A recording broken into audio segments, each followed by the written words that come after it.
Hello, everybody. Welcome to the stream. I hope everybody's having a great day. All right, let's get all this going here. Boom. Ha. SnowRunner. Yep, it's Tuesday. Uh, oh, that's friendly. There we go. Let's see, everything's unmuted.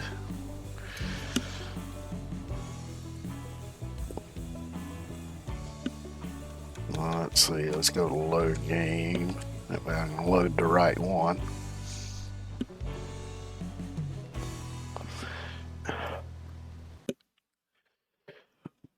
Cosmodrome.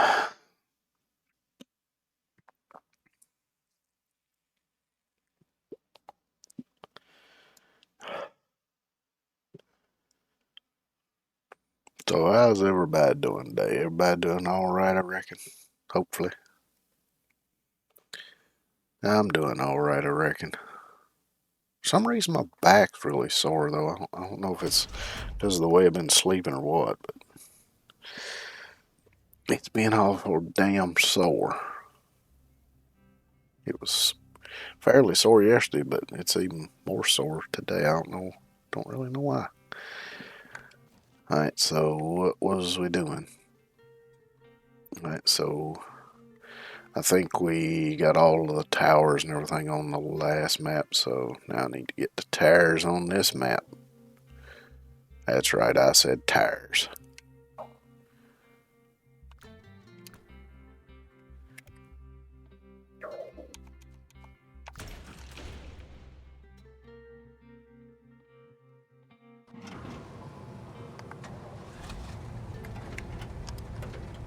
Let me go into the map here and skip time till morning. Let's see. The first tower is going to be over here, it looks like. So let's go to there. I kind of somewhat remember this map a little bit.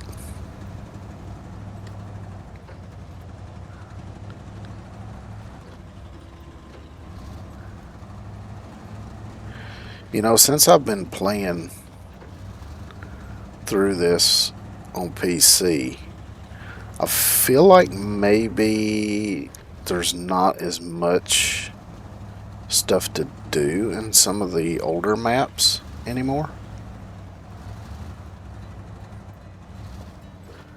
But of course, you know my memory ain't the best, so could just be me misremembering how things were before.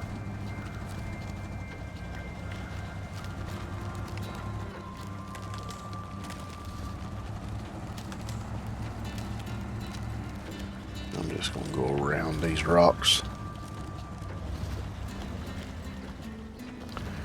For now, that'll be one of the first things I take care of, though, once I get to working on fixing the roads and stuff.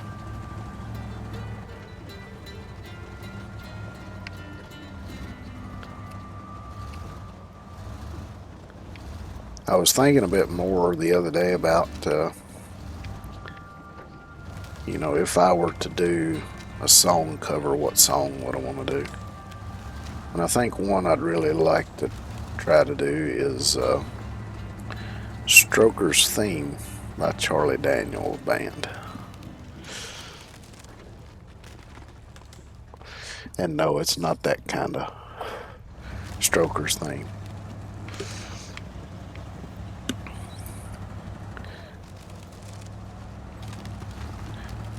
As if you've never heard the song, you should look it up. It's actually a pretty good song. They even made a movie based on it with Burt Reynolds and Jim Neighbors.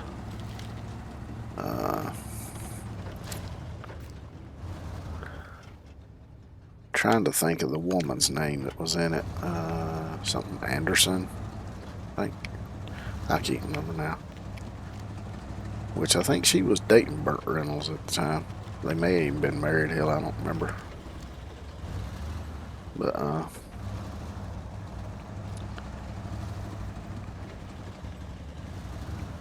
let's see, Ned Beatty was in it.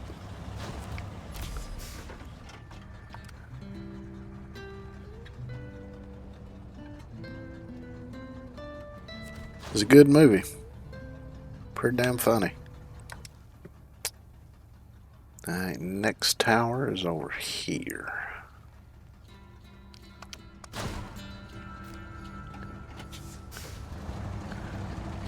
Because I remember having to travel this way quite a lot for all the various tasks on this map. And they put them stumps really, really close to the road.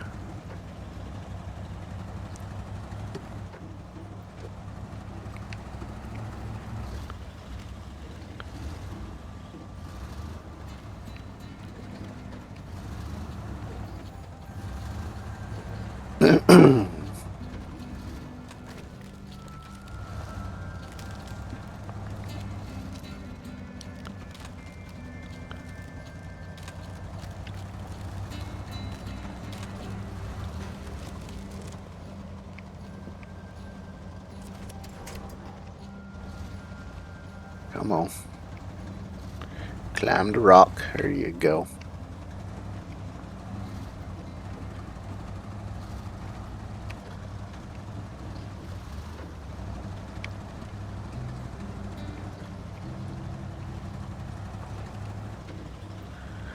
But yeah, I think that would be a good song for me to do. Plus, it kind of fits with my lore a little bit.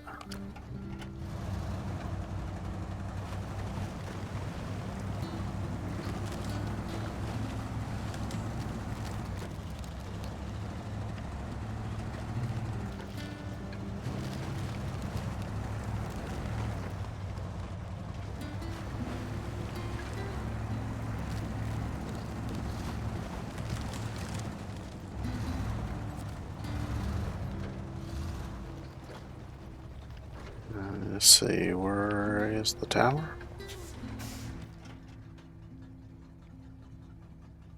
Tower is over here.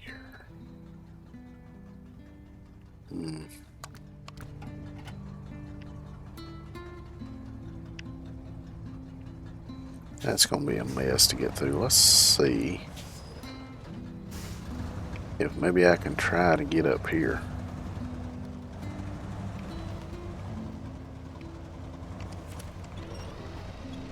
I don't think any tree up here is going to be good enough to winch to. Yeah, they all wanting to pull out of the ground, but luckily it was enough to get me up here.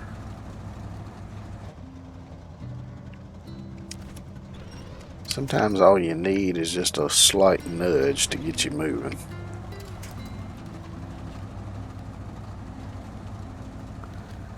There's probably a road somewhere that leads up to this tower, but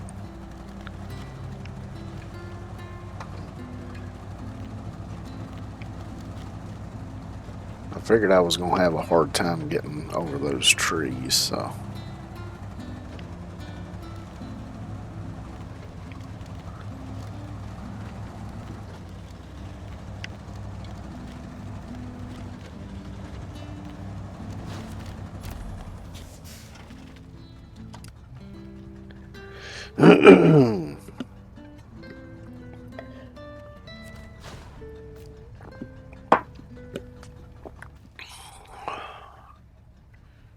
Alright, let's see. Next tower is over here. Actually, there wasn't even a road that came up here. No, that's okay though. Turns out we didn't really need one, did we? Yeah, let's see. I think we'll get back to this road and try this way.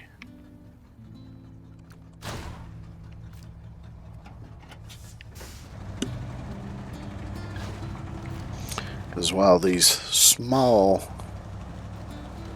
pine trees or spruce trees or whatever they are,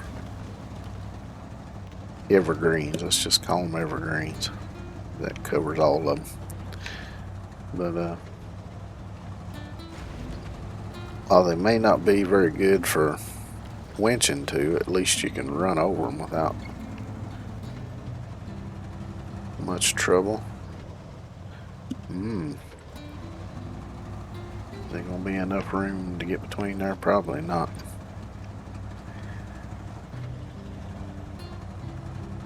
Well, I'll just go this way then.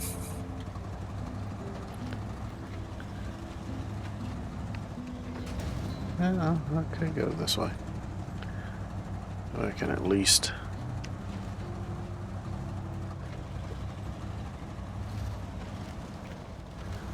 There we go.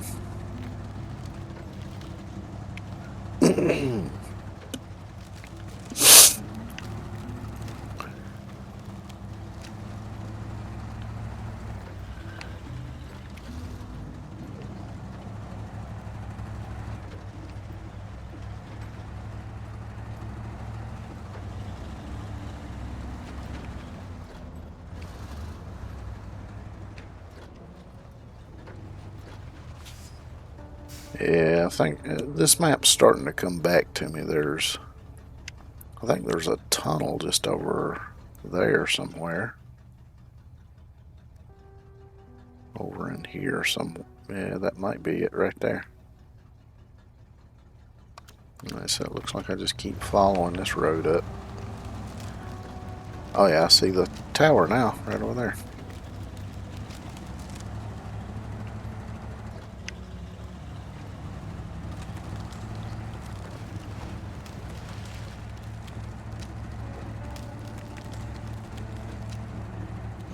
The question's gonna be is how in the shit am I gonna get to it? I definitely can't get to it from this side. Oh, it looks like I should be able to go up through here.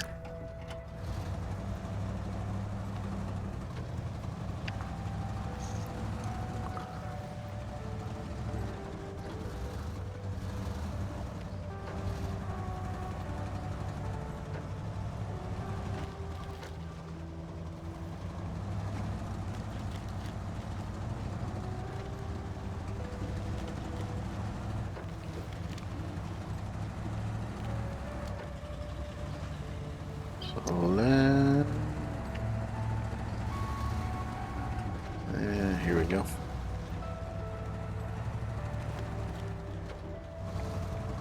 Almost looks like it might have been a road here at some point in time.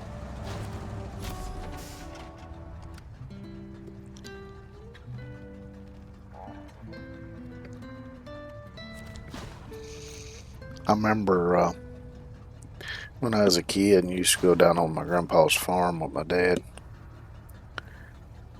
Remember I was just out wandering around exploring one time, and along one particular fence row there was part of an old rock wall, and I always wondered how long that had been there.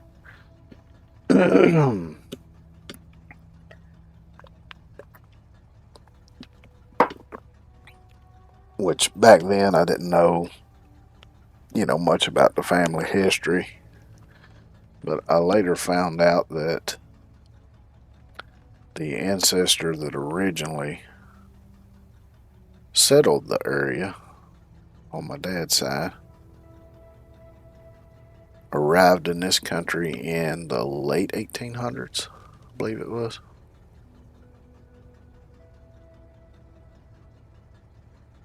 I'm trying to think now. Might have been around the 1870s, maybe? I don't remember. There's a monument in one of the family cemeteries, though, that actually tells the story about the ones that originally came here.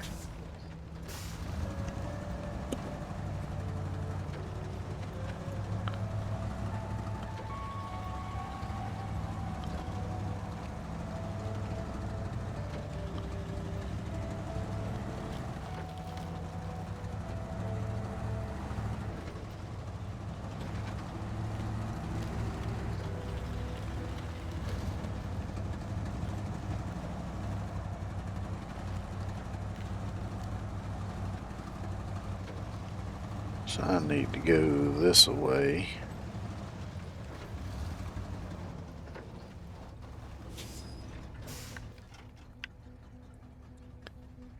Can I take a shortcut through here, maybe?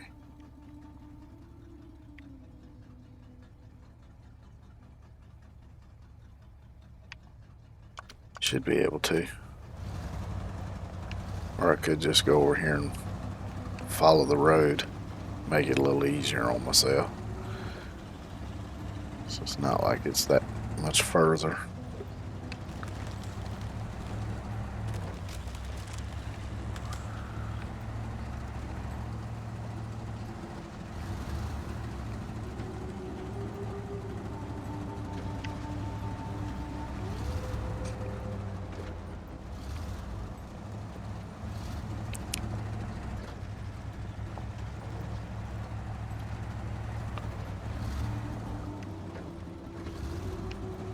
Fueling station.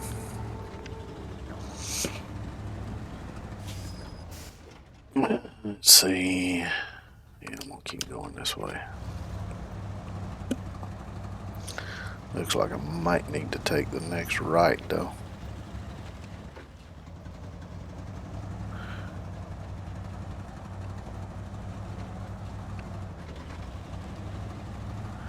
Oh yeah, I remember this section.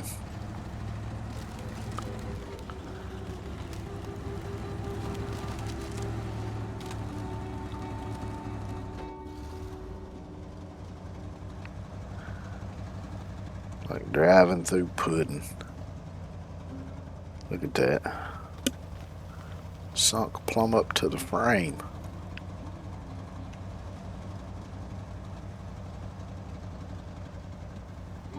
But at least I'm moving forward. May only be an inch an hour, but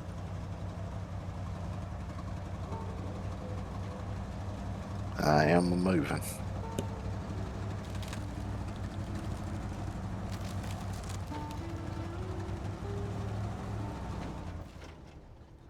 Yeah, I think I'm gonna have to take this right here. I think this. See this waterway here, and I'm sure I'm gonna have to cross it. Is there gonna be a way to cross it?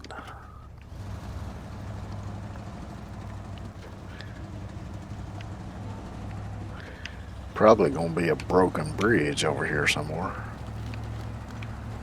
Oh, there's the railway bridge. I remember using that a few times to get across there.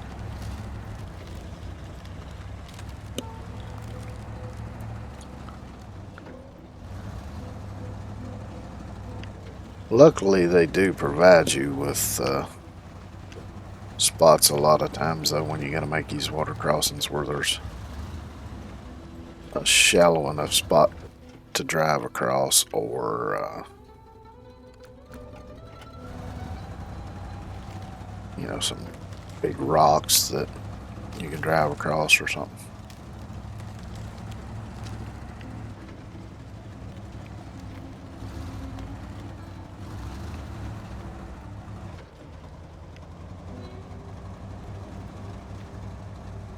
Because right over there's the tower.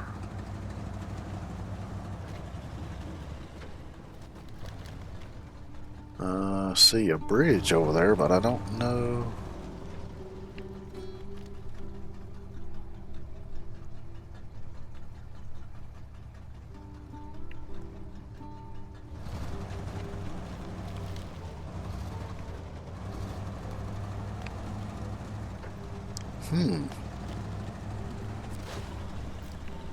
It looks like there's some spots here that might be narrow enough to get across.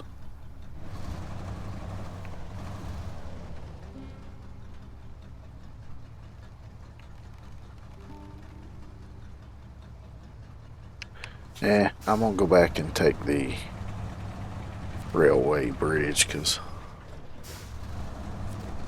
that's a bit too sketchy for my liking.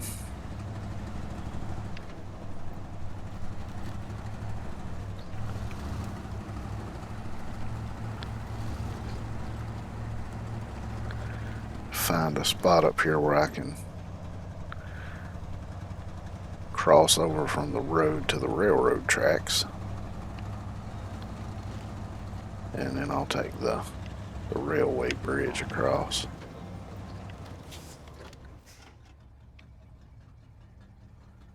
Well,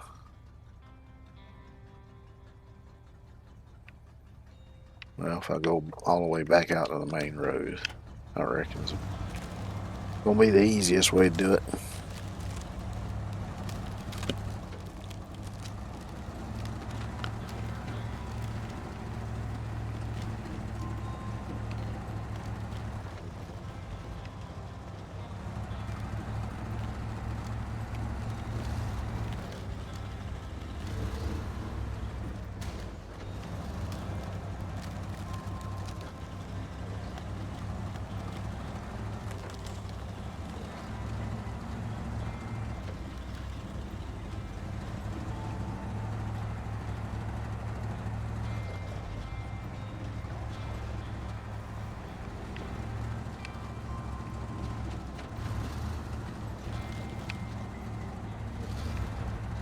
Uh-oh. Alright. Didn't have to winch it back over onto its wheels.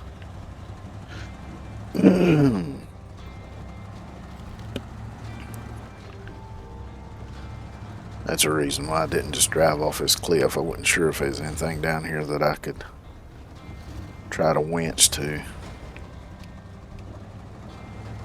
Now this is the hard part because they do have this blockage here in the way.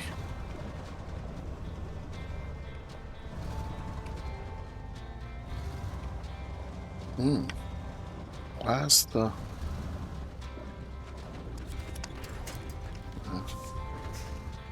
I know damn well I've crossed this thing before.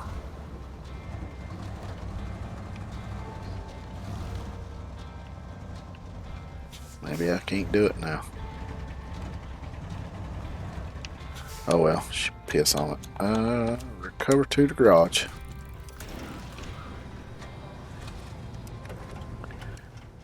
And I'll go this way.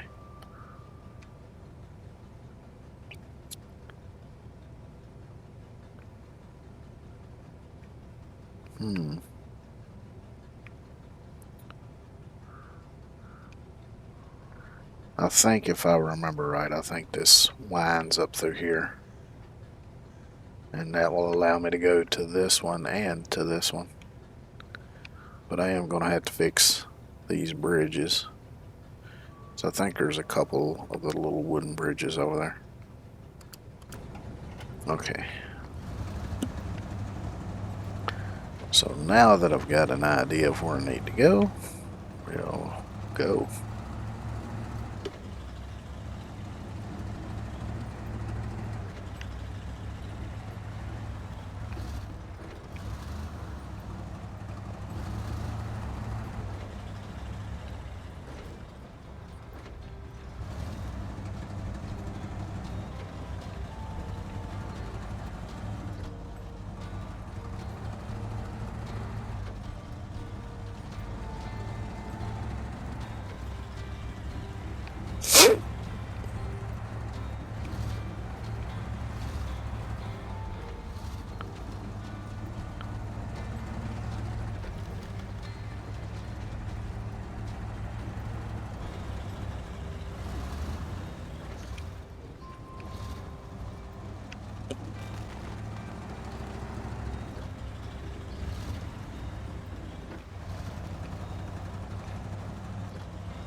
But yeah, I've also been thinking about my goals for this year.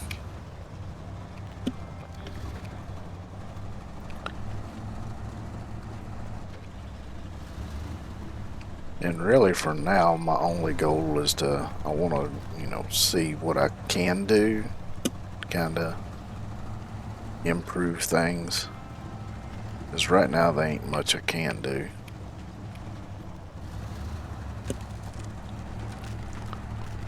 There's the tower. I think the road goes right by it here. Because, you know, I don't really have a budget to work with.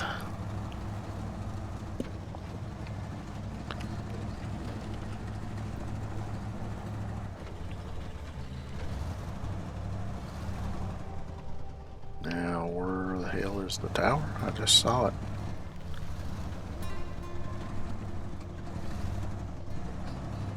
There it is. It's hiding behind them trees.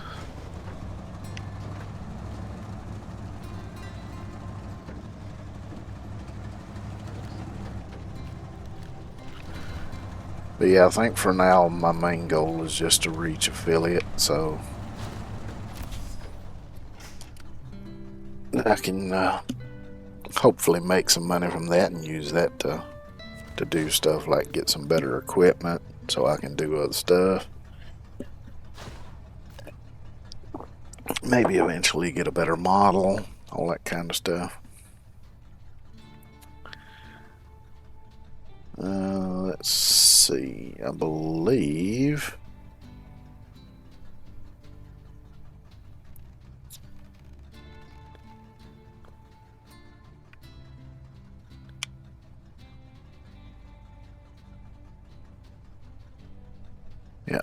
this is the way I need to go.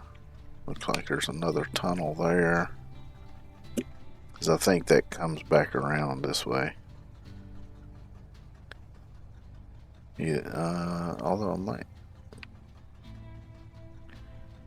No, I think it is that way.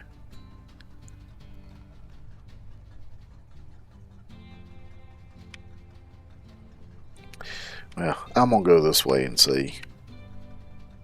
If it don't go where I need it to go, then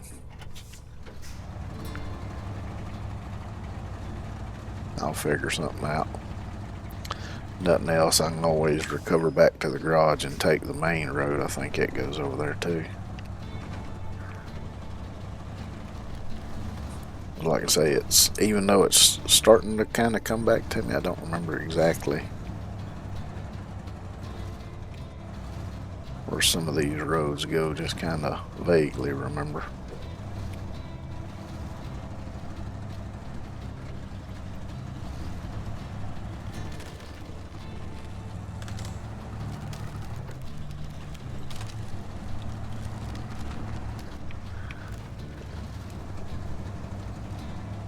But another thing I was wanting to work on too is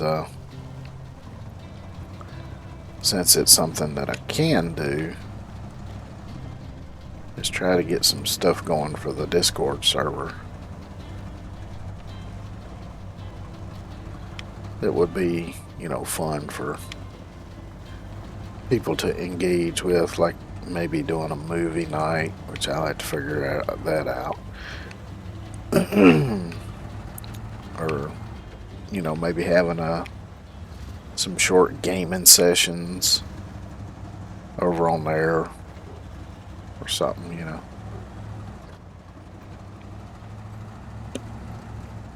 But one thing I definitely want to do, and maybe I can do it kind of while I try to figure out how to do a movie night and stuff, is as I was thinking, there's a Korean TV show that's like one of my favorite shows. It's an older show, but I thought maybe I could do like a watch party over on there with that.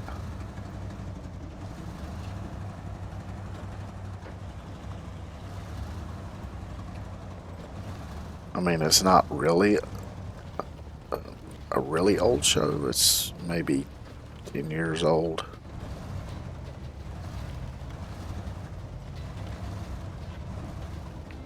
Ten, 12 years old, somewhere along in there. So it's not that old.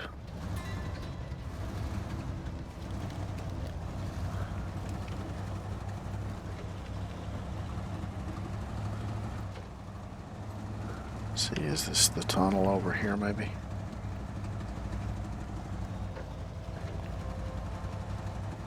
You know, oddly enough, I don't really remember this. Oh, that's why. It's a railroad tunnel. I was going to say, I don't really remember that using a tunnel over here. That's why it's a railroad tunnel.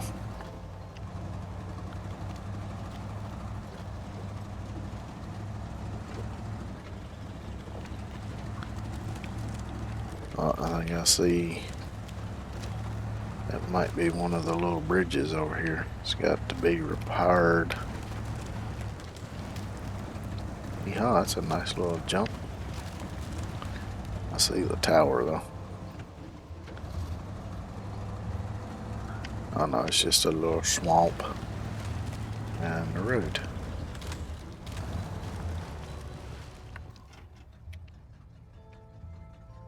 I think, yeah, that's the little town. I need to go this way though.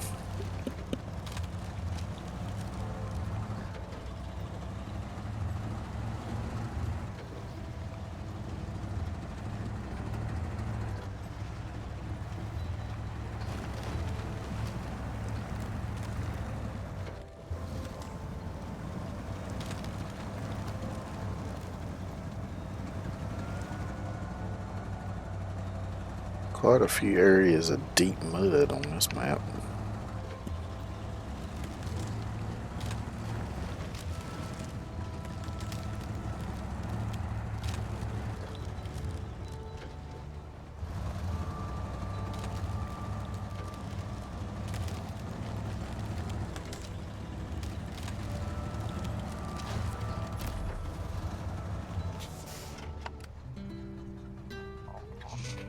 But yeah, I might start doing that soon. I'll have to work out what day and what time's gonna be the best to do it.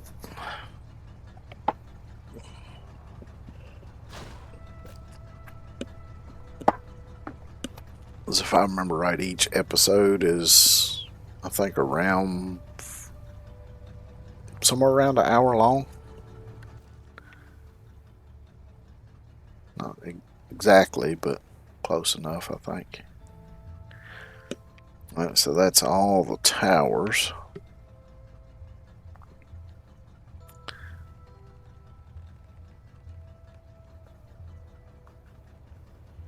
I'm not seeing any upgrades.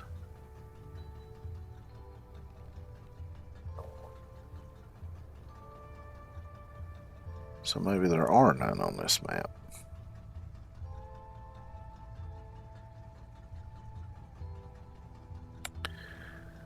Okay. So what road repairs do we need to do? There's these bridges over here. There's this bridge. I was thinking there was two here, but looks like these are fine. It's just this one that needs to be repaired.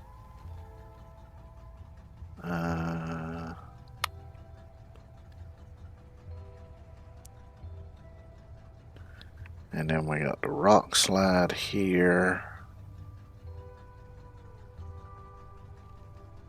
Here's another rock slide.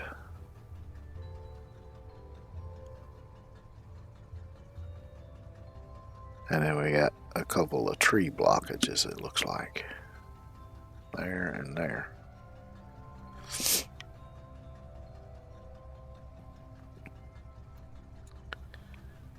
Okie dokie.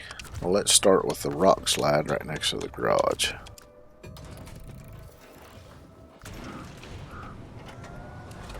I'll just drive this one over here, see what it takes to, what it's going to take to do it, and then I'll figure out where to get the stuff to do it.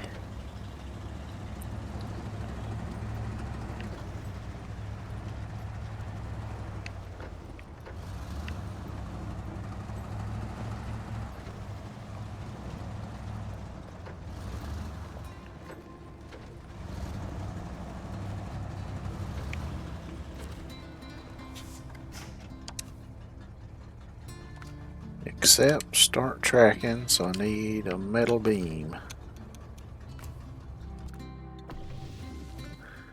Is there a place on this map where I can get a metal beam, or am I going to have to go back to the previous map? Well, it looks like I could get one over here at Town Storage Hill Fire. That's a long way to drive. Well, it seems like it's longer looking at the map than it actually is, but alrighty then.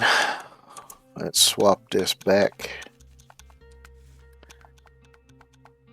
to the sideboard. Let's do that one because we already got that one. Go ahead and get the mini crane just in case.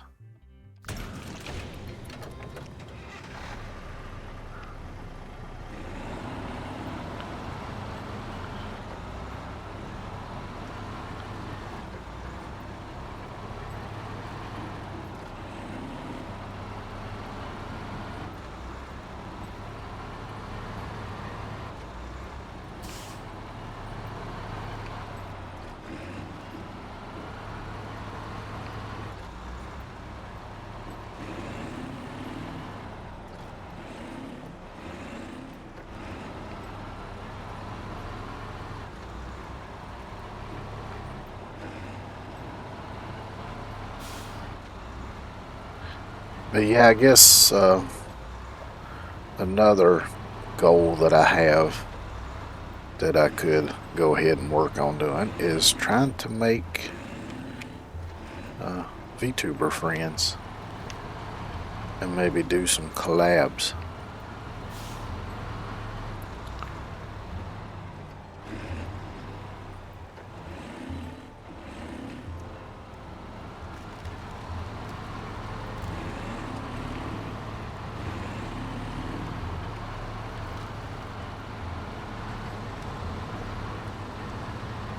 So I've already got quite a few games. I mean, all the games I play on regularly, they can,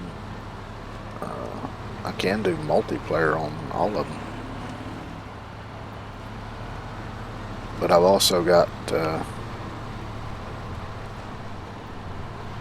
games like Lethal Company, Phasmophobia,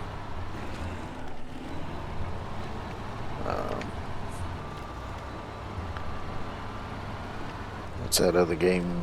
Duck Duck Goose or something like that. Or Goose Goose Duck, whatever the hell it is. I haven't played it, but I've got it.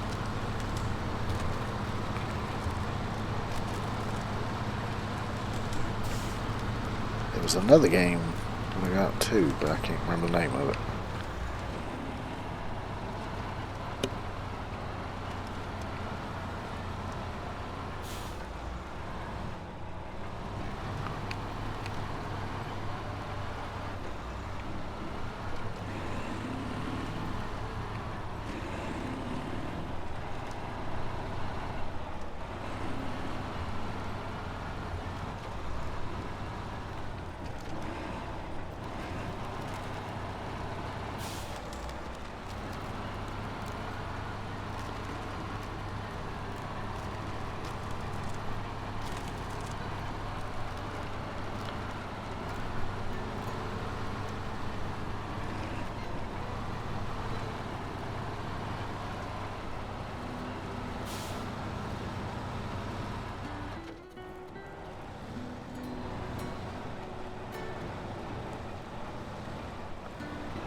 I'm gonna have to winch it a little bit.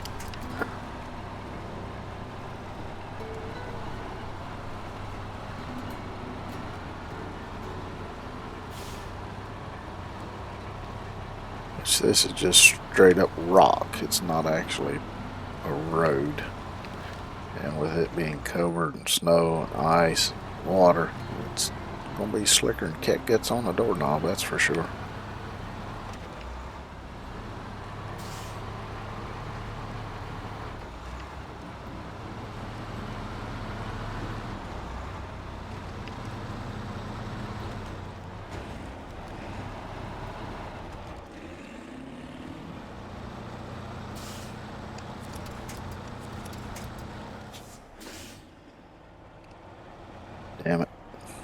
I've wedged myself in here.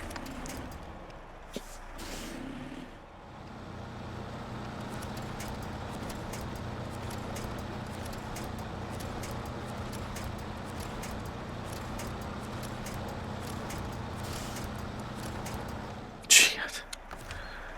I'm gonna end up connecting to every damn. Oh.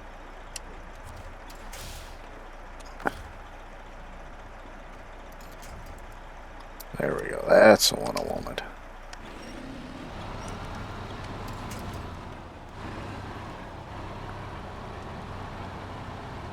Well, it got dark quick, that's for damn sure.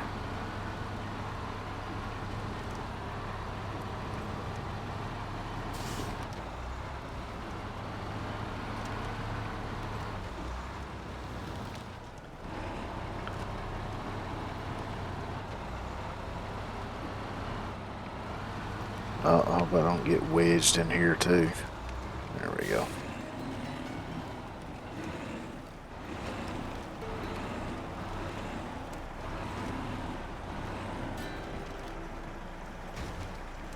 A lot of spots to get myself wedged in here.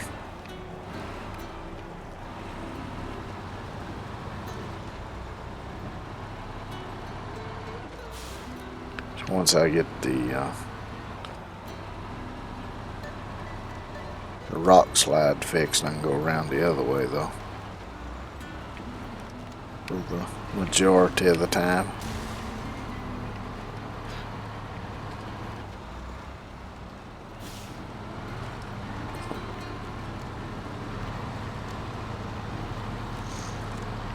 Now I don't have to worry about getting the fat ass of this truck wedged in between them rocks.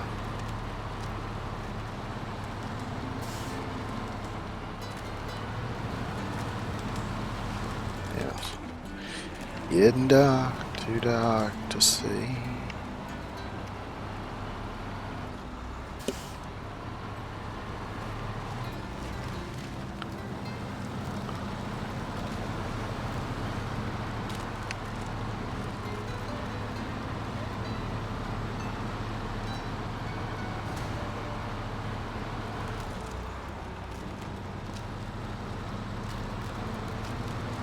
I guess technically I could probably go back the main road and then just go around the rock slide. Or no, I can deliver it to this side of the rock slide, so I may do that instead of going back where it came.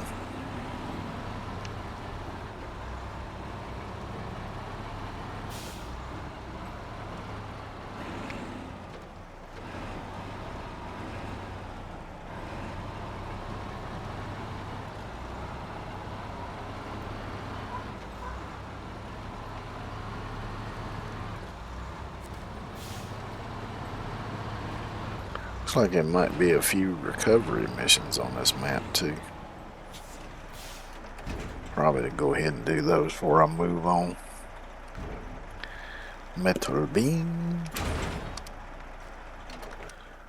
Alright, let's see. Yeah, see, I can deliver it to this side, so that's what I'm gonna do. So I just need to follow the main road out here.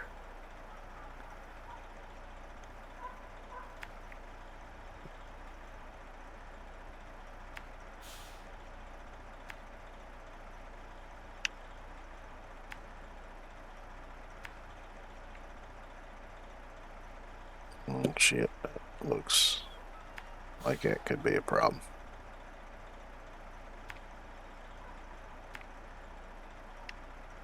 If it is, I was gonna say I'd just go around, but no, I don't know that I'd be able to do that either.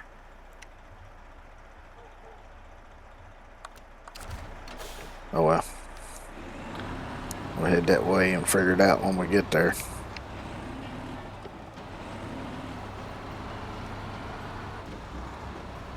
Because surely there's going to be some kind of way to get through there.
watch here, because a little off camber and quite bumpy, so I don't want to bounce myself off the side or something.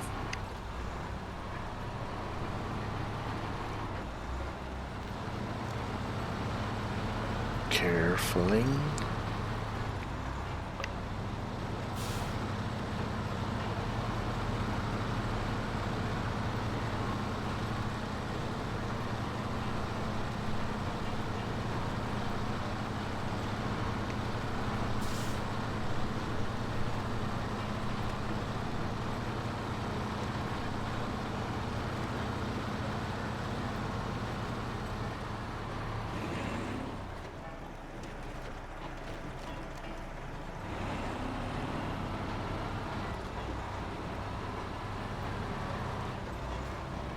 That's a big damn hole right there. Yep, that's gonna be another one of these. Let's see if it's possible for me to sneak by along the shore down here. Because I might be able to climb over this bit of rock here without sliding off into the drink. That's what I'm hoping I can do anyway.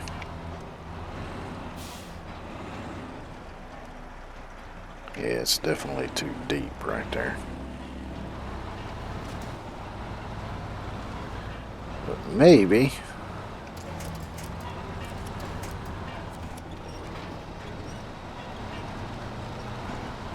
a little bit of winch action. Careful not to flip over. And there we go. We managed to get around it. Yay!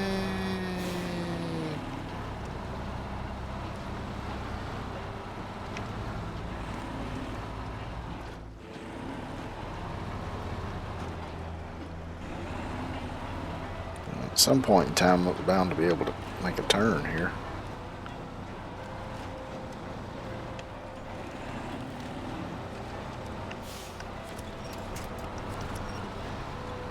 There we go.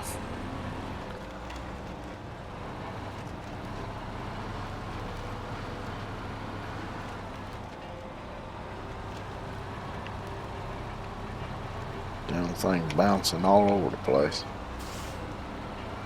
So I guess that tree fall there probably should be the next thing I take care of.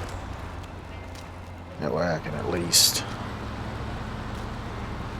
have this road cleared.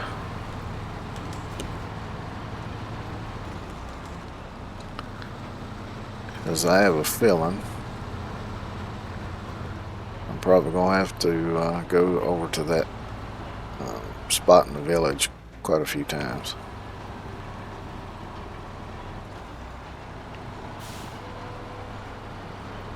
Like I say, I kind of remember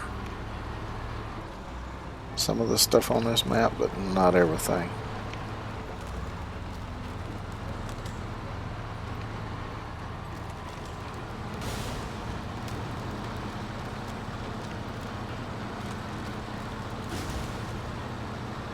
Yeah.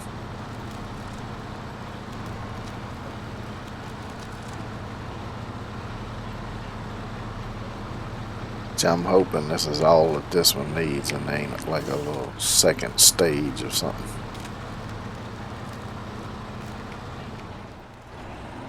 This I gotta watch, because this will flip my ass over in a heartbeat if I ain't careful.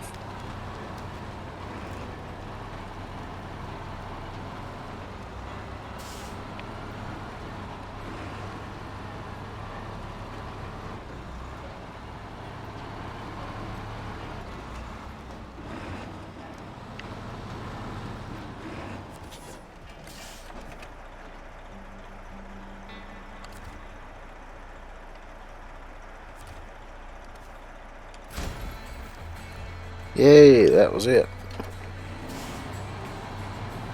And I've been promoted.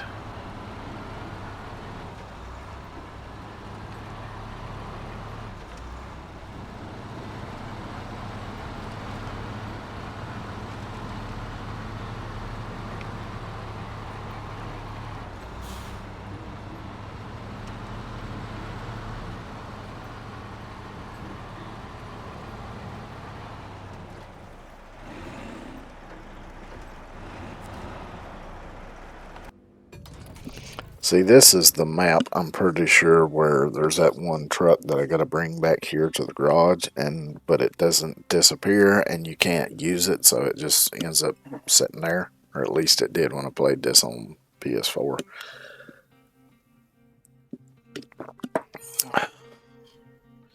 So I don't know if it's still gonna be that way or what. Well, I guess we'll find out.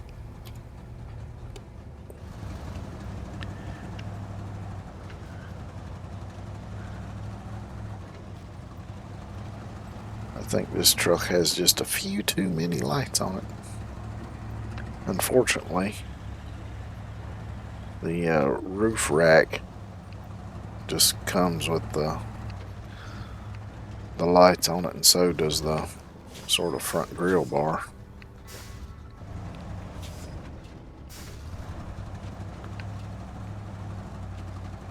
And I like having my sort of overlander exo cage thing going on.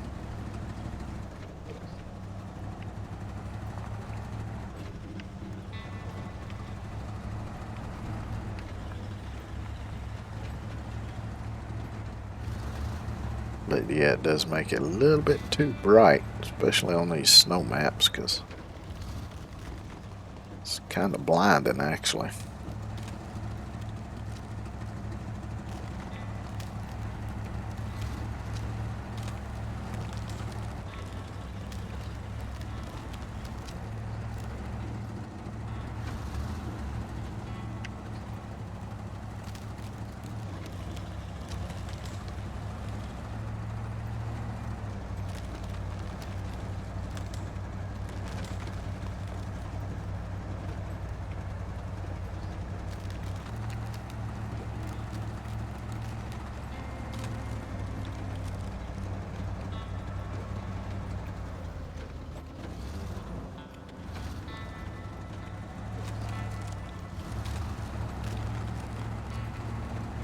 Kind of a weird bounce.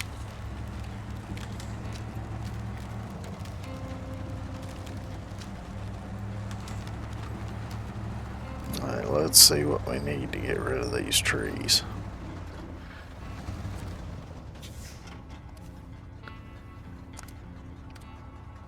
Service spare parts.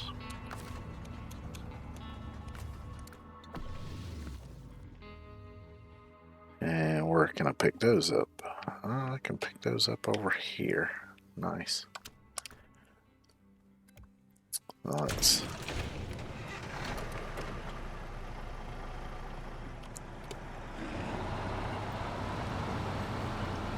swap trucks here. We'll go grab what we need. Clear that path.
Service spare parts. That's what we need.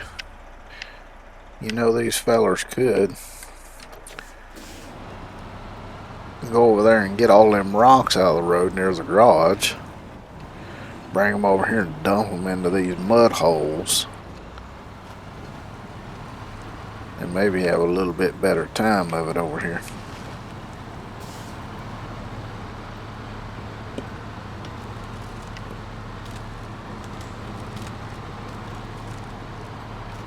I remember when I was a kid, we had a driveway that kind of looped around in the yard. And the spot where Dad always kept his truck parked, there was a big old mud hole there anytime it rained. I used to go play in that mud hole all the time. And now it's that section of the driveway is all kind of overgrown now.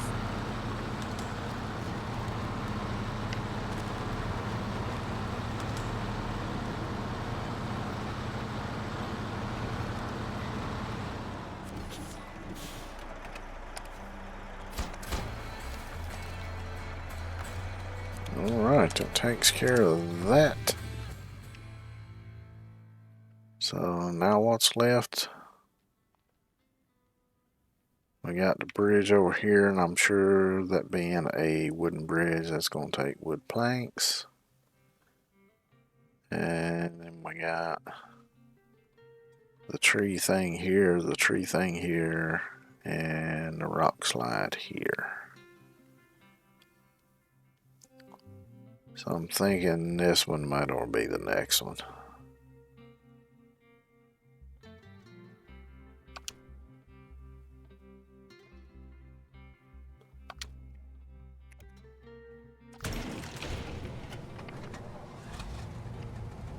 Actually, I'm gonna just,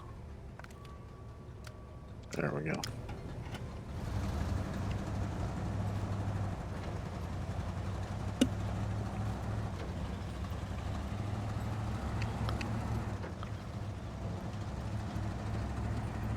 Now I don't have to worry about all them damn extra off-road lights. Lighting up that snow like the fucking surface of the sun and blinding my ass.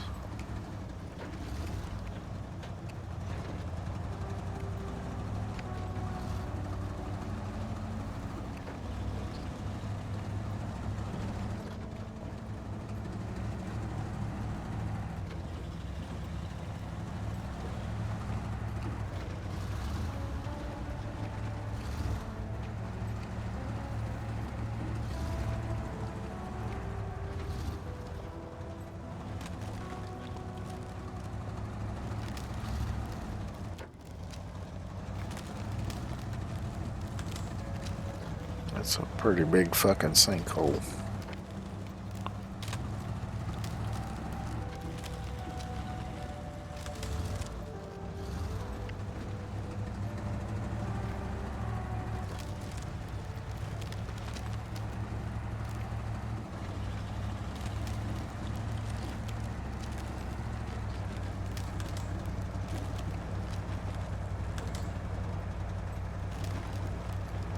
Like I say, I'm pretty sure this is just going to take wooden planks, but I'm going to drive this over here to trigger it anyway. Because I don't remember where to get wooden planks on this map. It might be where I just went to get the stuff. I really wasn't paying attention to what else was there. But we'll figure it out.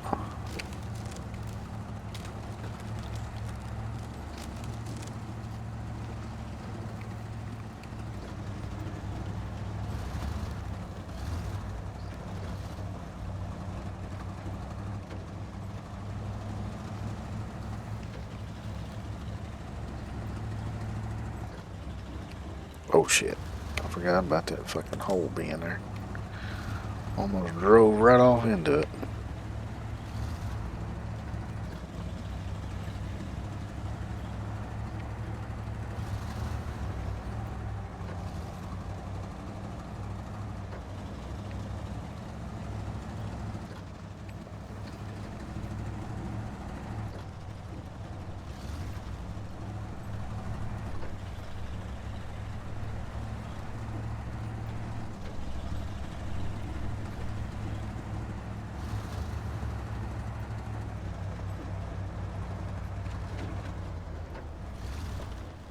This truck is so much fun because it goes faster than most of the other trucks.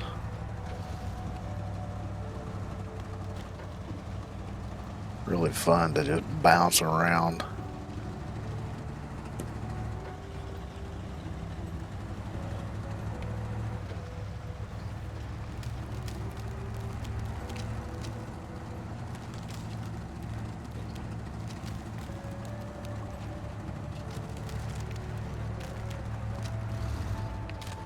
There should be a turn off here somewhere. It's all the way over here. Yeah, now that I looked at the map, now I remember.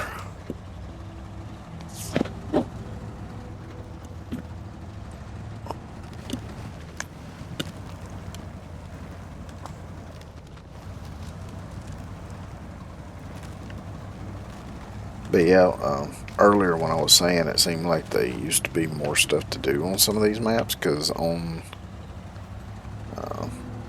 the other save, except for the Michigan maps, I've been going through and just doing all the tasks that are on each map instead of, you know, just going through and doing towers, road repairs, and upgrades like I am on here. And it just seems like there used to be more stuff to do on the maps, more tasks, but could just be my horrible memory.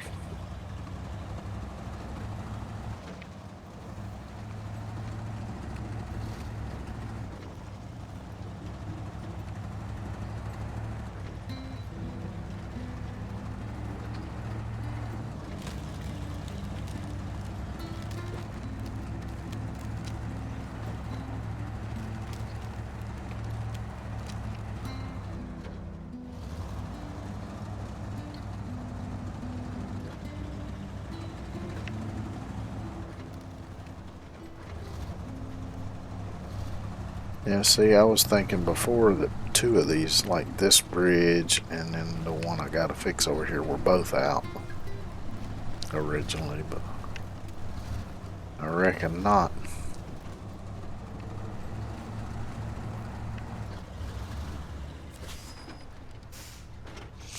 But I mean, I guess it's possible maybe at some point since they got so many maps and stuff out now for newer players, maybe they went back to the maps and just took out some of the stuff. Of course, it wouldn't really make sense why they would do that, so I don't know.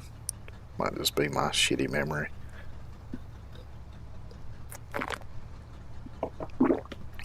That's what I'm gonna blame it on anyway.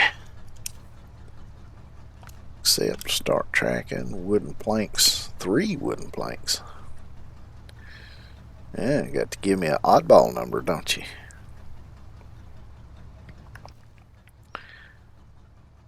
And can I pick those up over there? I can.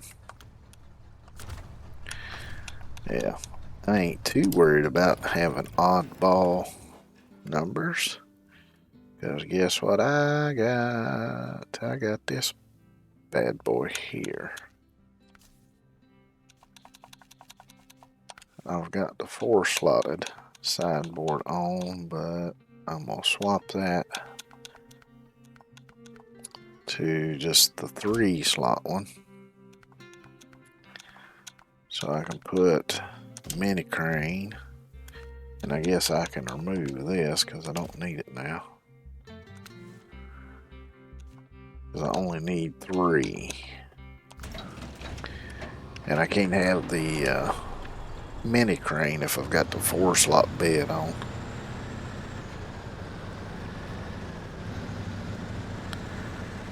And I want that mini crane just in case I roll this sumbitch over and dump my load out on the side of the road and need to pick it back up. And since I don't need that 4th slot, I might as well swap it over.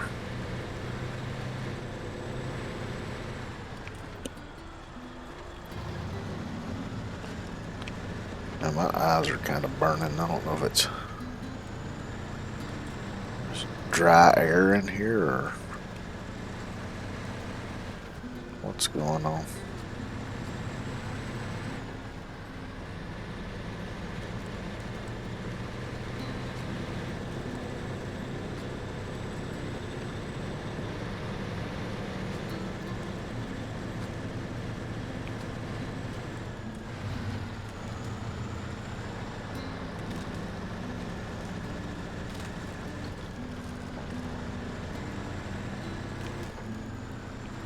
And while yes, I could try putting some eye drops in my eyes, I can't stand putting eye drops in my eyes. Can't stand anything going near my eyeball or touching it.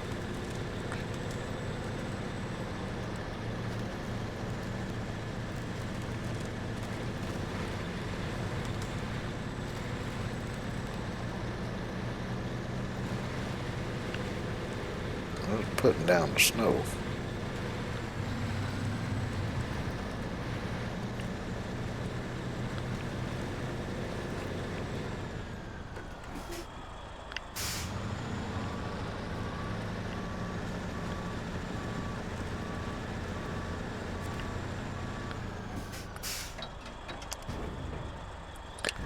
Wooden planks. Really? One available. You motherfucker.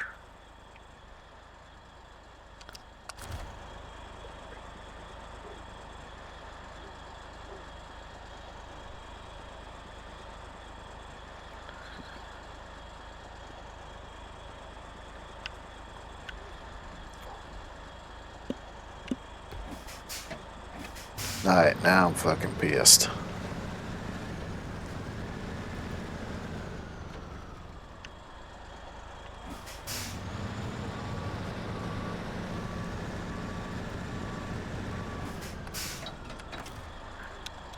Alright then.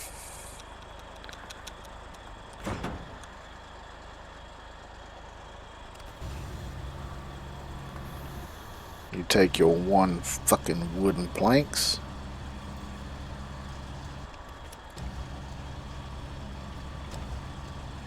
And you shove all of them up your ass.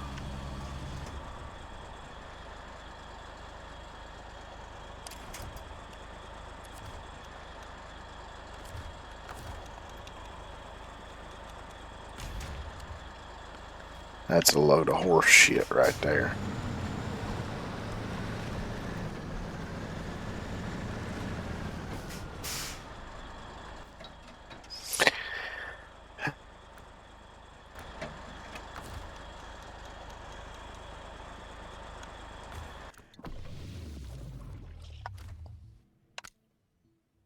Which means I'm going to have to go all the fucking way back over here to get them. Because over here has unlimited, so. What horse shit.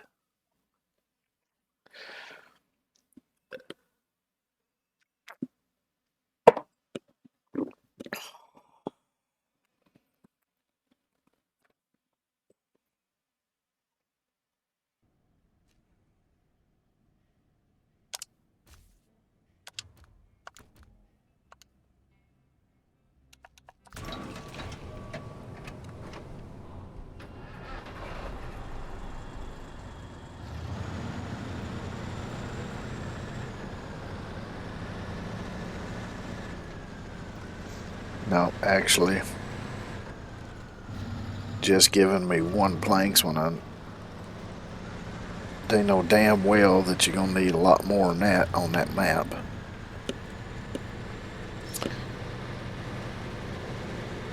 To call that horseshit is an insult to horseshit, because at least horseshit can be used as fertilizer.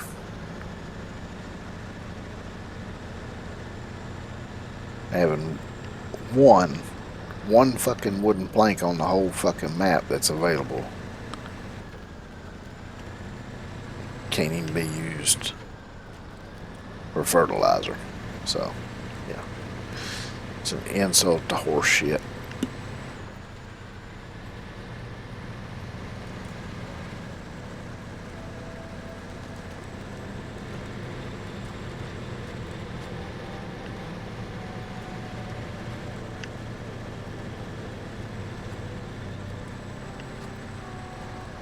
I feel like I've just been trolled by the developers. So, developers, fuck y'all for that.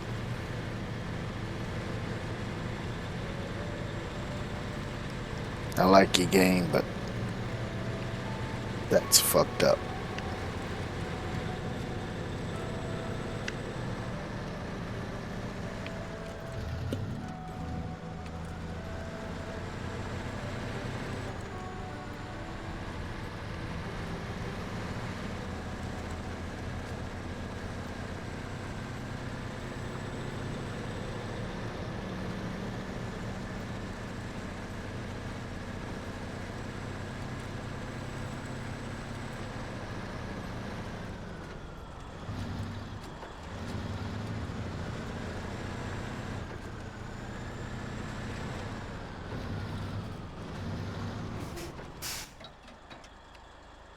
Let's see.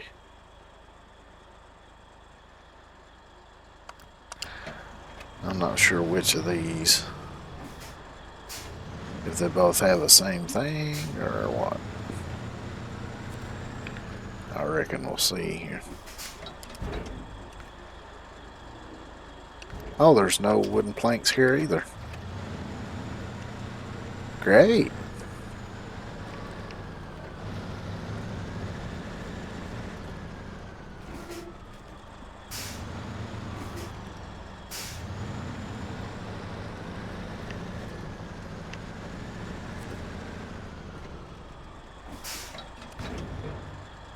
Yeah, we got some here.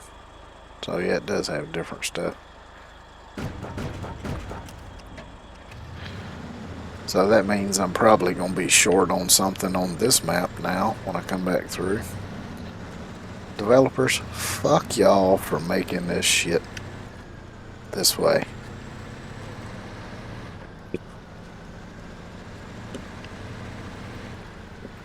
Just fuck y'all.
Yep. Whoever's idea it was to limit the available cargo in this game, I hope you get the green apple shits.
Because now I know damn well when I come back through to try to finish everything on this map, I'm going to end up short on wood planks on something, and I'm going to have to figure out where in the hell to get them from, since there's only a limited number of them available at the fucking warehouse.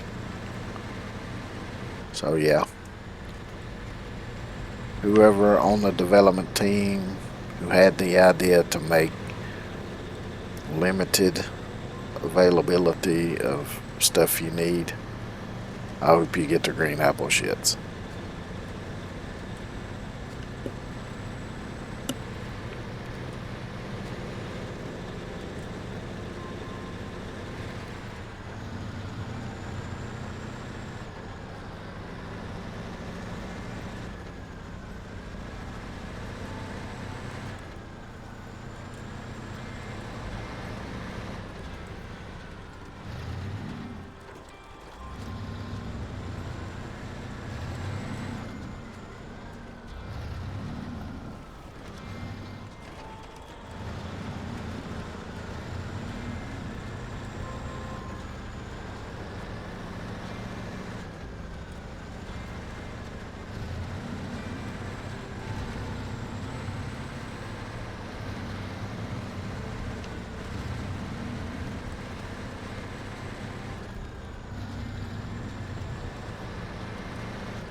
For some reason I feel like I got fucking sand in my fucking left eye.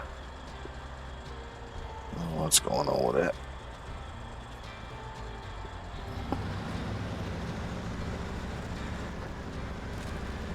I am feeling just a tad sleepy, even though I slept pretty decent last night. Of course, it was a little late when I got to bed. It was probably a little after midnight because I was watching. I stayed up a little later than I wanted to because I was watching the charity, Iron Mouse's charity stream last night.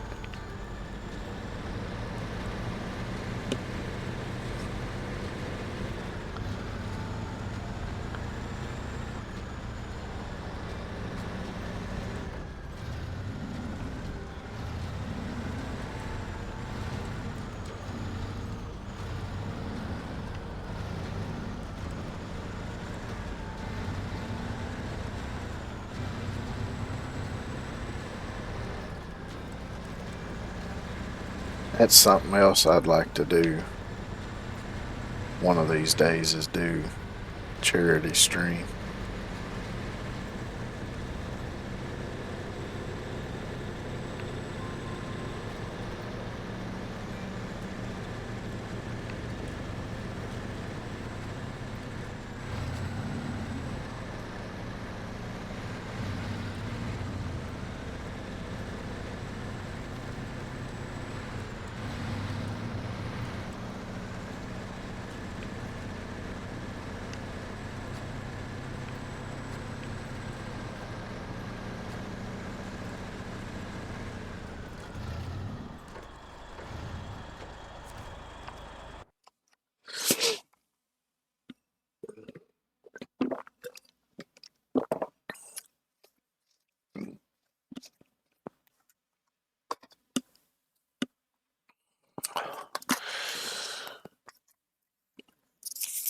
Because there's plenty of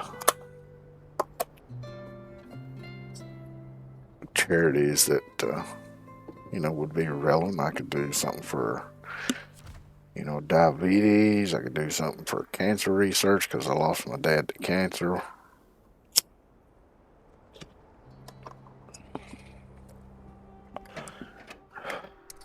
Of course, it doesn't necessarily have to be related to me in any way to do anything for charity. There's plenty of good charities out there.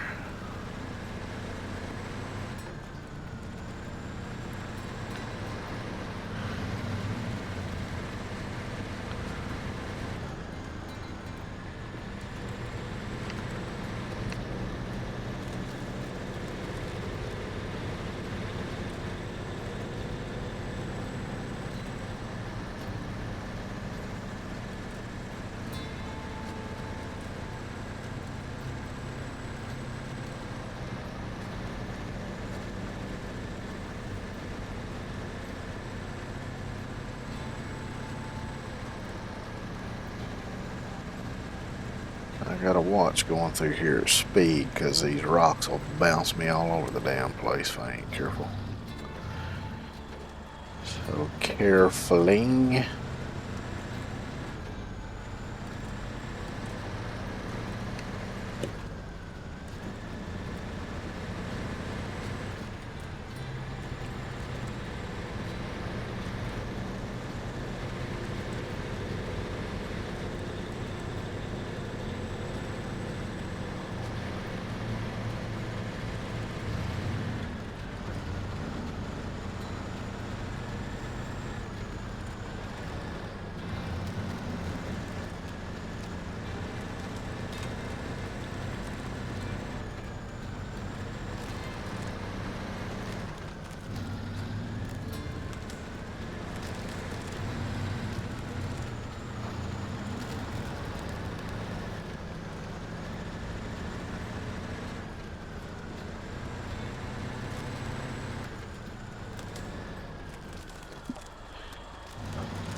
Kinda stay to the side of that mud.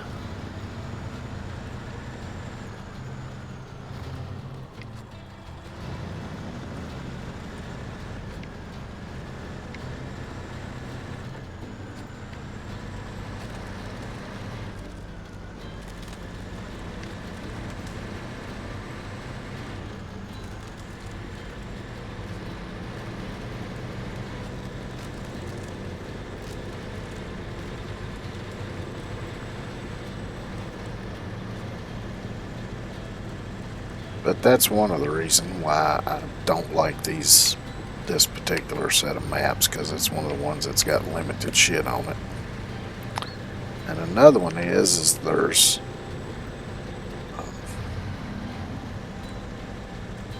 spots. There's another map in this set where I know there's one road you have to use quite a few times, and it's got these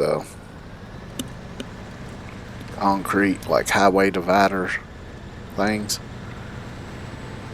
blocking it off in one section, and they didn't leave a gap big enough to drive through, so you had to drive over the fucking things every time.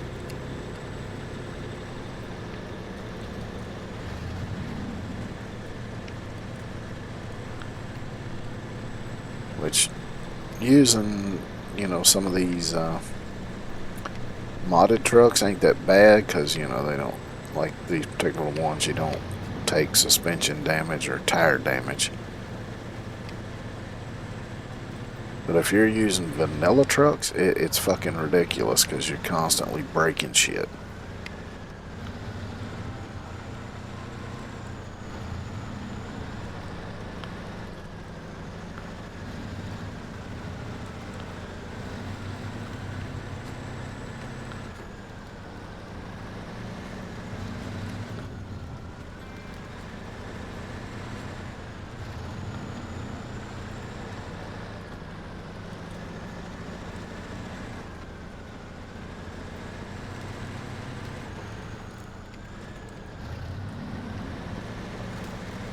course, I guess it could have been a case of,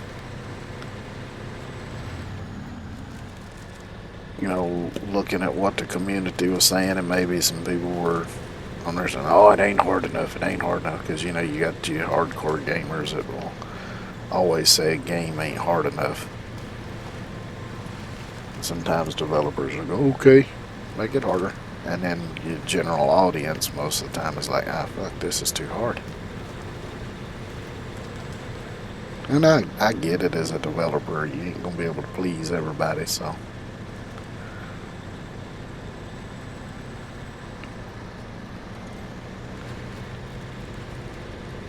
That's why I think it's really good for developers to have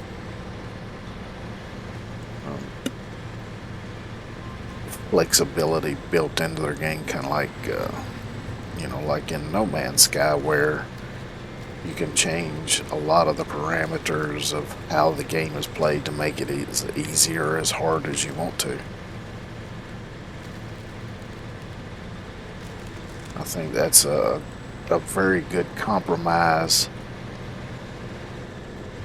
you know, because you do have a wide range of gamers. You know, you have gamers that really want something very, very challenging, and then you have gamers that want something that's just super easy.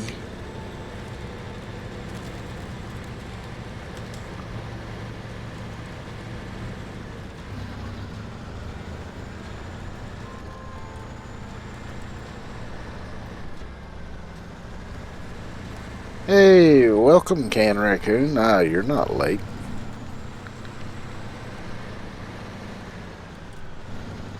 There's no set time to show up. Any time is fine.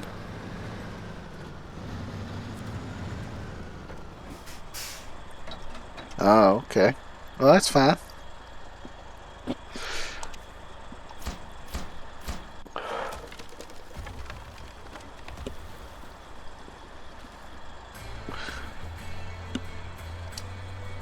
Alright, so that takes care of that, which leaves the 3 over here on that side of the river.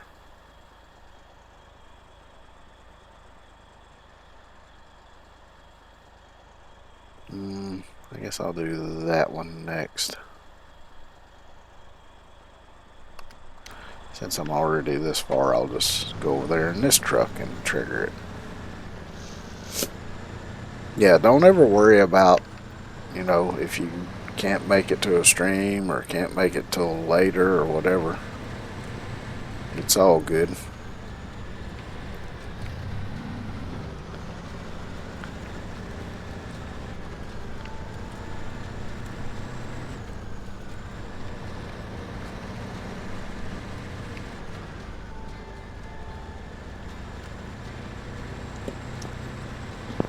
Nose itching now.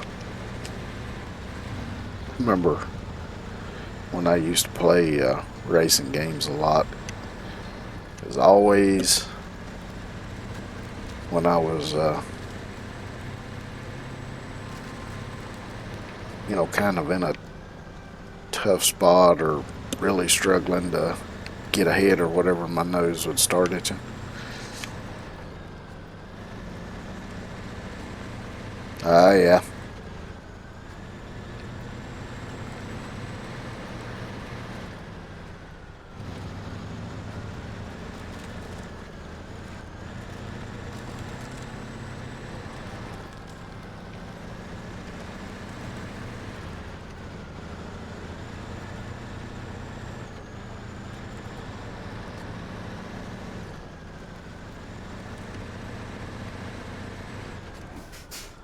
Let's see. Yeah, this is the way I got to go.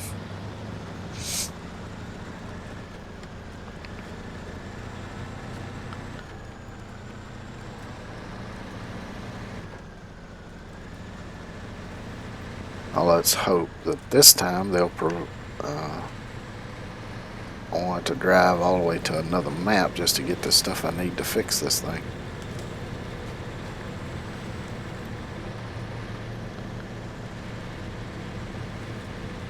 but I might have to.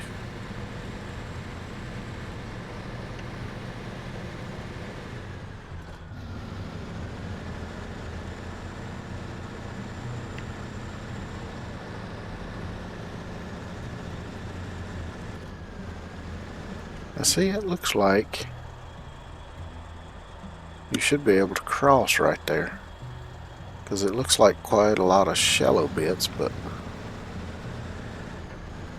after I trigger this, I might just see if I can get across there, just for the hell of it.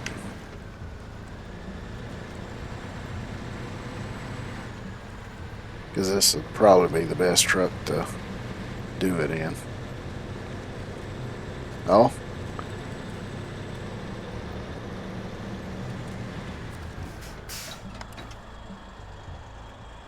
Except start tracking 2 metal beams. Okay.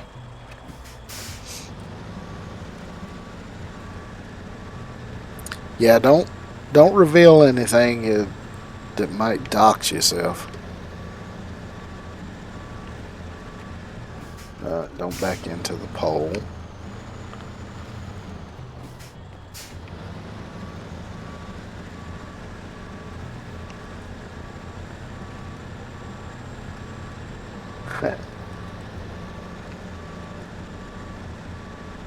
Let's see, that shallow spot was right back here somewhere.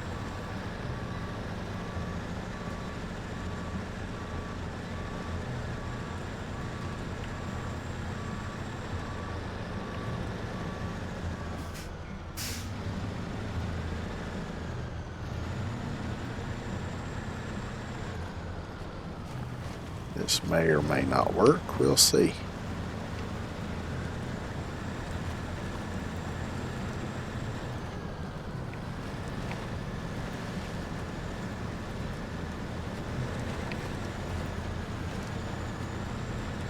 I believe I can make it.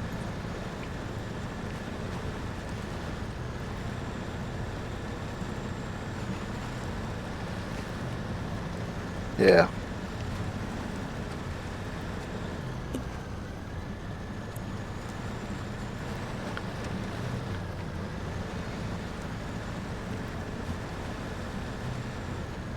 Well, I'll be damned.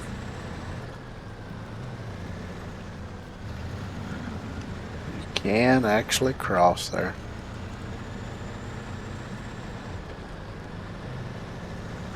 Alright, now that I've figured that out, I'm just going to recover this thing to the garage. Let's see. Yeah.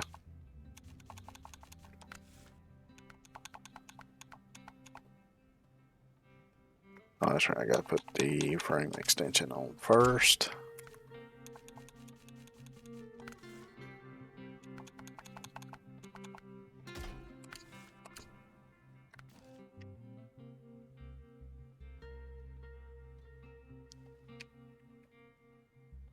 And let's see. Yeah, it was over here at the village.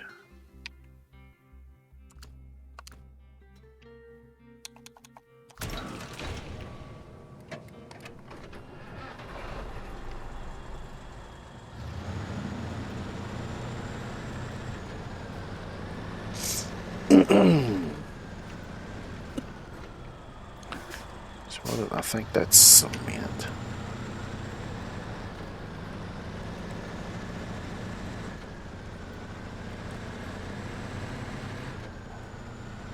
Yep, I play a lot of like driving and simulation and build, craft, survive. It's pretty much all I play anymore.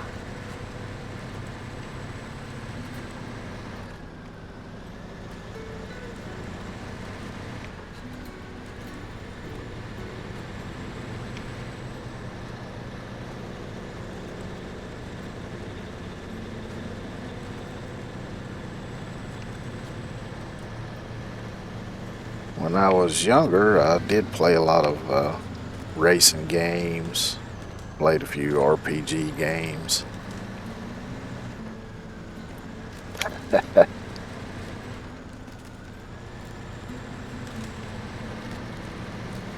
there's some pretty good driving simulators out there. There's there's American Trucking Simulator, European Trucking Simulator. I think there's a bunch of like taxi driving simulators and bus driving simulators and stuff like that out there too. Yeah.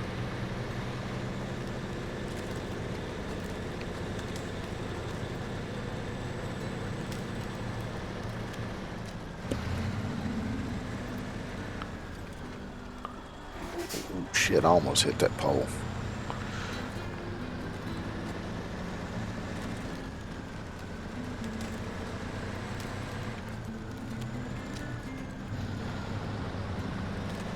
Yeah.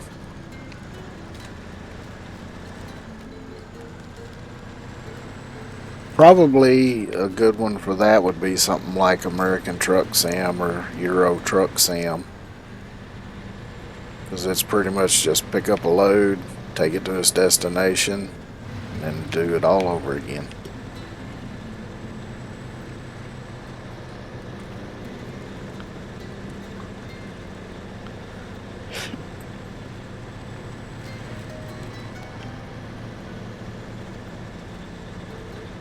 This one, sometimes you have to think a bit because you got to figure out which is going to be your best route to get to some place, or figure out where you got to pick up supplies at, stuff like that sometimes.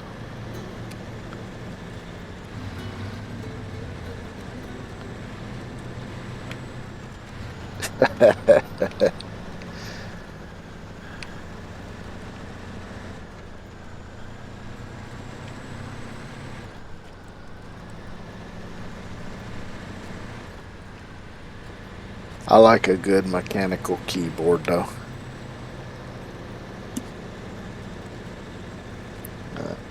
Getting too dark to see again.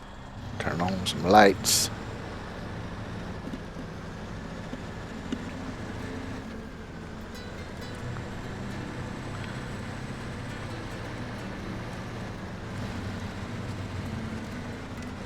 Uh, yeah, I'm not sure what would be a good one for that.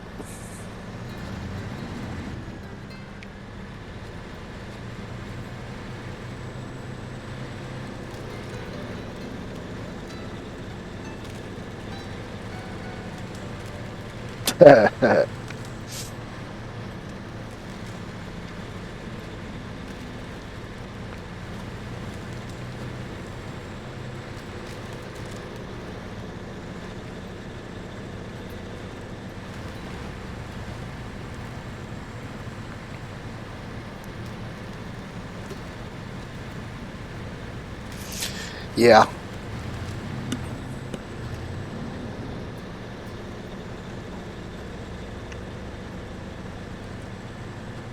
Yeah, usually all of them have some kind of, you know, delivery thing or something that's some kind of task to be done.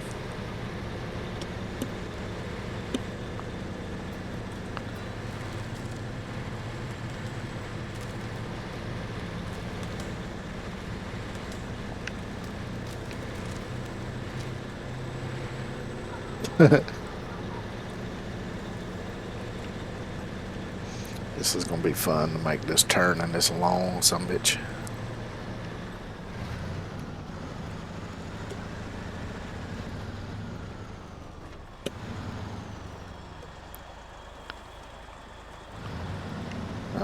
I pulled it off though.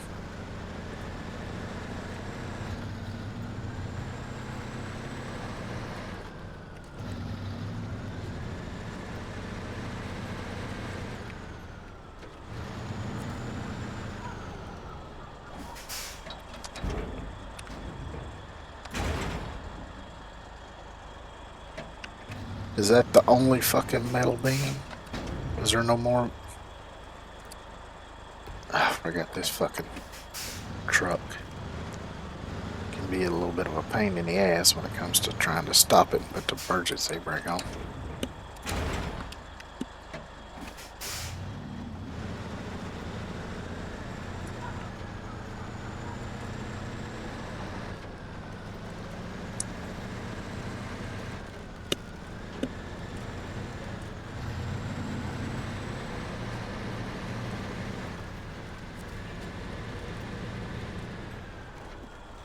So let me make some tea right quick here.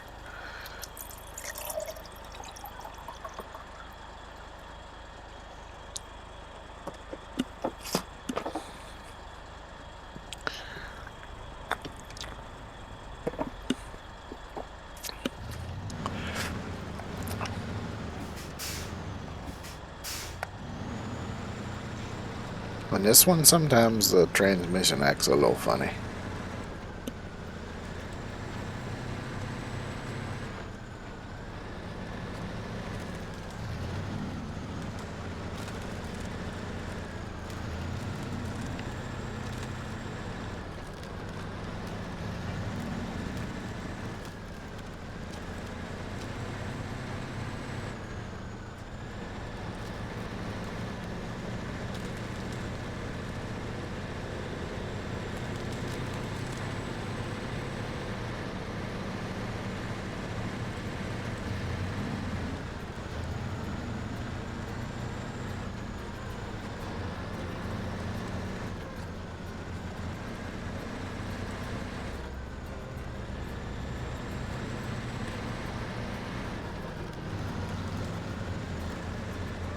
Welcome back.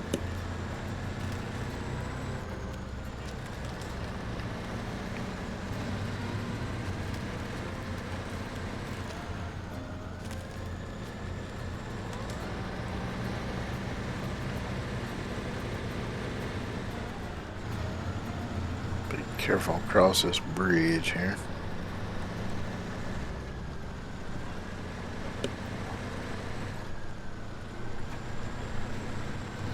Ah.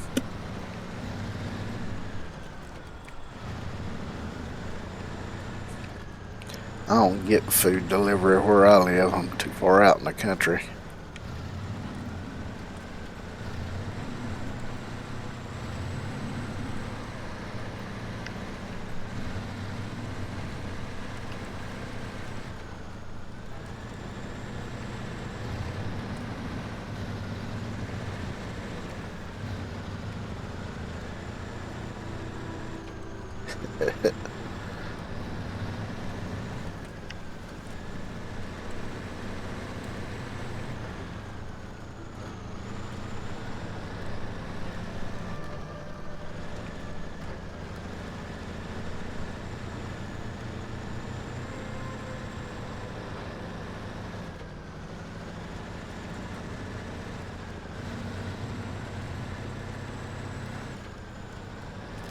Ah, okay. Yeah.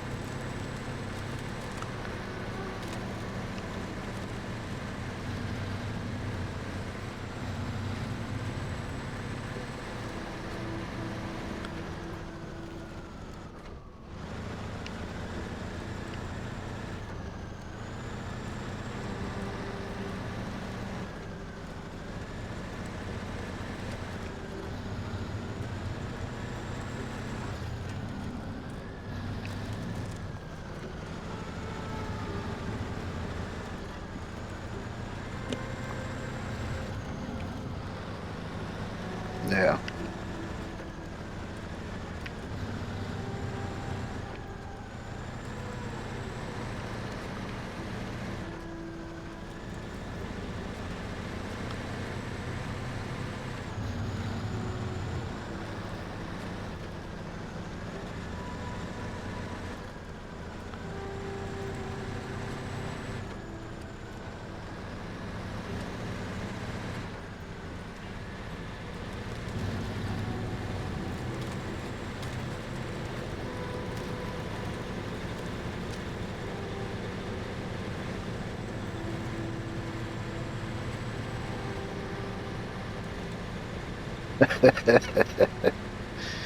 I guess they'd have to figure that stuff out on their own.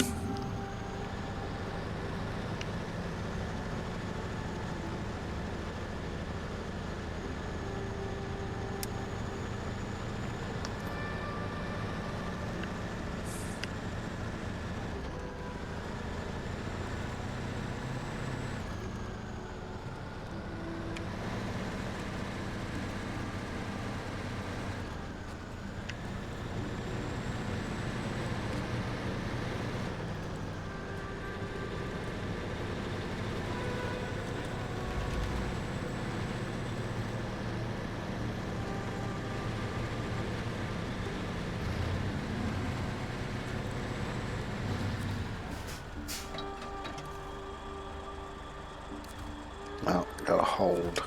Now I do cargo management. So now we've got tree fall here and the tree blockage here. Then we'll be able to go on to the next map. Mm-hmm.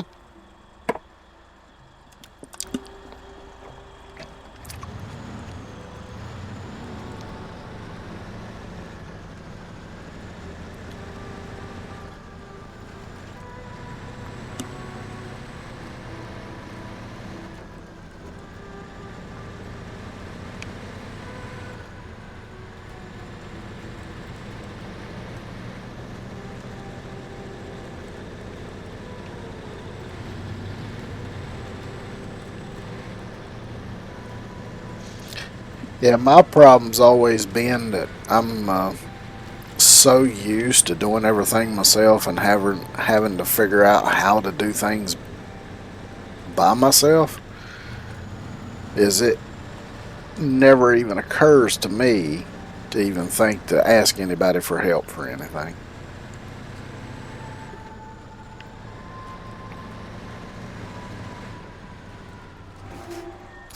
Let's see, do I need... No, I stay straight here. Okay.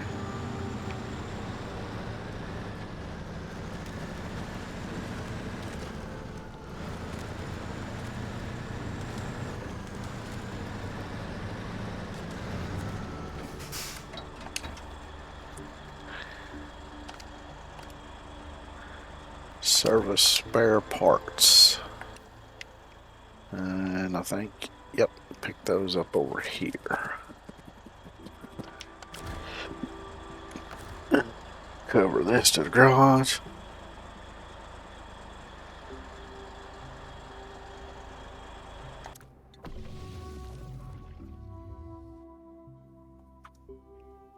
Yep, you'll already know how to do everything.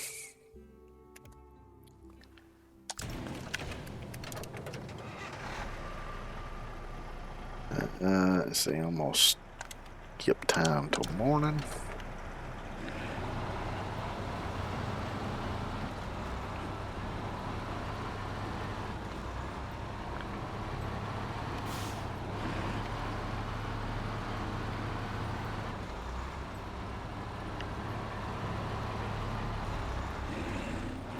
Oh yeah, it's good to have life skills like that. It's like me being part of Generation X. Yeah, I spent time by myself a lot because when I was younger, of course, you know, I'd have a babysitter, but both my parents worked, so they'd be gone a couple hours before time for school to start, and they wouldn't get home till a couple hours after I got home from school. So, but after I got to a certain age, I didn't have babysitters anymore, and I learned to do a lot of, which even when I had babysitters, for the most part, I had to do shit on my own because they were too busy doing their own thing. But, yeah, so I learned to do a lot of shit on my own. Of course, I think, you know, for the most part, a lot of people that grow up in the country, their parents start teaching them how to do things on their own probably younger than some people do.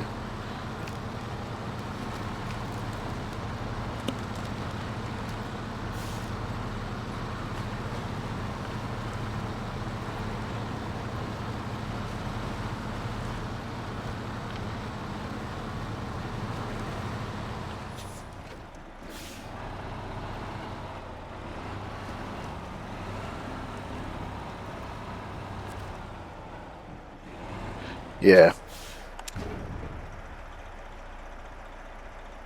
Wait, why is there not? A while ago there was none left. Now there's...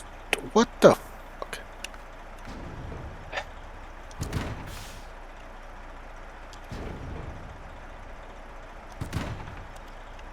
And why does it automatically back out after I load just one? That's weird.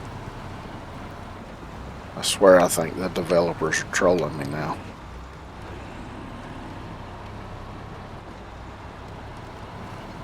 Yeah.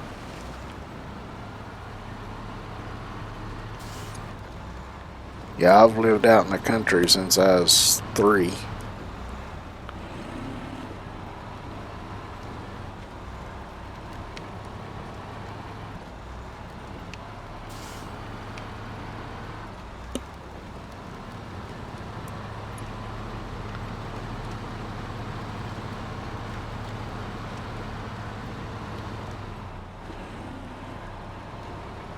Yep.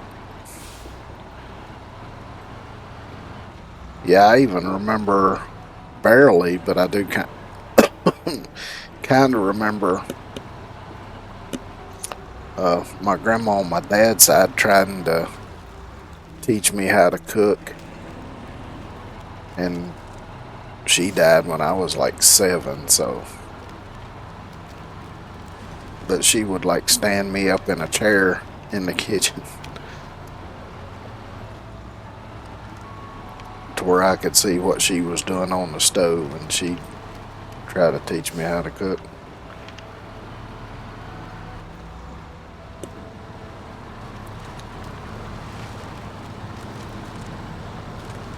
But yeah, I mean, hell, I was running chainsaws by the time I was 12 years old. Stuff like that, mowing yards.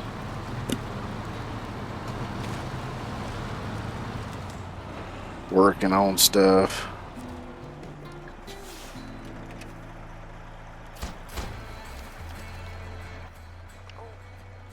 Yep, that only leaves the tree blockage over here. I'm just going to drive over there and trigger it with this.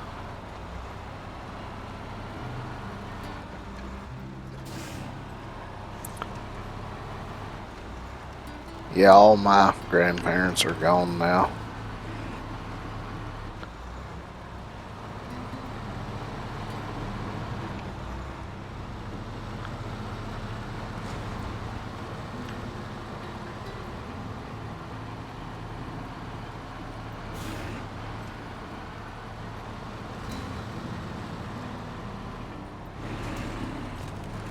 Oh, I remember this part. This part sucks.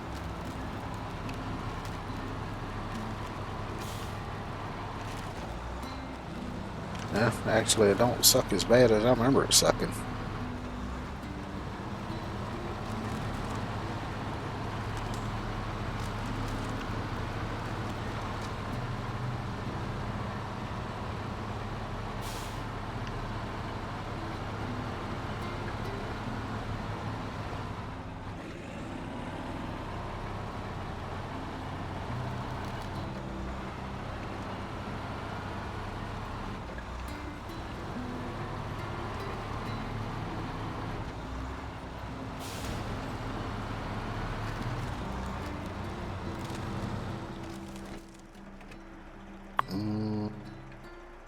I'm gonna stay straight here. Take the next right.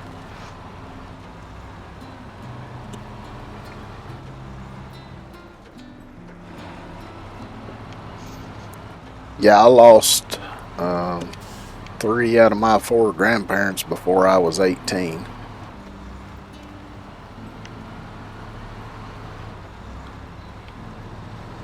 Lost my dad when I was 19.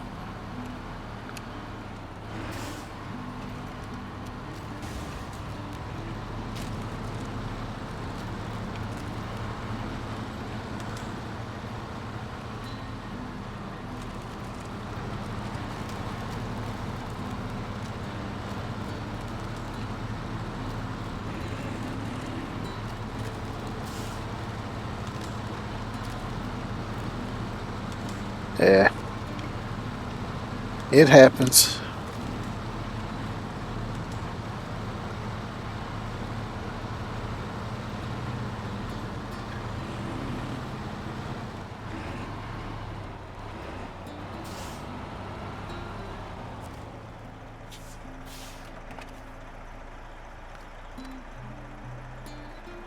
Yep, several spare parts for this one too. Okie dokie.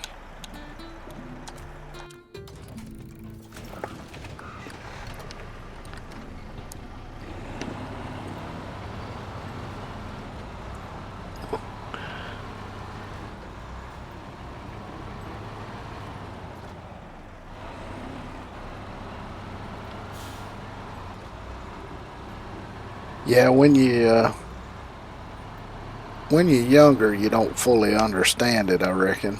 But as you get a little older, it does hit a little harder.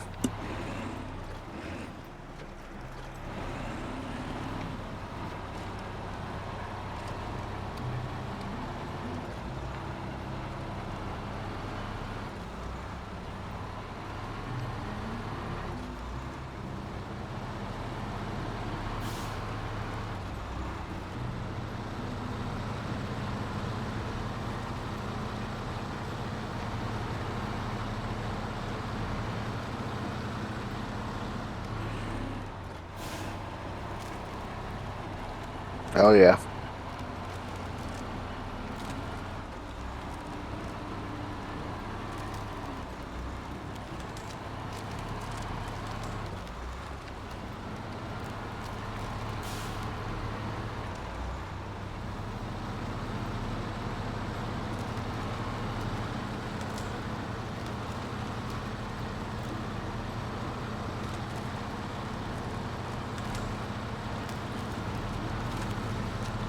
I think as you get older, though, like for me now that I'm 50, you get to a point where you kind of accept that that kind of stuff is inevitable.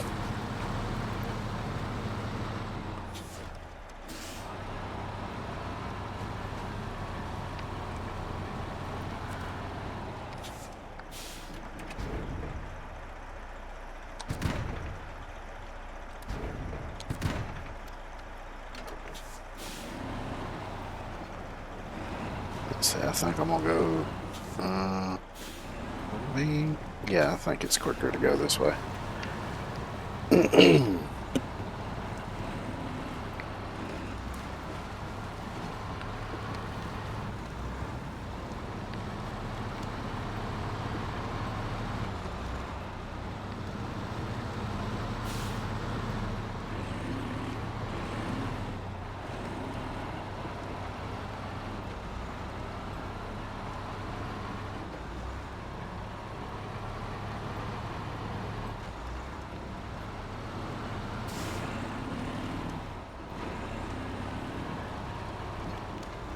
Oh yeah.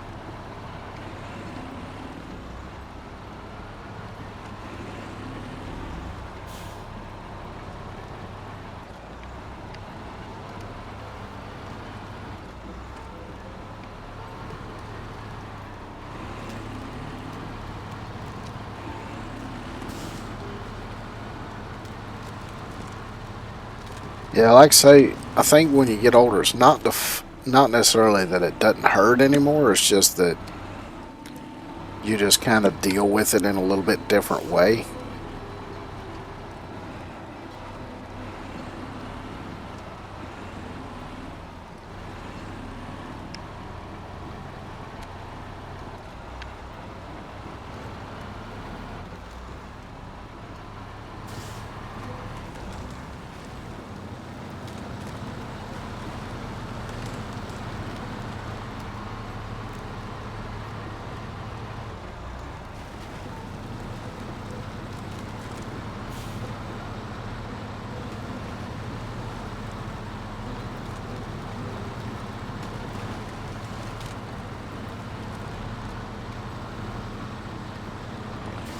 Yep.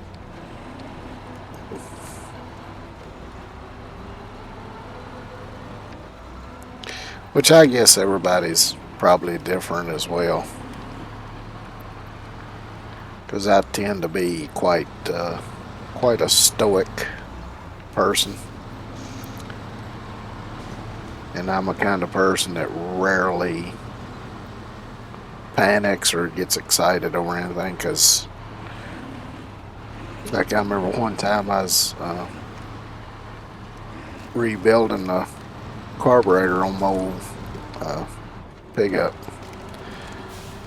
Got it rebuilt, got it put back on the truck, tried starting the truck up and everything. I got it running, but apparently I hadn't got one of the nuts holding the carburetor down tight enough because it was really hard to get to, and it felt like I had it tight, but apparently didn't, and some fuel leaked out and under it and got on the exhaust header and caught fire. And rather than panic or anything, I just calmly walked into the garage, grabbed my fire extinguisher, calmly walked back out and put the fire out. Then I tightened down the nut and tried to fire the truck up again. But yeah, I just tend not to panic over stuff.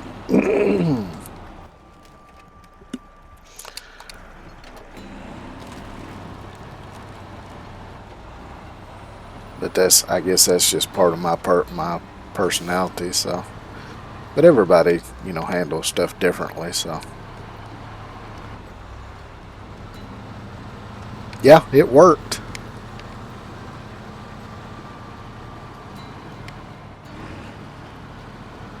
But the only bad thing was it had a little bit of a miss in it that was kind of intermittent that I never could figure out how to get rid of, because I thought rebuilding the carburetor would help, but it didn't really help.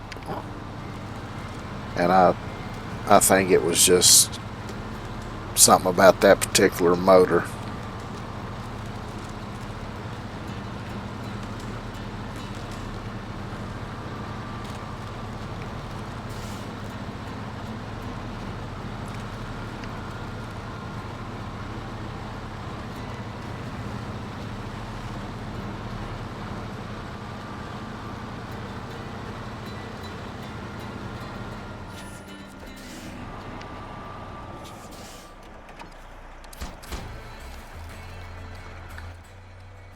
And let's see, I think that was the last. Well, I've got a few vehicle recoveries, it looks like, to do on here.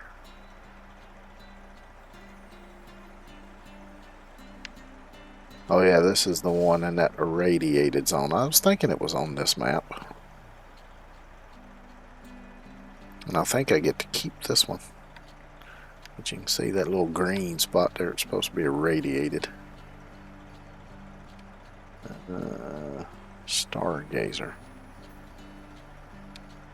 Where's... There might be another trigger for that somewhere. I don't reckon it matters.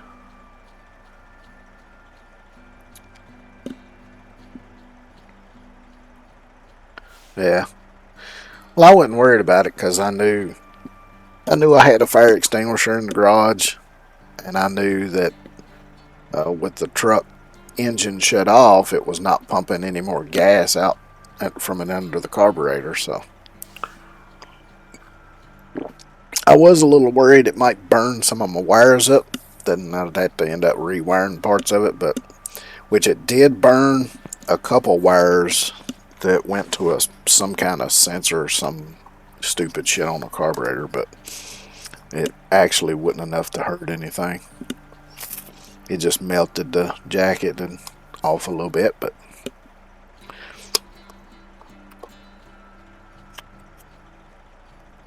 it still worked fine, so I didn't worry about it. Which I had another truck that I kind of had a similar thing happen to. I was driving it down along the river,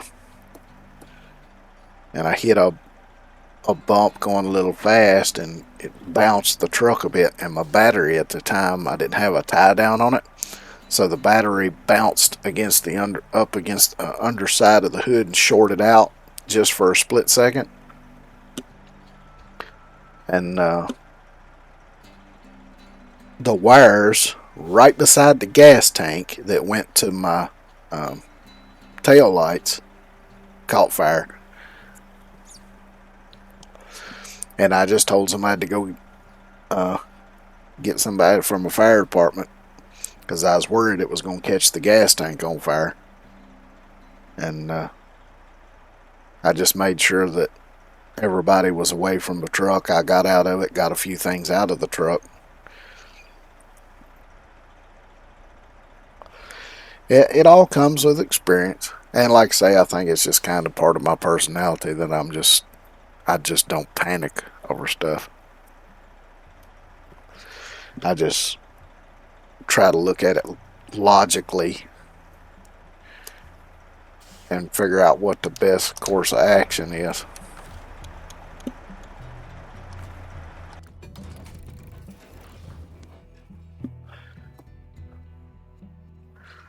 Hmm. I'm thinking I might take this beast for this one.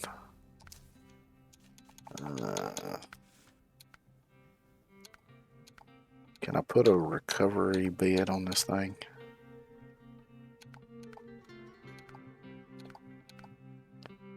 There we go.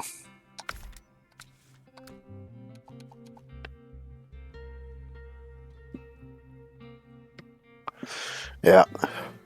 Well, I tell you, how I learned to work on cars was I started off when I was young working on lawnmowers.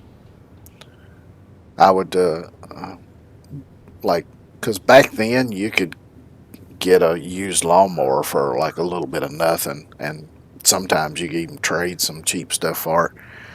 But I would just get lawnmowers that, were nobody wanted, and I'd just take them apart and put them back together. You learn because they have a very basic engine on them, and it's good to learn all of the parts and how they interact with each other, and then you can kind of upscale that as you go. Now, newer cars is totally different because they got so much electronic bullshit on them. But the basics of the engine and how things work is still relatively the same. So, but that's how I did it.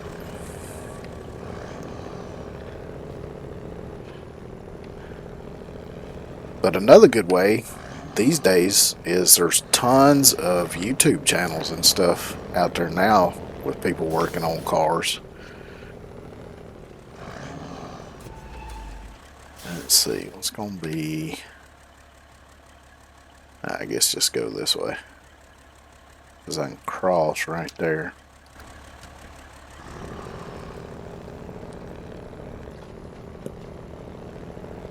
But yeah, once you learn the basics, the rest of it's usually kind of easy to figure out.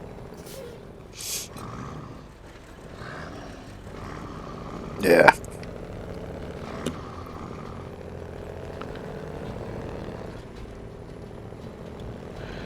But yeah, it don't have to be a lawnmower or anything with a small, like, one-cylinder engine on it. It could be a generator or anything with a small engine on it.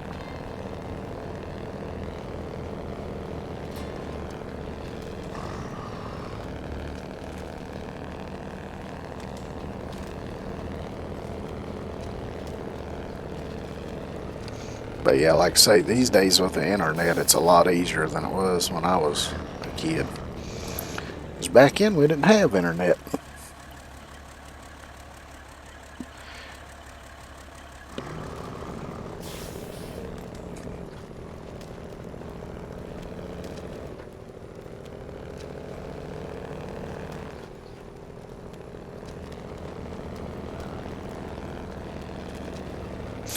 That's a damn good question. And that's something I've always kind of advocated for, is that schools need to teach basic life skills. I mean, sure, they need to teach, math and science and English and whatever.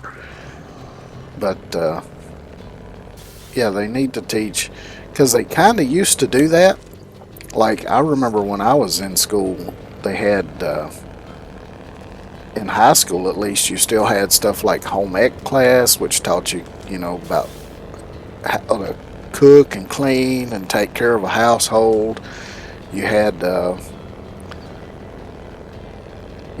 ag, which was agriculture, which taught you about farming and stuff like that. And then you had what in my school was called industrial arts, but it was woodworking, and there was a little bit of welding. Oh, I forgot about this big ass hole that's coming out of it. So yeah, you still had a little bit of that when I was in school, but from my understanding now, they don't have any of that shit. But yeah, they definitely should. which I have a lot of criticisms about the school systems these days, but yeah, they really do need to teach basic life skills like basic money management, you know, how to do general maintenance to a home or a vehicle.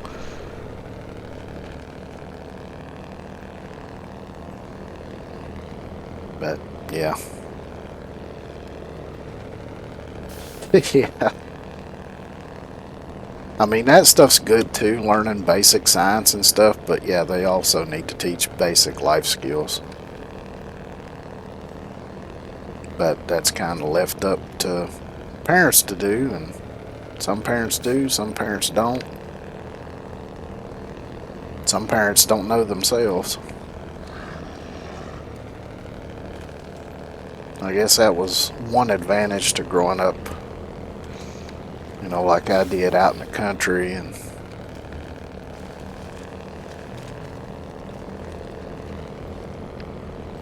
I had good parents that taught me, like my mom taught me how to read and write by the time I was 2 years old.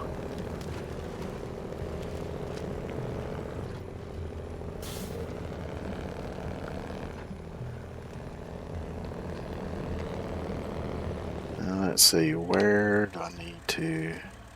See, I need to go this way.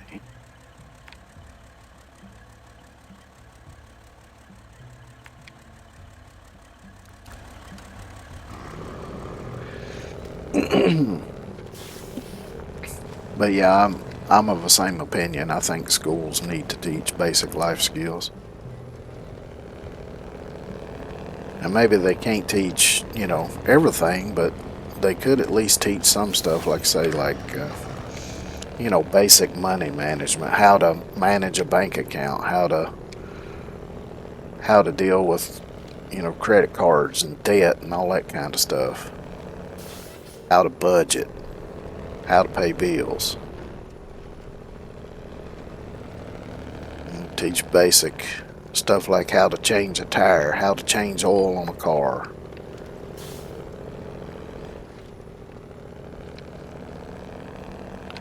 How to, you know, fix stuff around the house. Basic stuff, but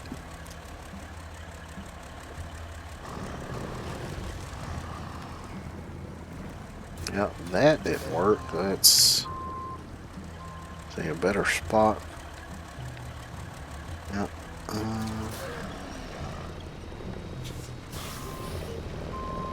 There we go. Yeah, it's a shame that they don't.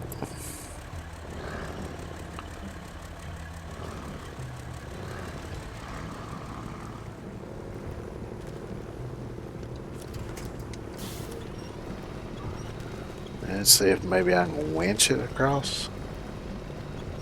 The front end sinks too low.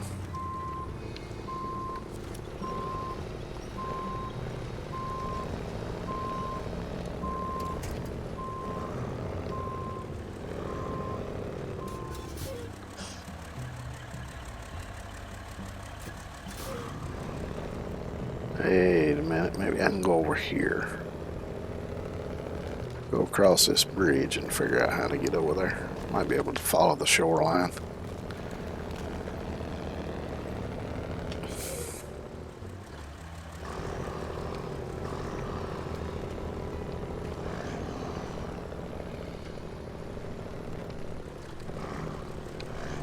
Try not to fall off of here.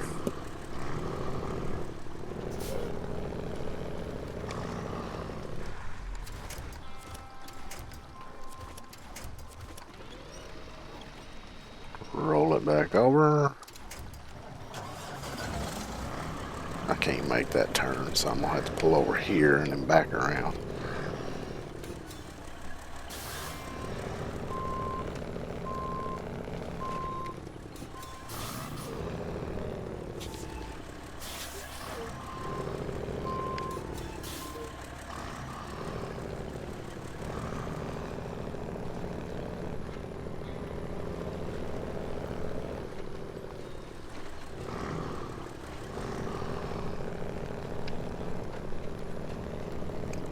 cut through over here? Yeah, I should be able to.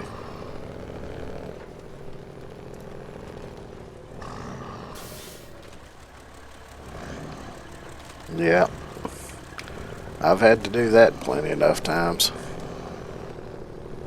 'Cause I remember there was one job I had where they had 12-hour shifts, and you'd work like 3 days on, 2 days off, 2 days on, 2 days off.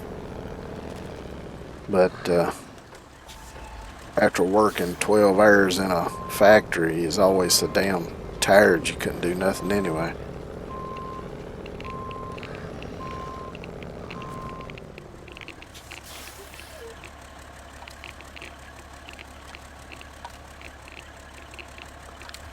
Alright, so it wants me to repair it first, so let's do that.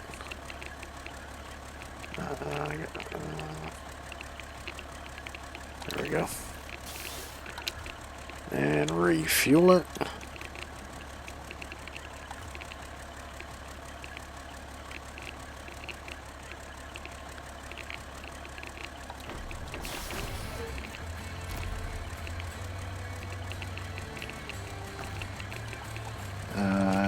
Oh, I can just swap to it now.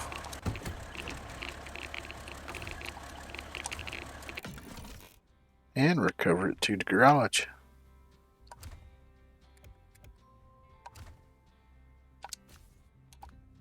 So I'll plop that one down here, move everything else.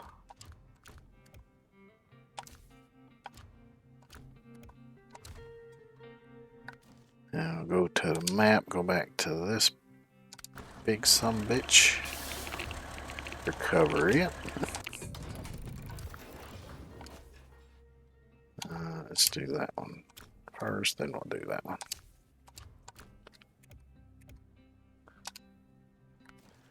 Alright, now what is the next recovery? We got one here, so let me do that one. And let's see, let me put the rollback bed on this one. And I'll just go trigger with it. Maybe I can do it all at one time here. Here we go. Yeah, that one. I shouldn't need the mini crane.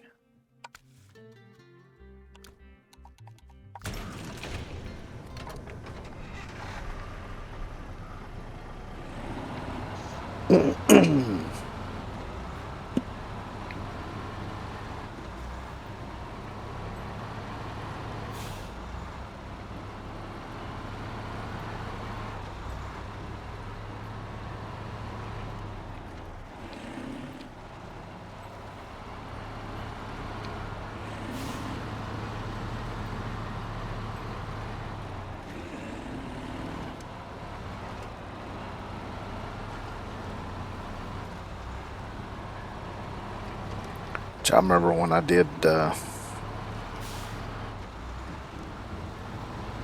this map before on PlayStation, I didn't have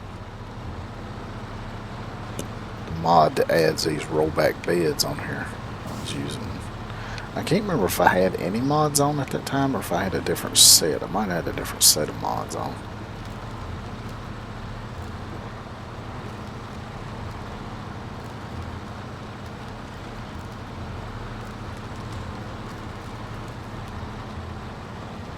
I tried a few different ones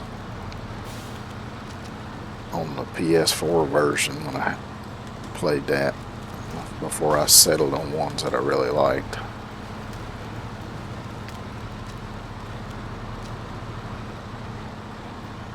You can. No, you for this game, I know for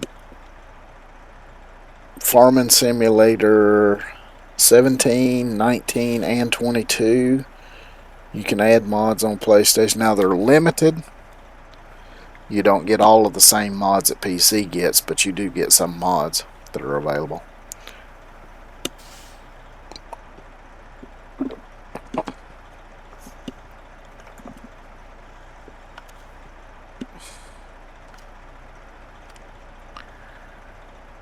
So deliver to garage, scout 800. Which is all the way down there, and I gotta take it back to the garage. Okay. It's gonna be a pain to get to.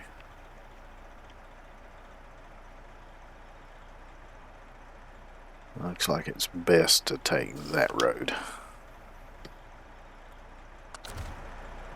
Now you can you can get mods on the PlayStation. Like I say, it's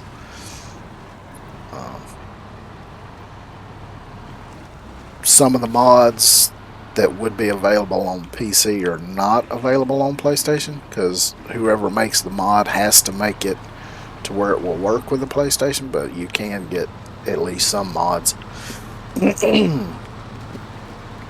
I know I played with quite a bit of mods on, like I say, Farming Simulator 17, 19. I had mods for this on PlayStation.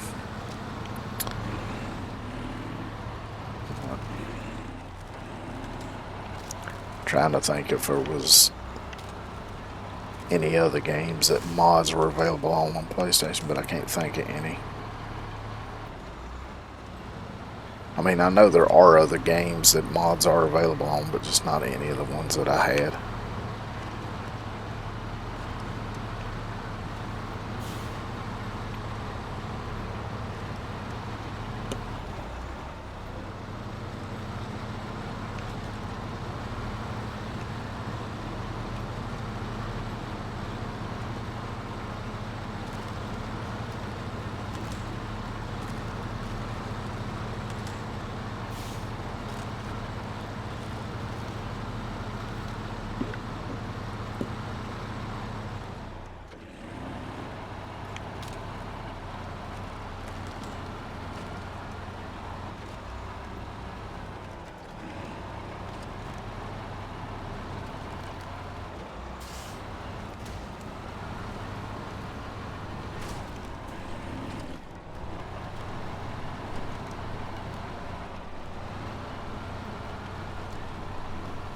But yeah, the mods I'm using here, I had pretty much all of these. Well, not all of them. I had like all the Bartleby's trucks that I'm using on here. I had all those on PlayStation.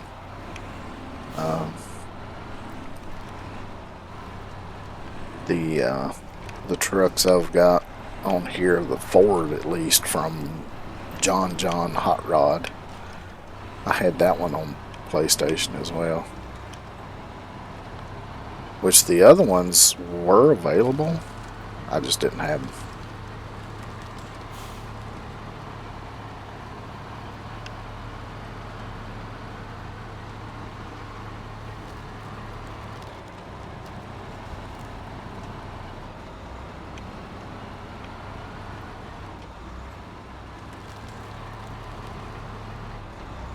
And the crane improvement mod, I had that one on PlayStation too.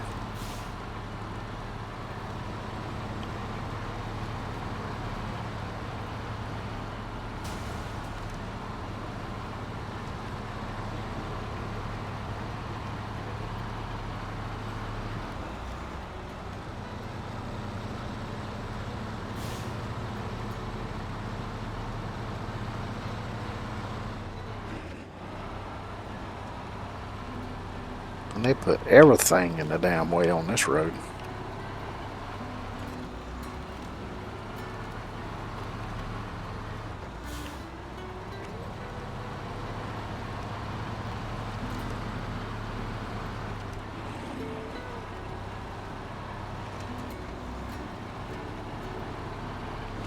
Which hopefully I won't have to use this road much.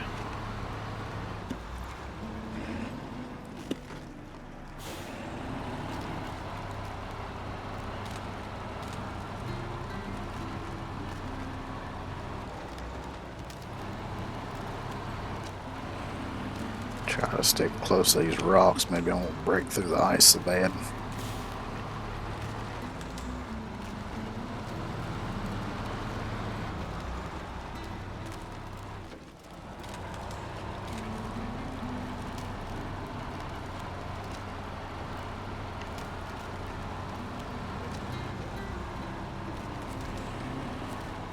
and get turned around.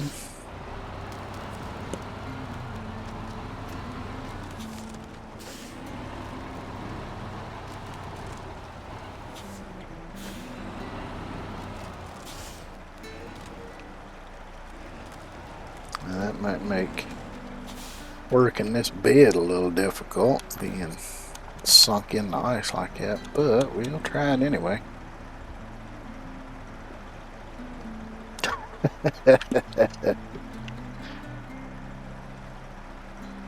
Let's see.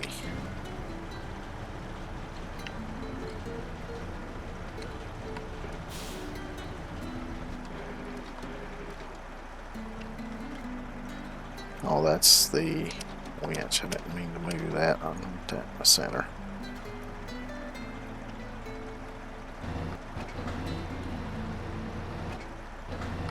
I don't want it going through the ice. Let's try it right here.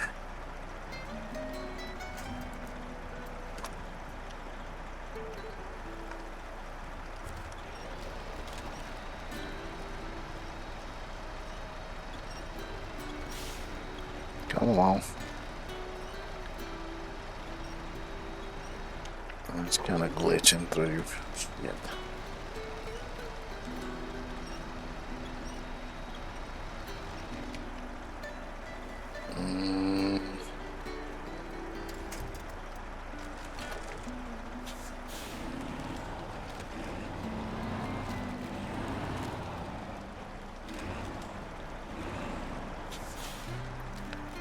Let's see, let me try moving up to here where I'm not sinking in the ice and see if I can get it to work.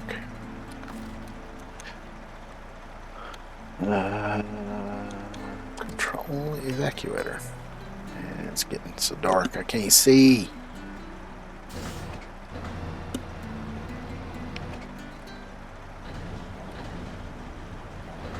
Alright, that's as far out as it goes. There we go, now it's on solid ice.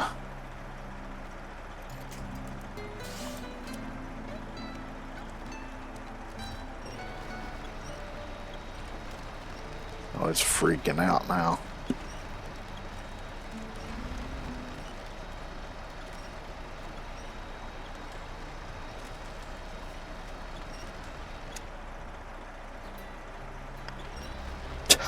Okay, the truck's still freaking out. That's... damn it. It's all glitched out now.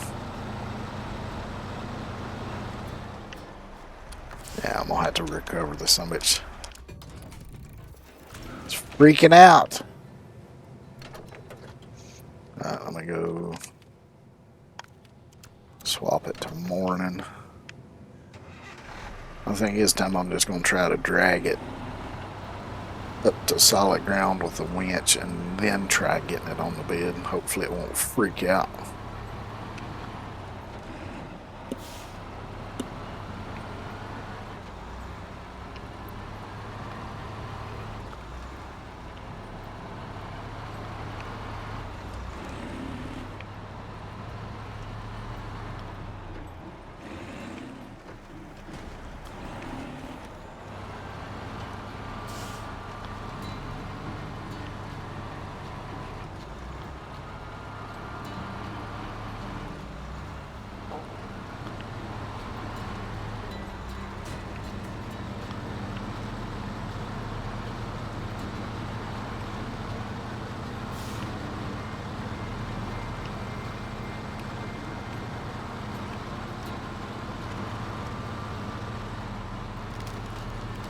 Let's see, is this the road I need to take?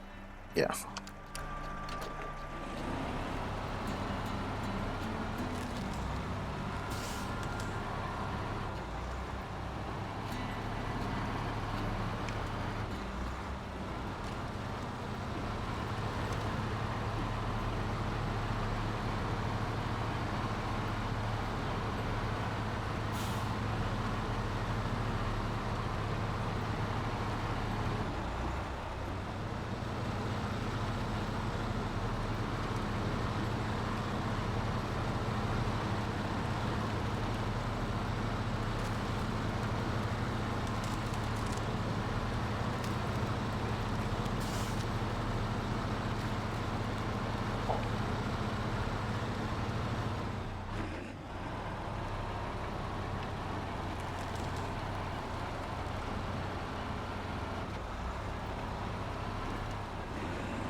Getting ready to say, come on now.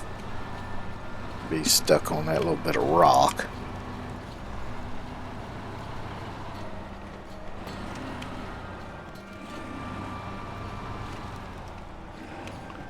Yeah, we'll fire in the morning.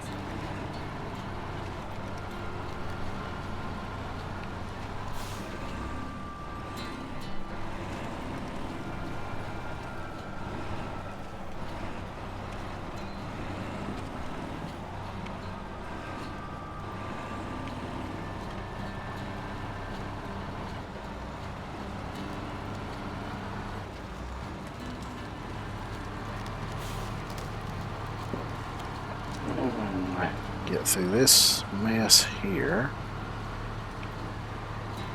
And all these houses look long abandoned. There's another tractor buried up in the snow.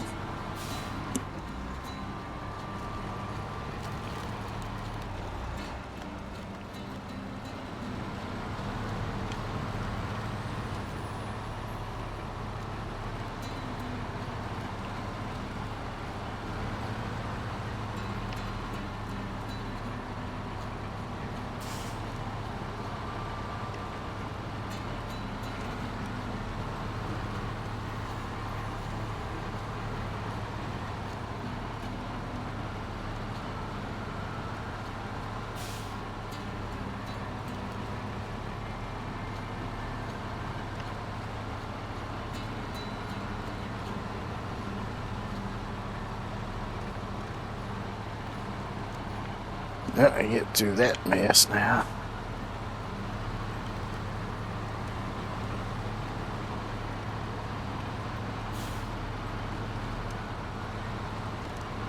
I'm gonna look as I'm going down through here, see if I can see a good spot to drag it to. Looks like right here, maybe.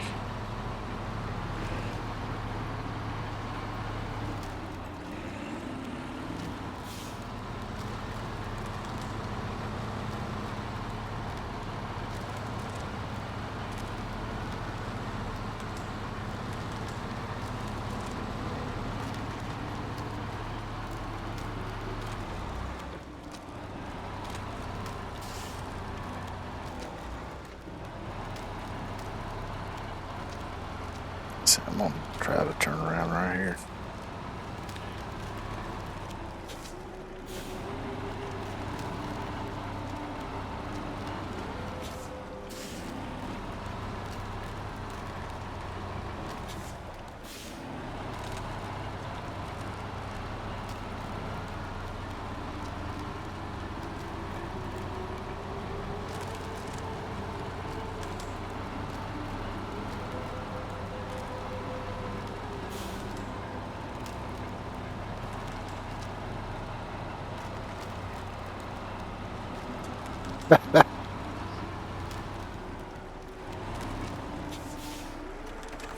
Alright, let's see if we can just drag this. Uh-oh.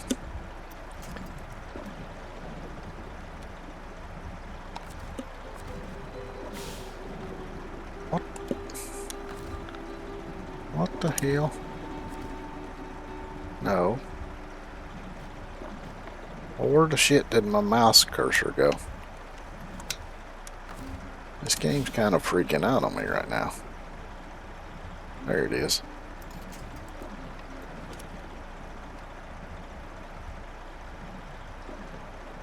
There you go. Just speed run it. Just drag it, I guess, over to some solid ground. And I'll try to load it up onto the rollback bed.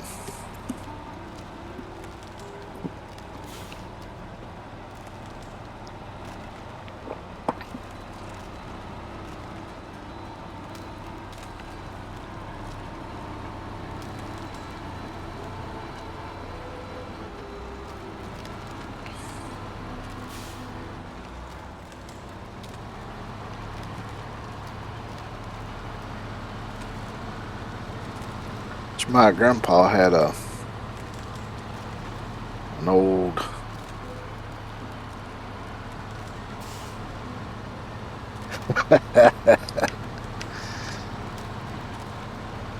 my grandpa had an old late 40s model International KB5.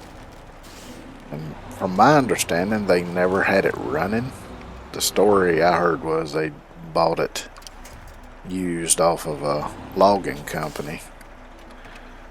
And a couple times they drug it all over the farm with a tractor trying to get it running and never could get it to run. But I always wanted to kind of do a resto mod on it and convert it to a diesel with a more modern drivetrain in it, because they had an old flathead straight six, had the manual transmission that had a 2-speed rear end, so it had the little thing on the shifter that you'd go through the gears and then you'd pull up on the thing and go through the gears again. But of course it would have been an unsynchronized transmission, which I've not had any experience with, but apparently they're a pain in the ass to shift gears on, unless you really know how to do it. But yeah, I always wanted to do that and put like a rollback bed on it. Yeah, when it comes to a vehicle with a 4-cylinder in it, I hate automatics in 4-cylinders because you lose too much of the ability to actually get the torque to the back wheels when you've got an automatic in a 4-cylinder. So I won't do a 4-cylinder if it's got an automatic in it. It has to have manual in it if I'm gonna drive it. And actually, I used to like to have a manual if it was 4-wheel drive, but with my arthritic knees, I prefer an automatic anymore unless it's a 4-cylinder. But pretty much everything I've driven, well, yeah, hell, even in high school, when I didn't have my own car, I was driving either mom's car or dad's truck, which mom's car was automatic, but dad's truck was a 3-speed with overdrive in the floor. And then the first car I had was an automatic 4-cylinder, which I hated. But that car didn't last long because my dad bought it from a junkyard.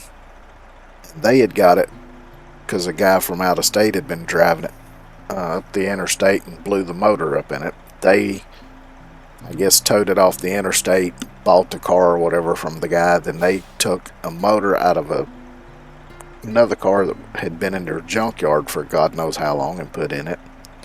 And that motor was junk. So that car didn't last very long. But let's see, the next.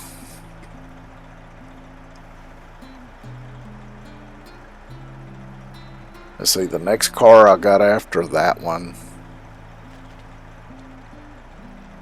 was a manual.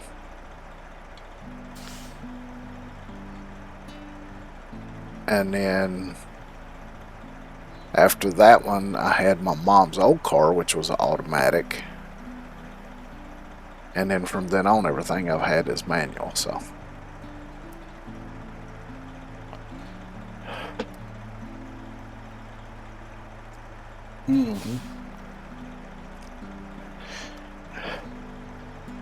I've got several cars now. The only problem is they all need to be completely restored.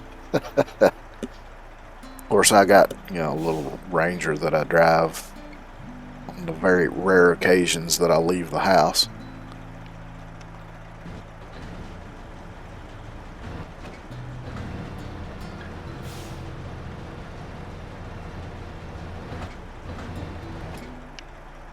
That should be good enough. Now, hopefully, since it's on solid ground, it won't freak out like it did before.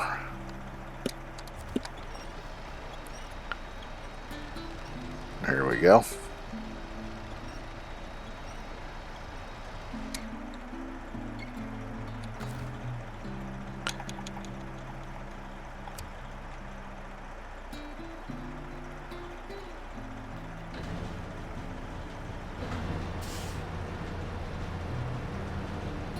It ain't on there straight, but it's on there. That's good enough.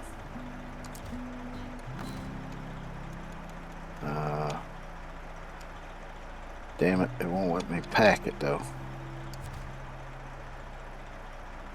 I guess it needs to be on there a little straighter then.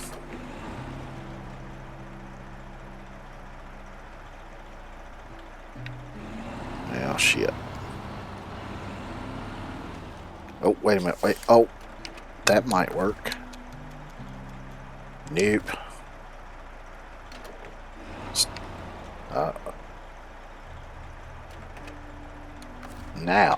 Now can I get it to work?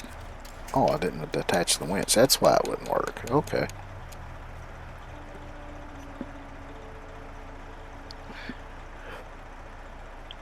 Yeah, that's kind of how I got a couple of my cars, which one of them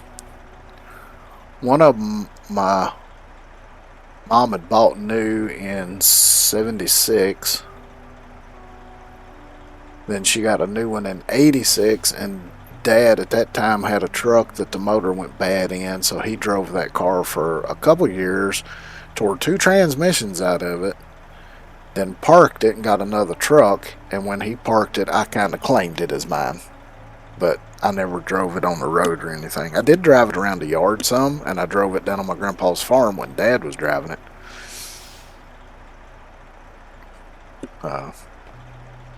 And then, like say, after that one car, I got Mom's old car because she'd got another one, drove that for a few years, and then I got me another car.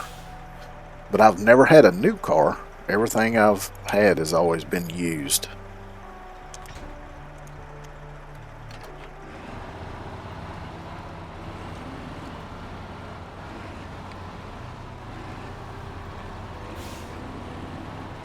And then when my dad got diagnosed with cancer and stopped working, he gave me the truck he had at that time.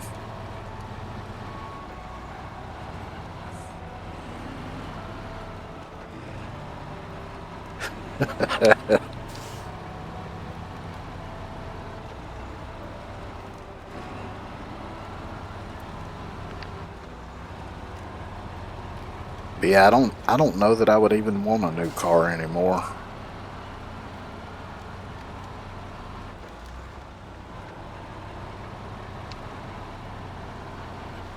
Because honestly, these days, as much as new cars cost, you could buy an older car and completely restore it, still not have as much money into it as you would a new car, and have something that was just as reliable and drivable as a new car.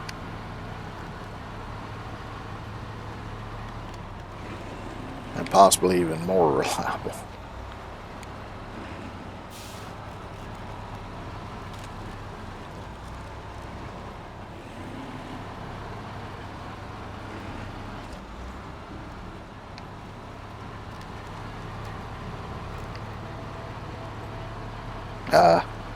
I never did. I tried an energy drink one time. I didn't really like it, so I never really did drinking.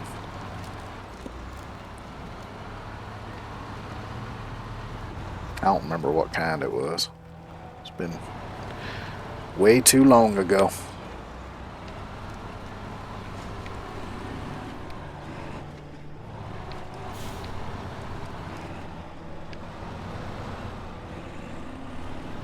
This is a little tricky here. Carefuling.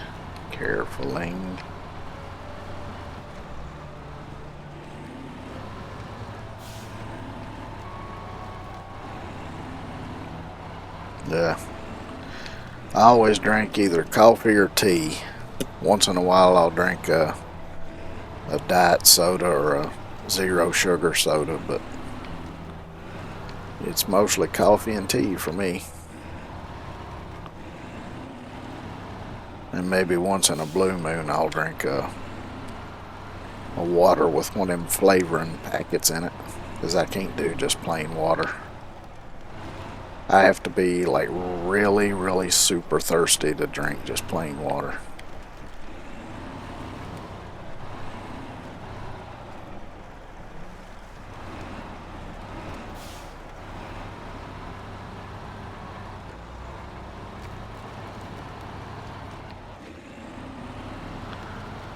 This little Scout is bouncing all over the place on this rollback.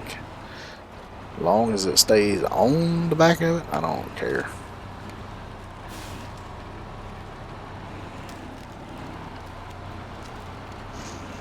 Yeah, I should drink water, but I just can't do it.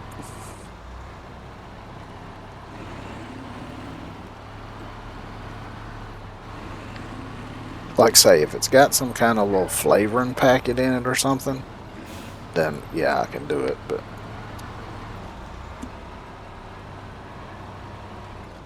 as you know, you can buy them little sugar-free flavoring packets that you just pour into a bottled water and shake it up.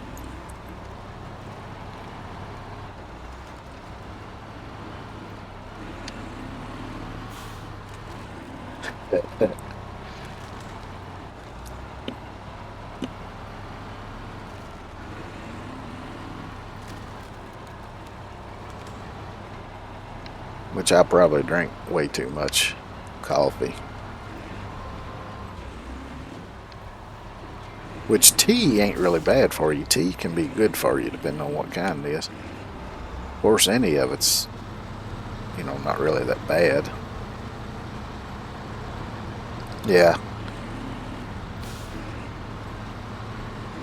Yeah, I think I've gotten them in the tub before too.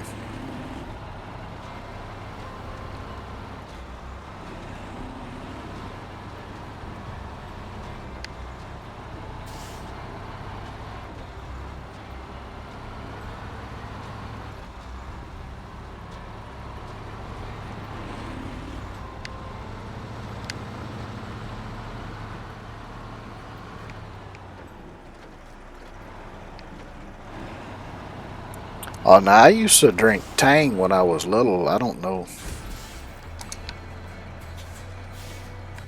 Because I remember when I was little, they'd always advertise Tang as the drink of the astronauts because supposedly that's how it was developed or something.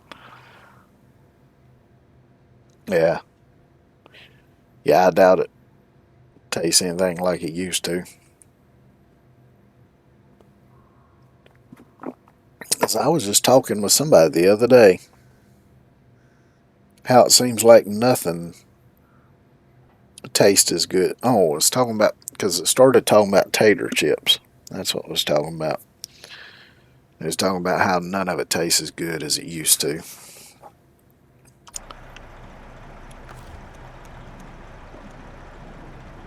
'Cause I was talking about how, like with sour cream and onion tater chips, it used to be you could really taste the onion and the sour cream on it, but now it hardly tastes of either one.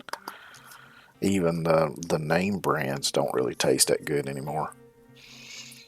But I mean, used to it would even leave a little bit of aftertaste in your mouth of like green onion.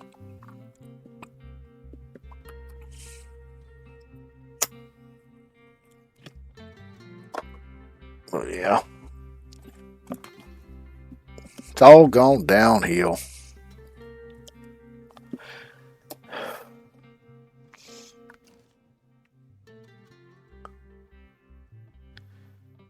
Let's see, we got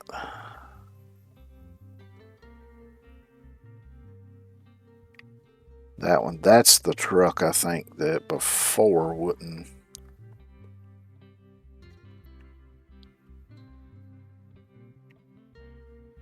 Misadventure. Where is the other part of that? Because there's no vehicle there.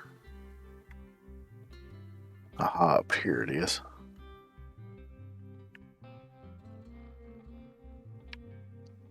So that's a vehicle and a trailer.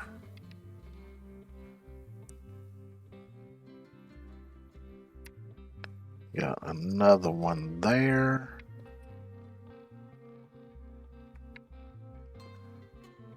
And we got another one there.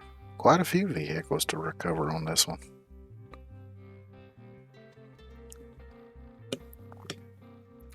Yeah, it's funny because anytime I start talking about that kind of stuff, I kind of feel like just an old man complaining, but I've seen a lot of younger people even complaining about that kind of stuff anymore.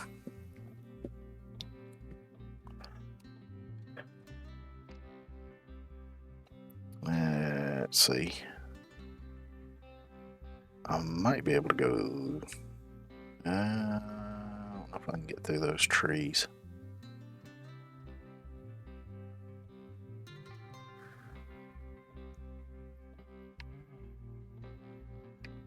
And maybe I should just take the road.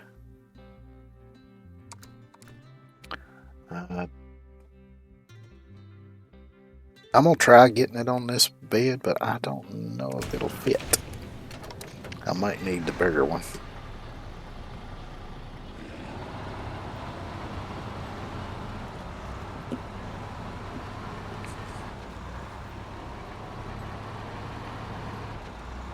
But yeah, I fall into all the old man complaining tropes.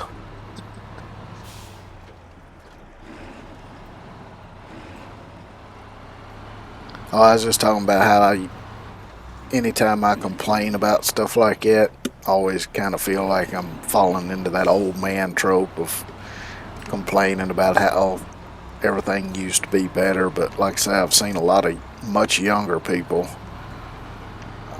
doing the same thing anymore, so.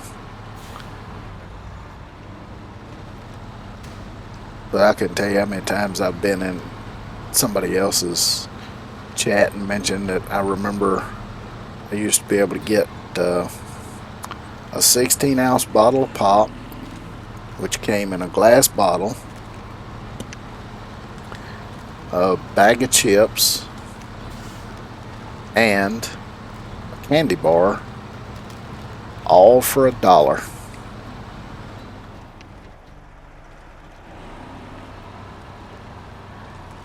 Because the bottle of pop was 25 cents, the bag of chips was 25 cents, and the candy bar was 50 cents.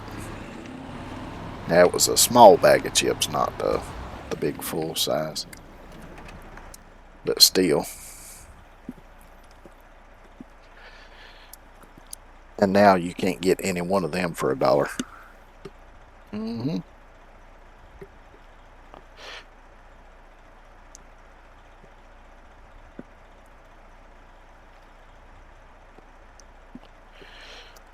And I remember I used to like to get these things because when I was little, I'd go with my dad. We'd go hang out at one of the little local country stores. And it'd always get me something to snack on. And there used to be these things, I think you can still get them. But it was a little package, and on one end it had a little thing of like cheese spread, and then it had 4 of the club style crackers in it, and it came with a little red plastic spreader to spread the cheese on the crackers, and they were 25 cents each, so I'd get 4 of them. And then I'd get me a 16-ounce drink as well. You know, I mean, I know why, but if companies would go back to putting pop in glass bottles, for one, it would taste better, and two, you could recycle the glass bottles. And I'm sure recycling those are way easier than recycling plastic, because I know I've heard some people say that most of the plastic that's supposed to get recycled never actually ends up getting recycled. But I think companies do it probably because it's just cheaper to put shit in plastic. Yeah, inflation sucks. I'm way off of the road here. Oh well, it don't matter. I'm gonna mark it because it's really hard to see. Because I remember, you know, when I was little, you could take the glass bottles back to the store where you bought it, or pretty much any store really, and you'd get like a nickel or a dime for each bottle that you'd bring back.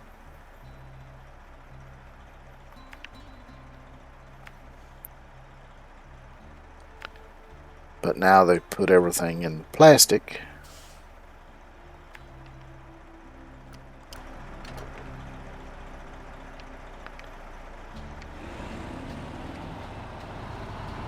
And then they expect everybody to go through and sort everything and do all that and recycle it. You don't get anything out of doing that. And then most of it don't even get recycled anyway.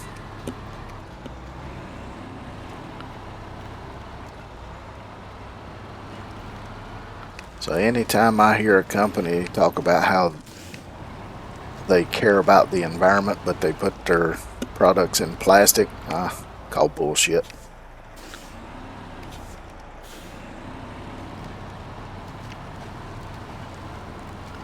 So I read an article, it's been a couple of years ago, about they found some kind of enzyme or something that would basically eat plastic and convert it into some kind of sugar.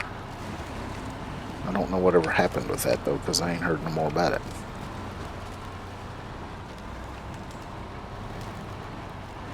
Yep.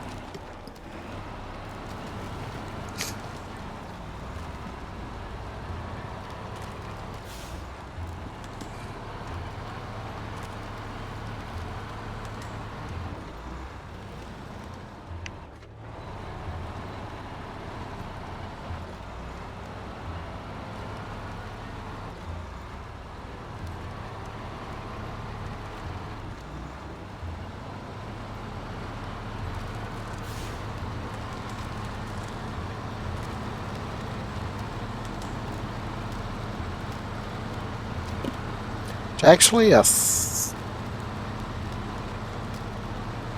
maybe they quit. I remember though here a few years ago you could still get small Cokes in glass bottles though, I think.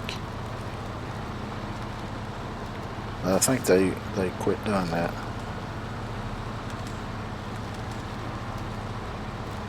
But it's like with, yeah. Which another thing I can tell you is complete bullshit is when it comes to the difference between like diet soda and the zero sugar soda, there is absolutely no fucking difference. Yeah, I was thinking that they still did some of the smaller Cokes in glass bottles. I know they did a few years ago, but I couldn't remember if they still did it or not. Which, like I say, I very rarely leave the house. So even if they still did, I really wouldn't know. Deliver to the motor pool. This thing might fit on here. I don't know. Let me get over behind it and drag it over to solid land because I don't want this truck freaking out again. But yeah, if you'll get like a diet soda and a zero sugar soda and look at the ingredient list, they're identical. Now they may use, they may change the proportions a little bit because it doesn't tell you the exact proportions of the ingredients. But the way the labels work is the ingredients are listed from most to least. So whatever the first ingredient listed is, that's what's mostly in whatever it is.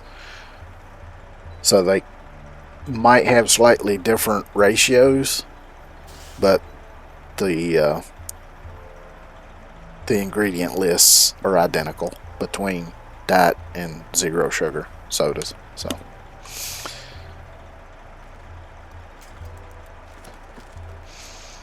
because it's funny if I hear somebody say, oh, drink the zero sugar stuff, it's better than the diet stuff. It's the same shit.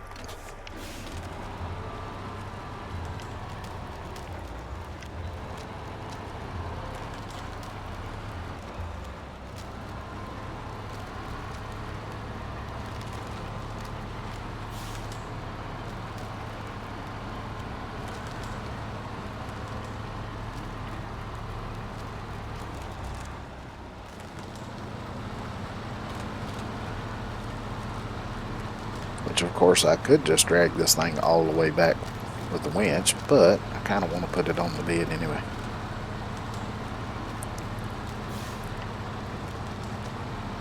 So once we get up here on the solid ground, I'll load her up.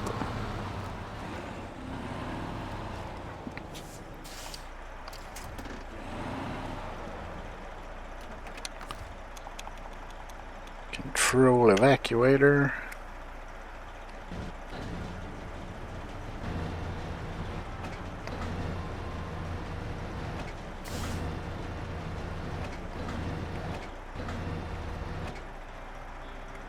Let's lift that up a bit. Hook the winch.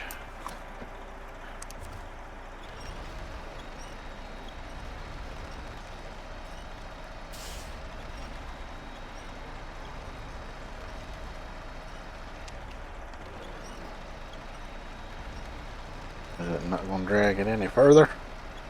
Come on. Well, let's see. Let's go.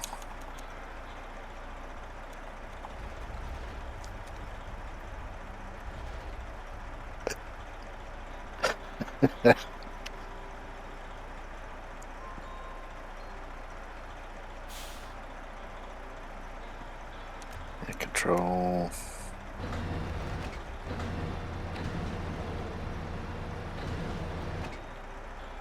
Oh shit, I detached the winch. I didn't mean to do that. Right.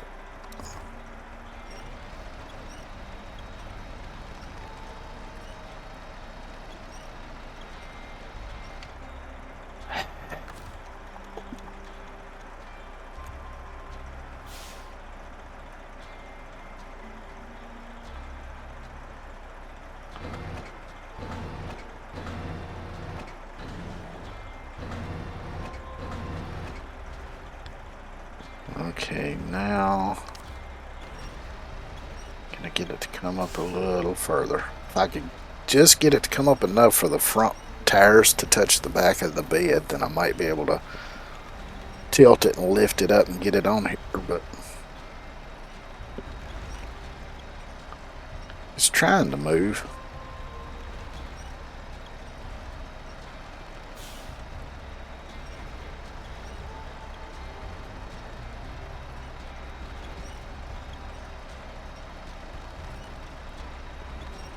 Yeah, I think I've gone as far as I can go with that.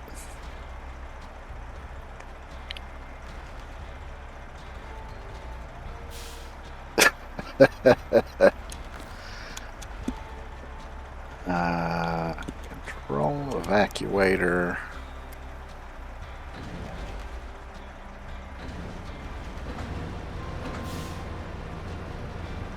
There we go. Well, it barely fits on here. Let's see.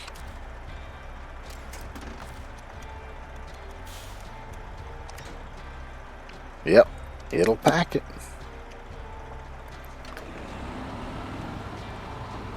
Now let's see if I can get it back to the garage without it falling off, because it's that one front tire there is damn near off of it.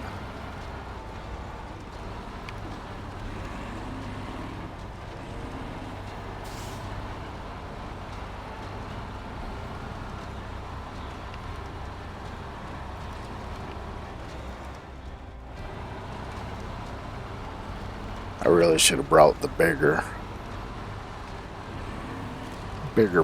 bed.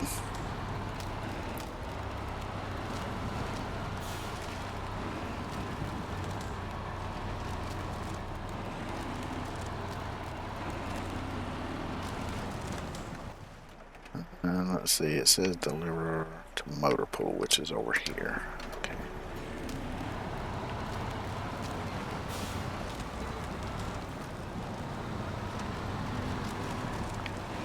Yeah, I've never used WhatsApp.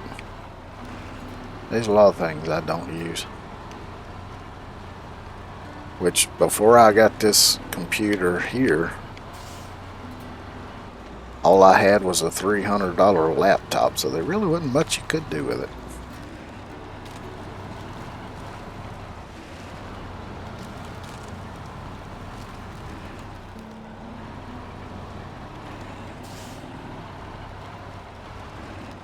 Of course, I don't get food from restaurants very much anymore either because of my dietary restrictions. But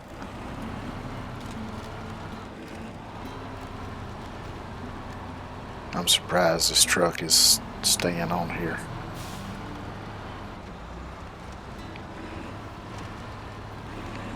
Oh, coming up this way, I can actually see where the road goes.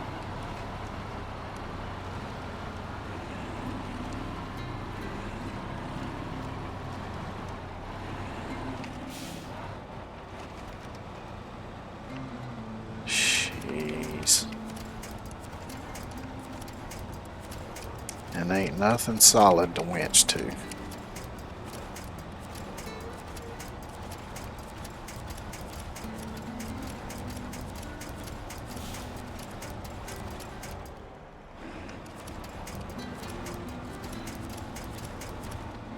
There we go.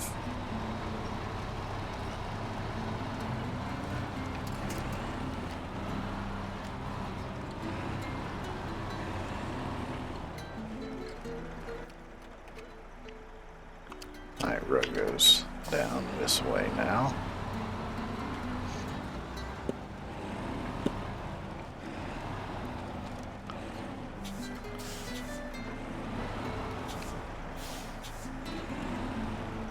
Try to get down here without rolling the truck over. Ooh, sketchy.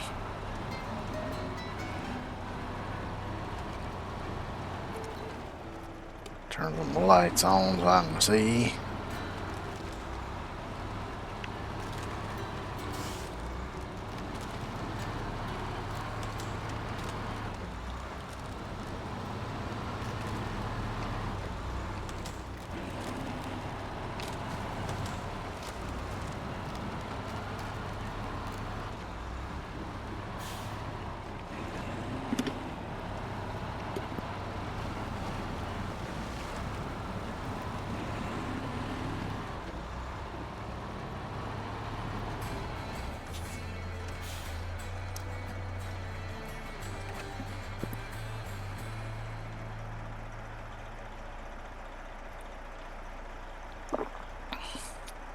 All right.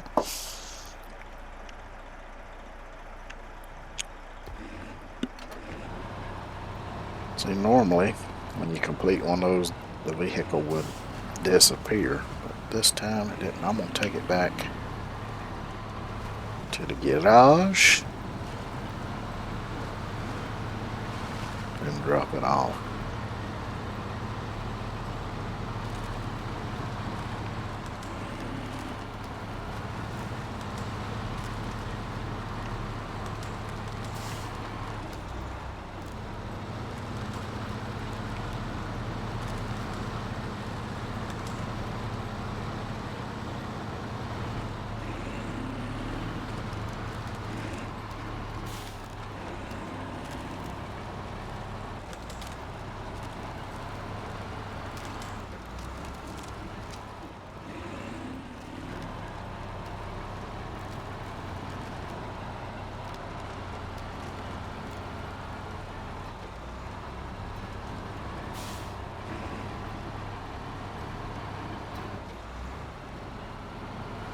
And if it still works like it did when I did this on PlayStation, then I won't be able to access this truck at all. So I'll just have to drop it off over in the corner somewhere and we'll let it be there.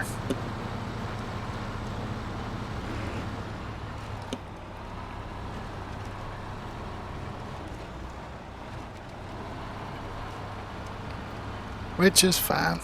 Although it would be nice if I could at least sell it and get a little money out of it. But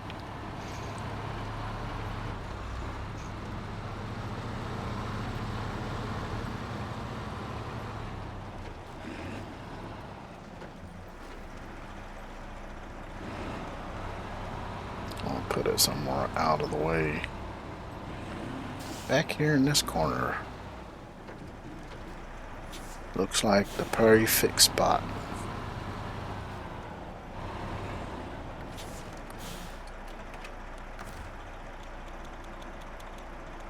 So unpack it.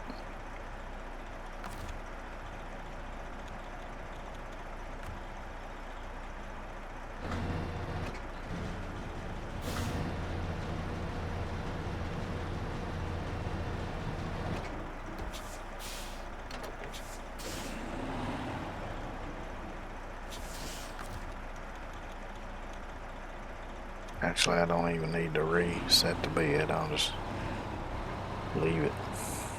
And I better put it away because it might glitch out if I try to put it in the garage like this.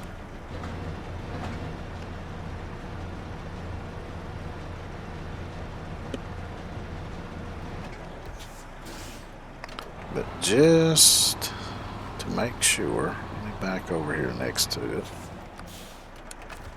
Now if I go into change truck, you see it won't show up to change into that truck, so no access to it. So it'll just sit there from now on. Oh, that's nice.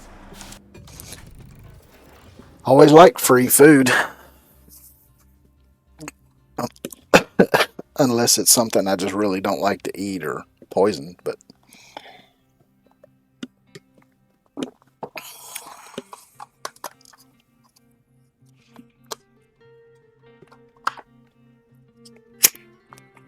which I'm a little bit weird about food.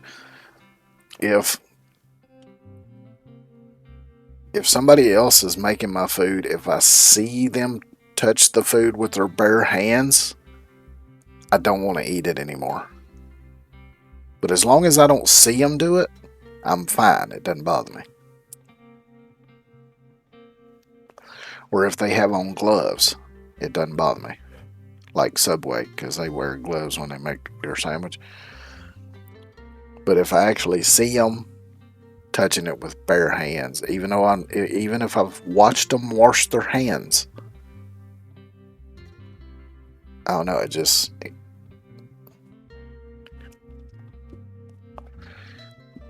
kind of makes me not want to eat it anymore. I guess you could say I am just a tad germophobic, maybe. Not really, because most stuff don't bother me at all, and I'm actually a proponent of not living too sterilized in a too sterilized environment, because your immune system needs to be exposed to stuff to be able to fight it off.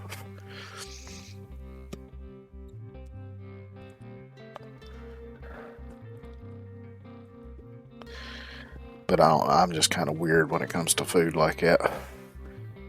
Which, another funny thing that's kind of weird about me when it comes to food is I could watch the goriest horror movie while I'm eating and it doesn't bother me.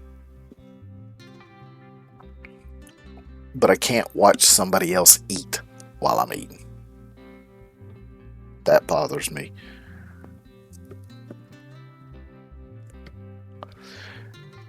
And I can't watch animals eat while I'm eating. That bothers me too. But yeah, I can watch a gory ass horror movie and that don't bother me at all.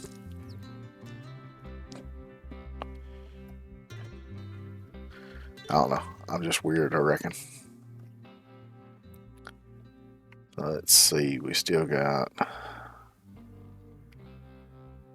this one up here. This one. And this one over here. Let's see. Let's grab the one up here next. That's the furthest one away.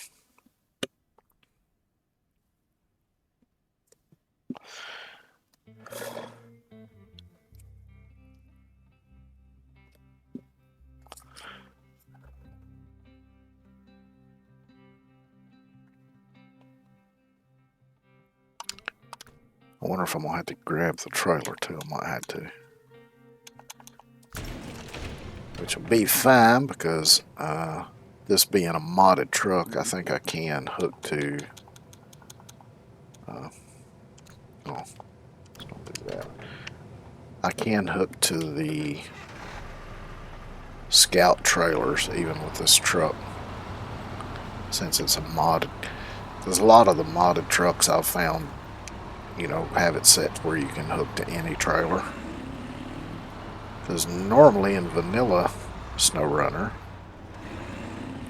you have certain trailers that'll hook to certain vehicles, and that's it. Now the only difference in that is for the larger trailers that require the high or low saddles. Even with the modded trucks, you still have to have the correct saddle for those.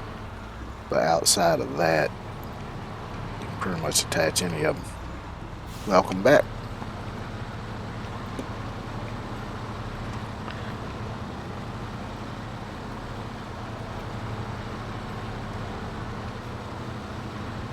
Let's see. Oh, look real quick. I want to see.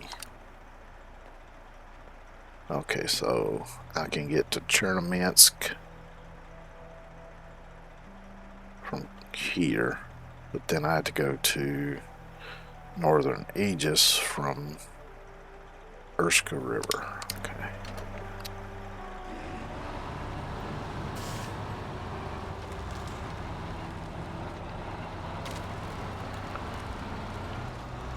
So I guess we'll do Chernominsk next, and then we'll do Aegis last.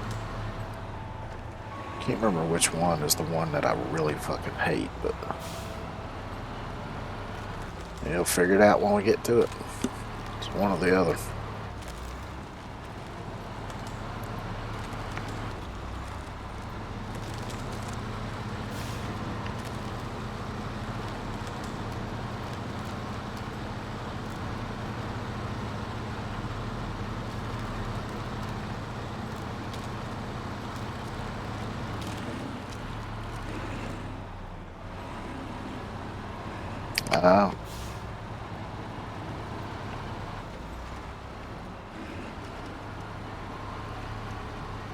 Yeah, I never did use a keyboard with my PlayStation.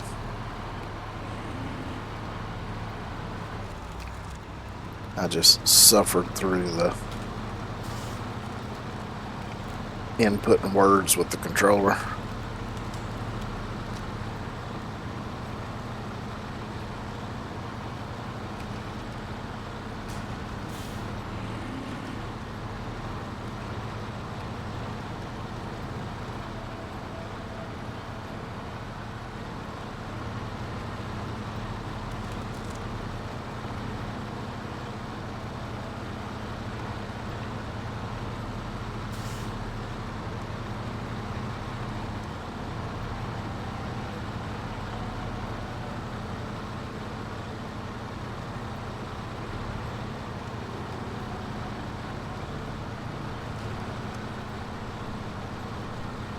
I guess it really wasn't all that often that I remember having to input words on the PlayStation. Usually it's just putting in a name for an RPG or something. That's pretty much it.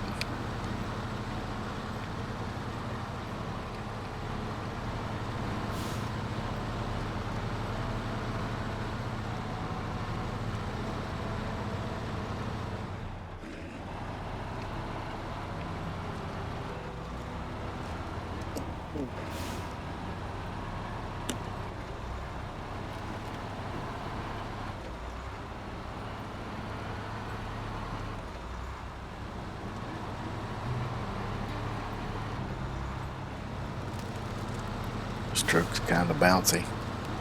I think the bouncy trucks are kind of more fun sometimes.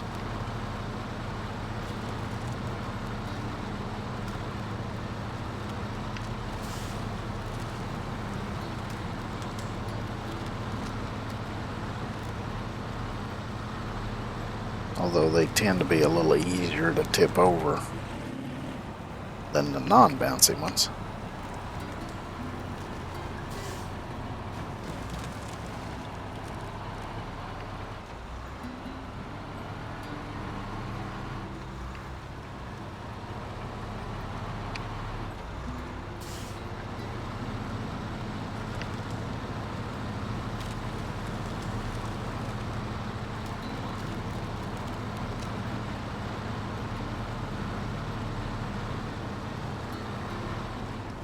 Wonder why them birds are circling over the town.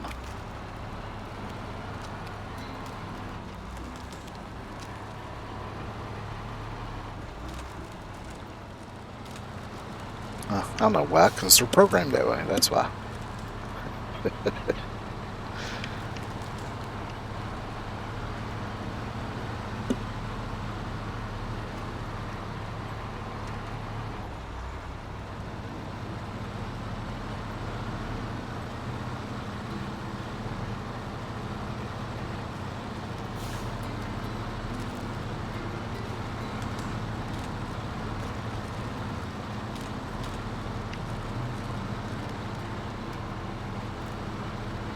See what is day is 23rd.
I think I'm gonna try to go up through that rock passage, but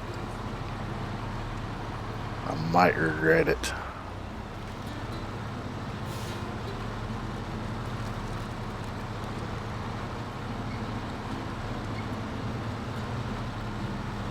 Because this truck being fairly wide does tend to get wedged sometimes. Alright, so let's see. So yeah, there is a possibility of getting wedged in there. I'm gonna try it though.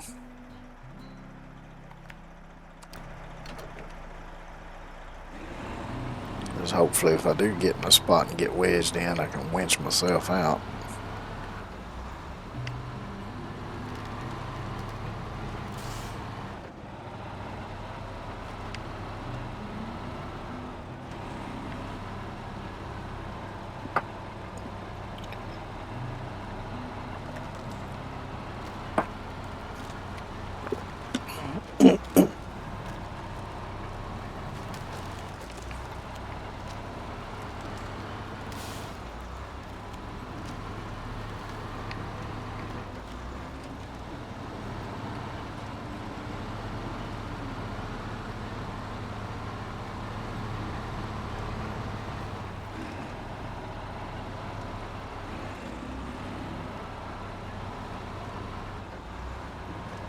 Here we go.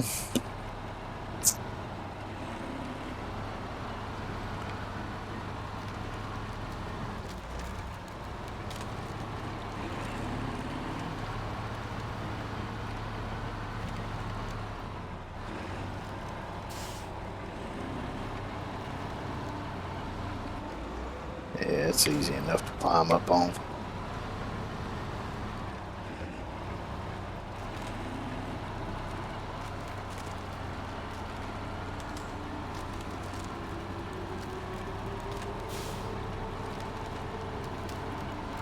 Now this looks like it'll be fine too. I can just get over this. Here we go. Don't know what I ended up attached to. I can't see it, but as long as it works, that's what counts.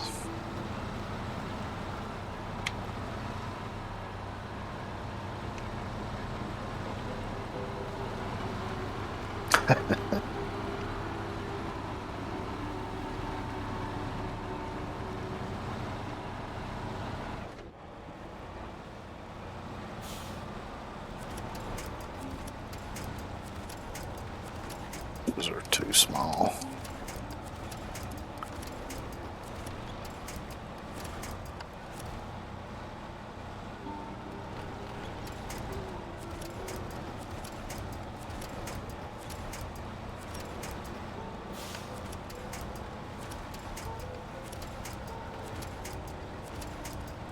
And everything I'm attaching to, just, that's not going to help me either.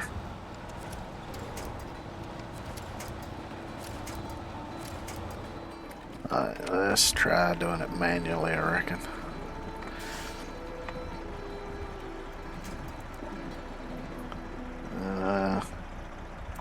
Shit, nope.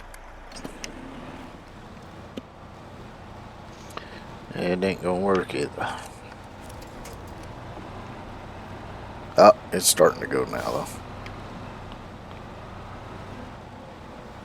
Well, was starting to. There we go, that's the one I wanted to connect to.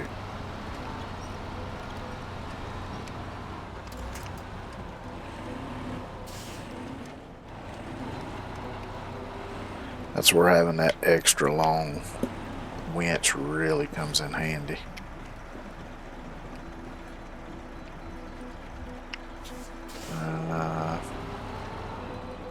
Am I supposed to go that way? Yeah.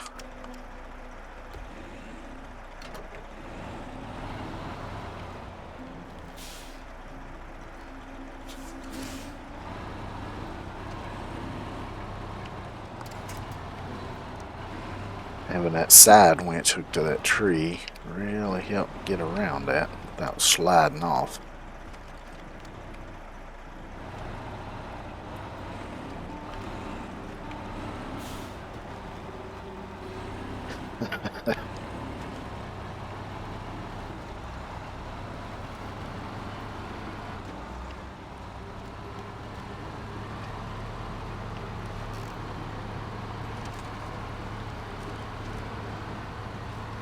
Alright, here we go. Well, that thing looks beat all to shit.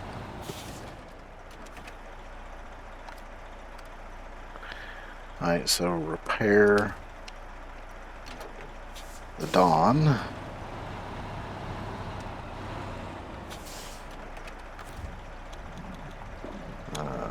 Repair.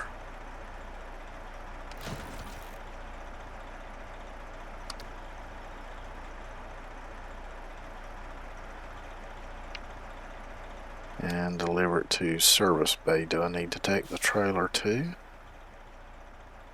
I think I should take the trailer just in case.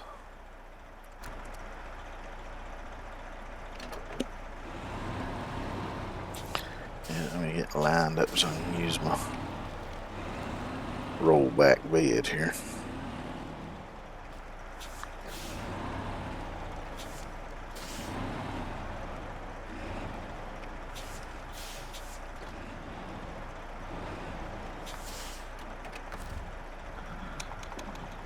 Control evacuator.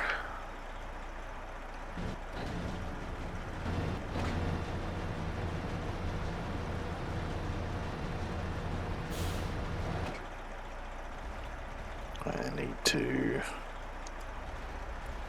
move the winch a little bit here.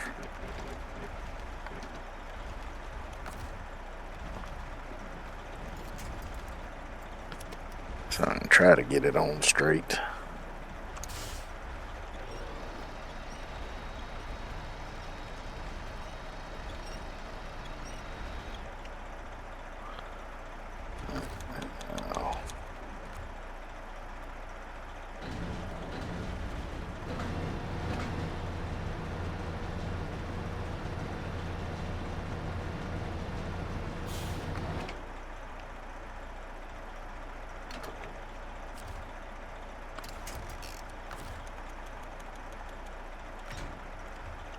Get that packed up.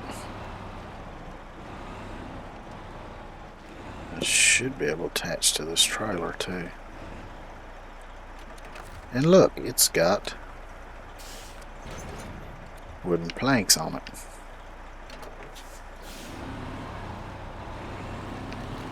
So if I don't have to turn this trailer in, which since it's got these wooden planks on, I shouldn't have to. Actually, I might be better off going that way.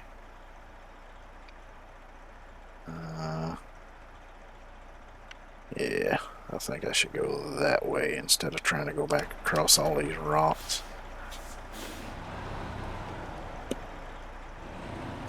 I gotta be careful though, because if I dump the trailer over and doing this, it's gonna dump the wooden planks off of it.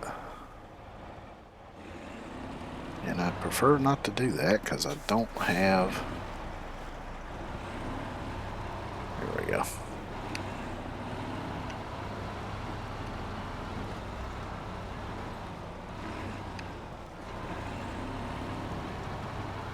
So I don't have a crane on me to pick them up if they get dumped off.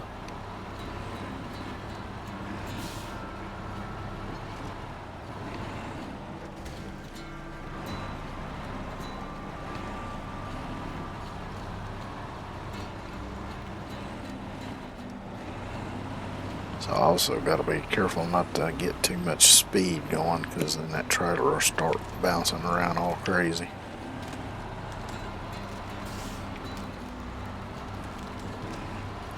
Like they tend to do.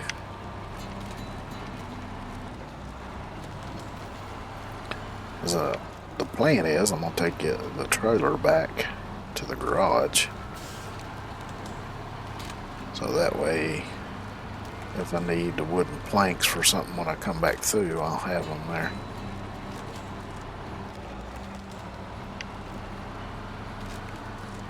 Welcome back.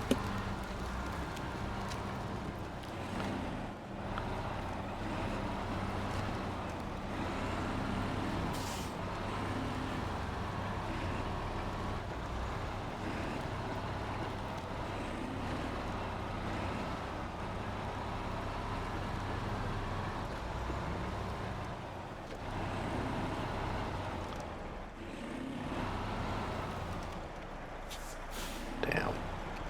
Sorry, turn radius. It is fairly sharp turn though.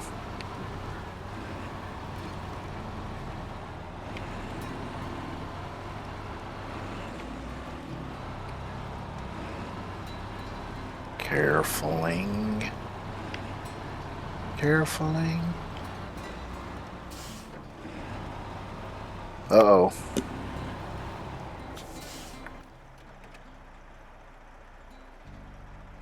Alright, so turn, go up through there, go through there. Okay. Let me just go ahead and mark it. I don't have to keep looking at the map.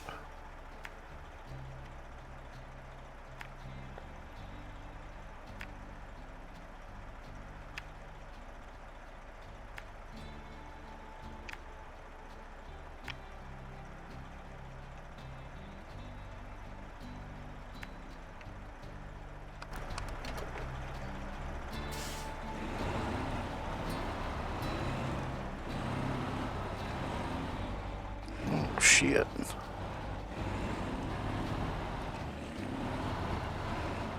This is going to be tough to get through, especially without turning this trailer over.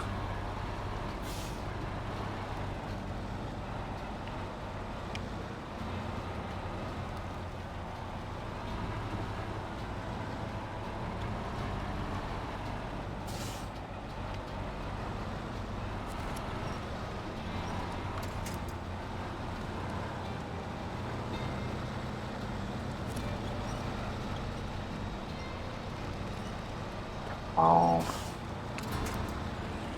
shit.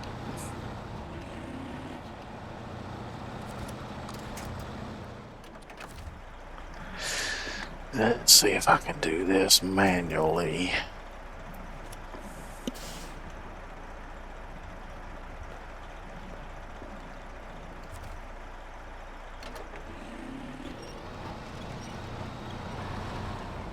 There we go.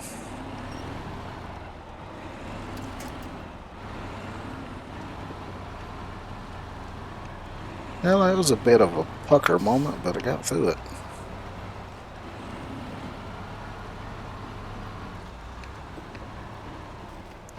once was a fence is now a gate.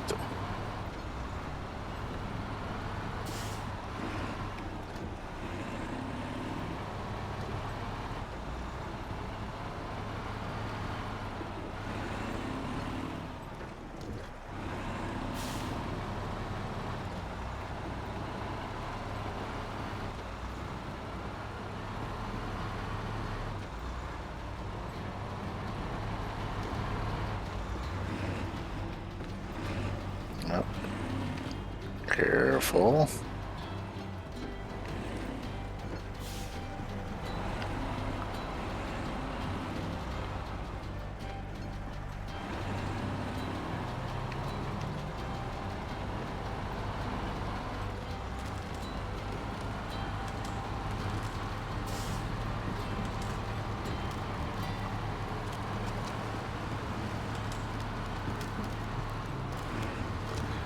If I'd known that this trailer had the wooden planks on it beforehand, I would have at least put a small crane on here. So if nothing else, I could pick them up if it dump off.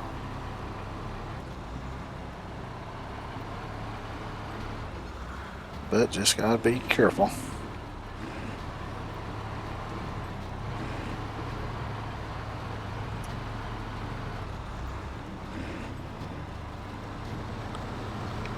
Well, I might just leave it up here somewhere and come back and get it later.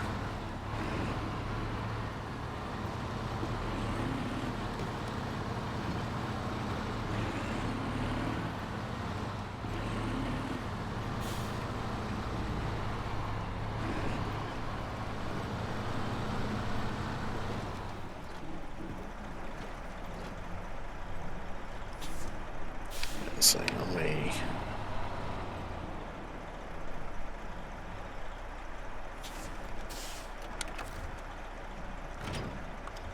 I'll just drop the trailer off there for right now.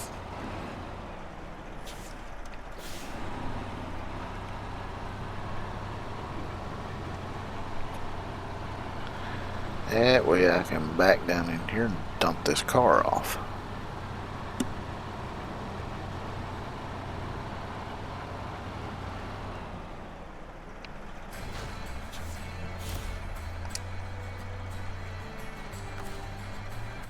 Let's see, where's the... I guess I can go get that one.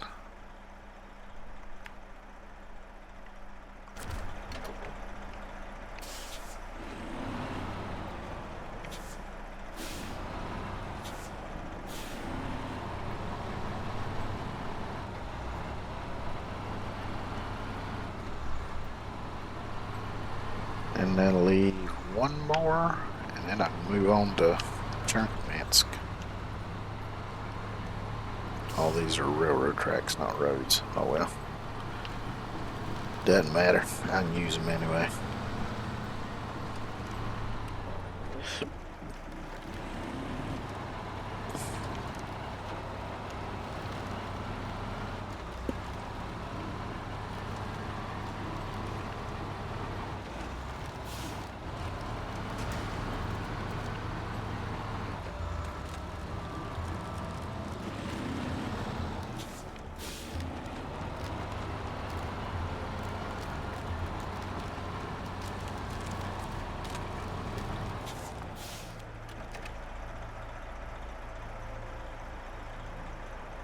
Ah, that happens sometimes.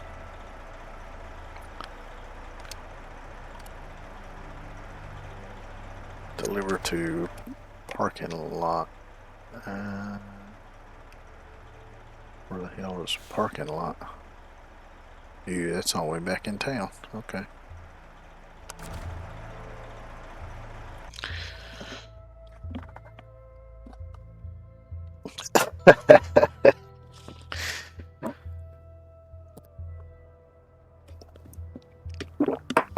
I'm gonna take a quick outhouse break, stretch my legs, all that stuff, so I will be right back.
All right.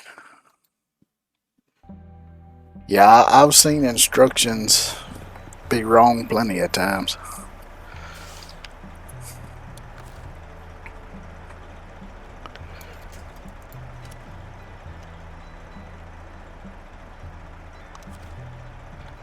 Alright, now where am I taking this thing again? Oh yeah, back over to the village. Let me get it out here on solid ground somewhere, and then we'll load it up and haul it to the village.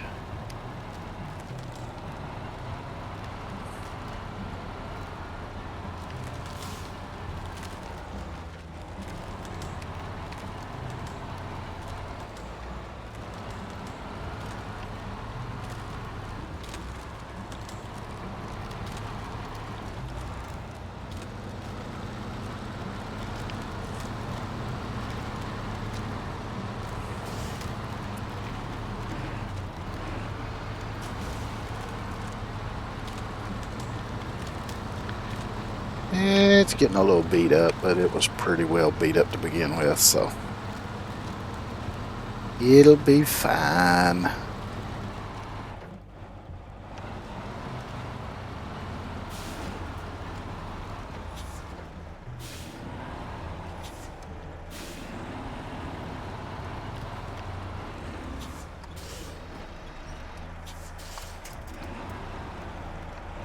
Right, now let's get her loaded up on back of here.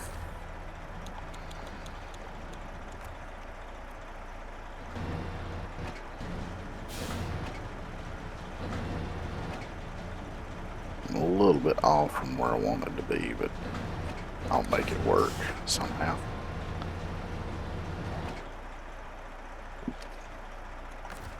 Right, and the winch.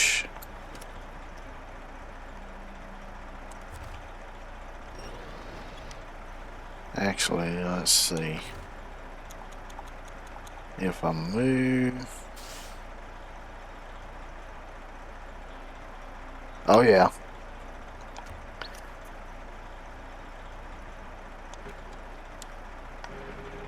If I move it all the way over. Yep. Need lots of hours and often lots of money.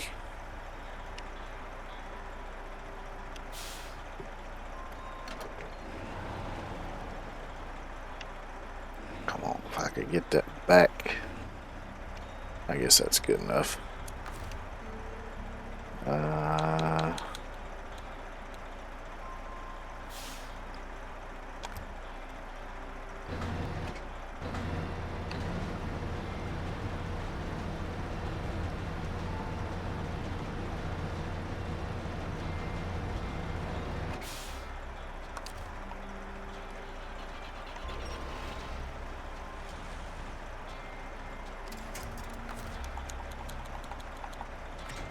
There we go.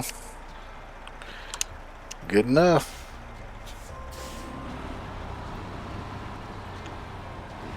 Oh, I love mozzarella sticks.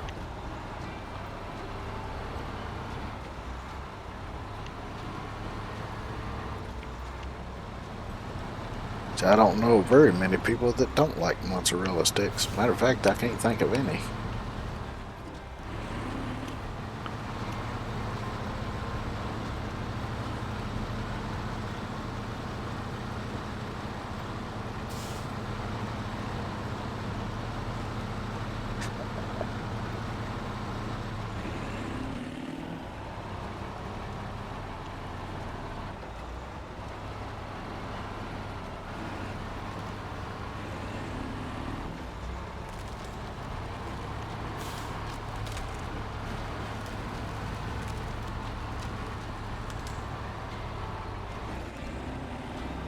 Get through this section of chocolate pudding I'm driving through here.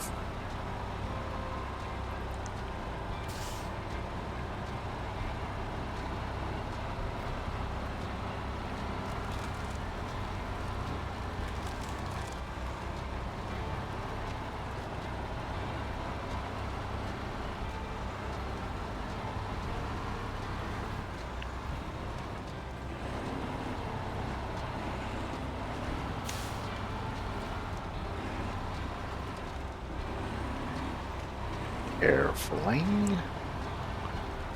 It does kind of make it lean to that side a little bit. Just gotta be careful though.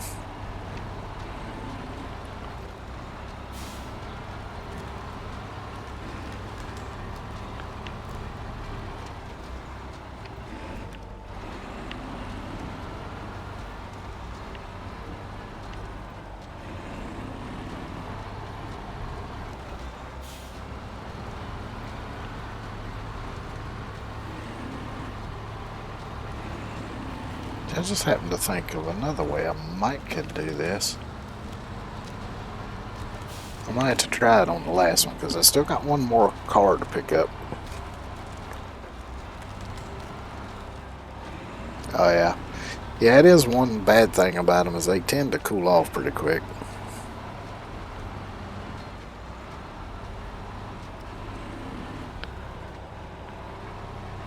Which I've noticed pasta does that too. Pasta cools off really quick after you cook it too.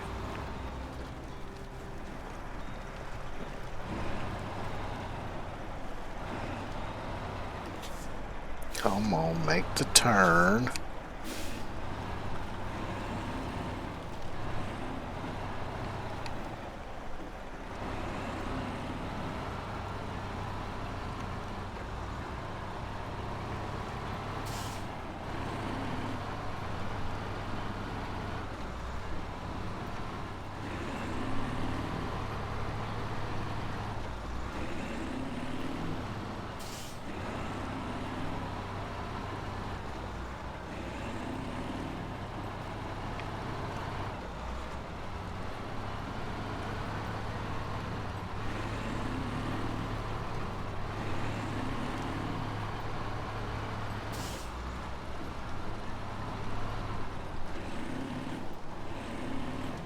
Of course, I've always liked cheese.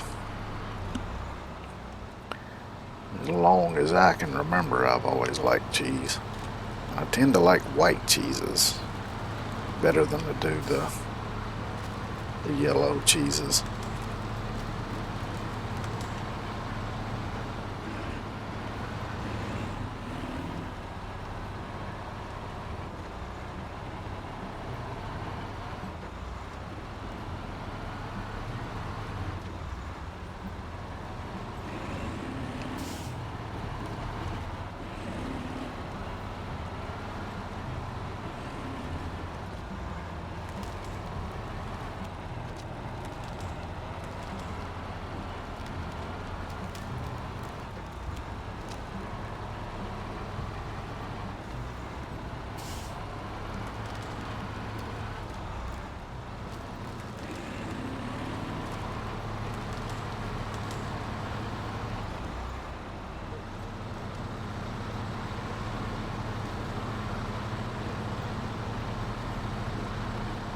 I know that other car is a little scout car.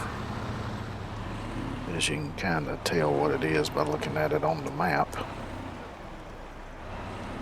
Even though the proportions are kind of off.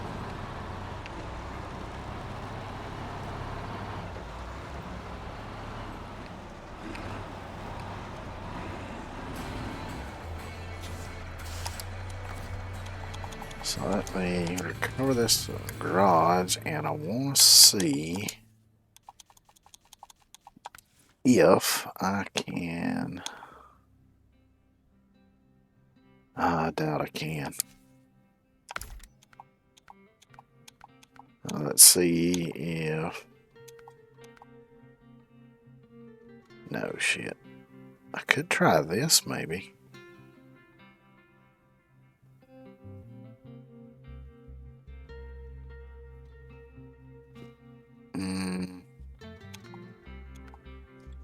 I was going to try putting the big crane on here and the rollback bed, but it don't look like it's going to let me do it.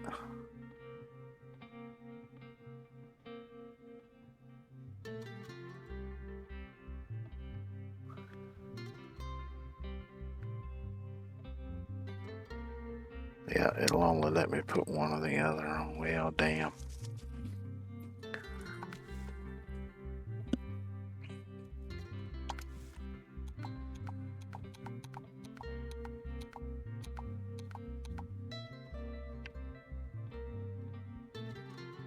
I mean, that car might fit in that.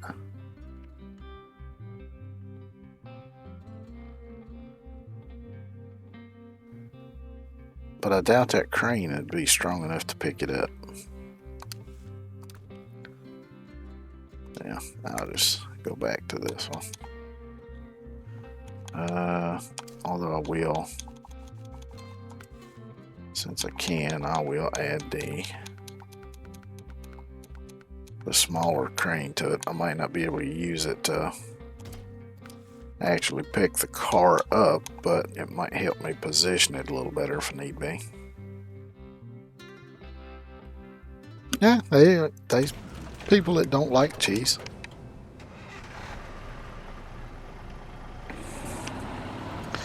There's nothing wrong with not liking cheese. If you don't like it, you just don't like it.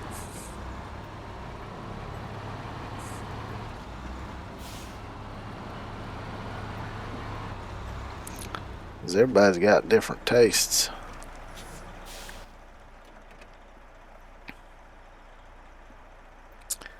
Let's see, right there's the other one. So go that way and then go through the swamp.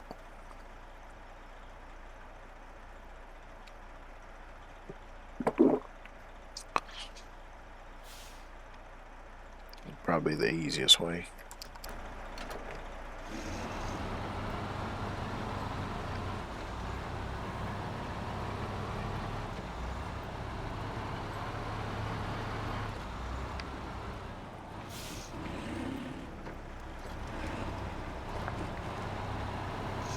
It's like I always thought it was a little odd that my dad grew up on a farm, but he didn't like the taste of milk.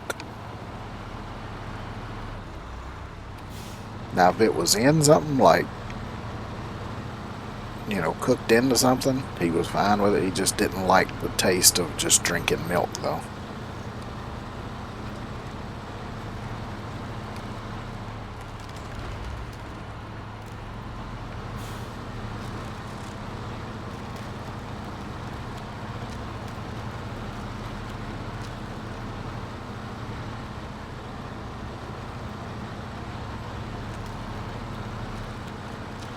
I know a lot of people like buttermilk, but to me it just tastes like spoiled milk. That's fine, like if you're making biscuits or something like that, but I know people that just drink buttermilk. I'm like, nope, not for me.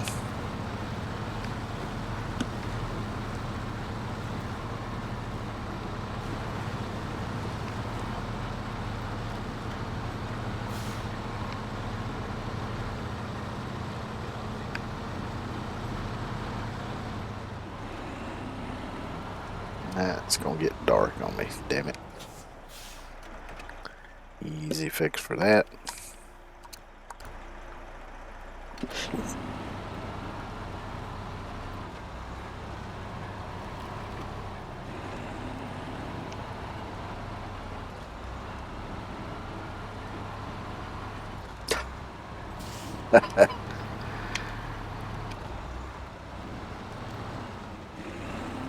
Yeah, I don't like the smaller keyboards either.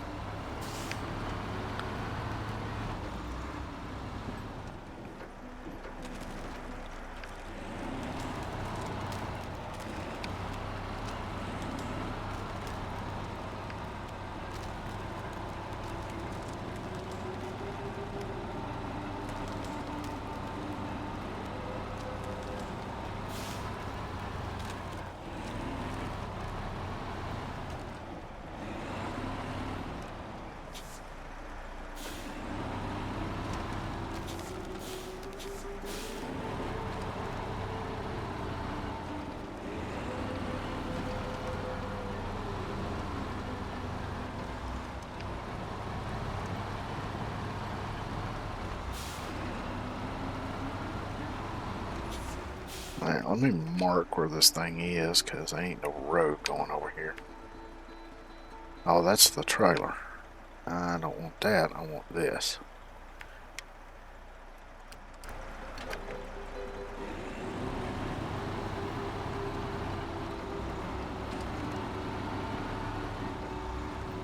Yeah, ideally I like a traditional size mechanical keyboard.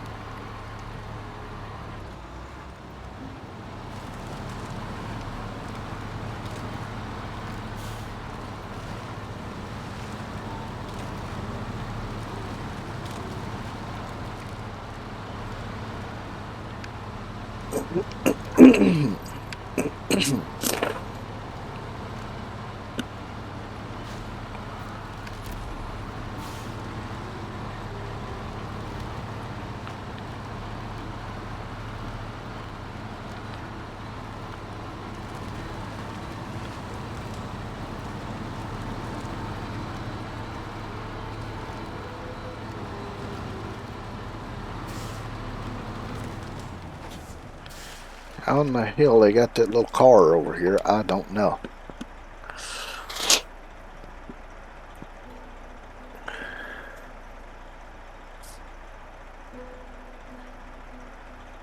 Of course, now in all reality, if his grandpa had got this car stuck in the swamp that long ago, there'd be nothing left but rust particles.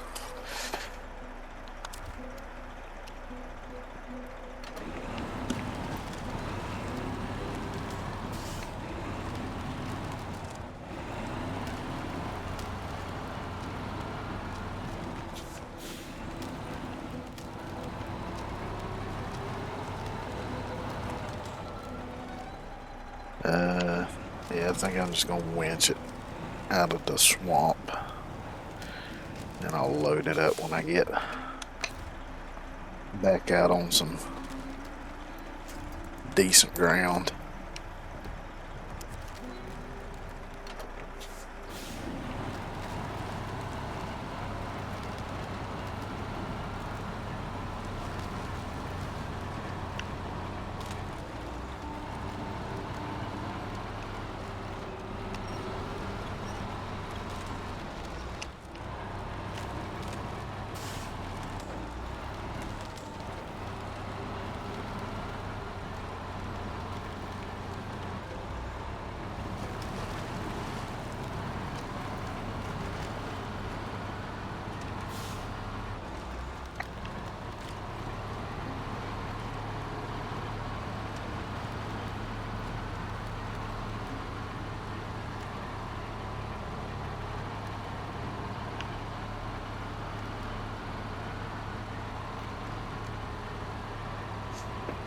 Funny thing is, if they really had been a car like that left in the swamp for all them years, and somebody went and scraped up what rust was left and put it in a bucket, they'd turn around and put it on Facebook Marketplace and ask $1,000 for it.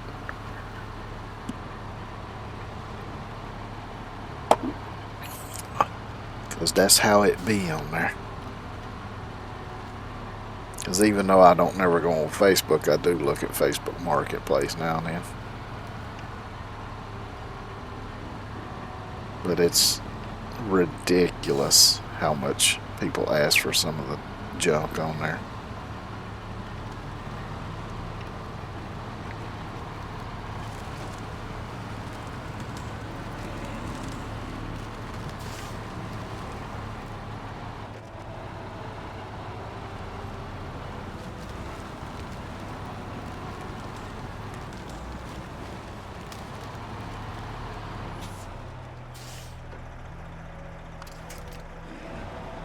Alright, let's see if I can get this thing loaded up on back of here now.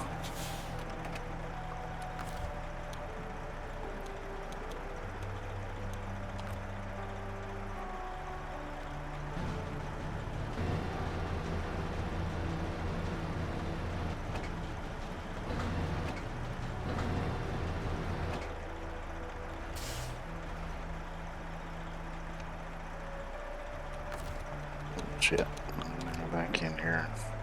Oh, I was gonna do this.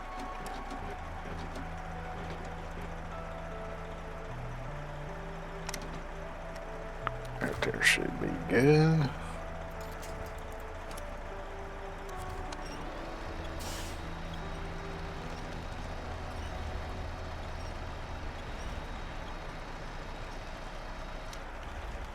Perfect.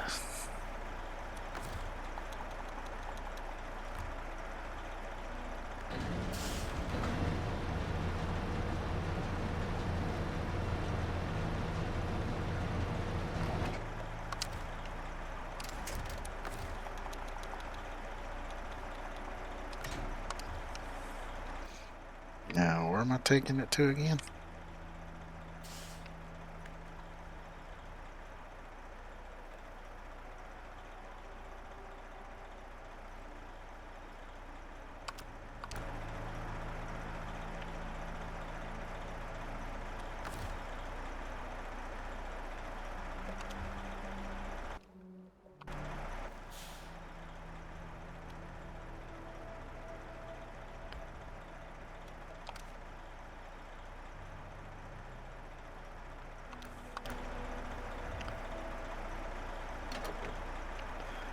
Oh wait, was I supposed to repair it first?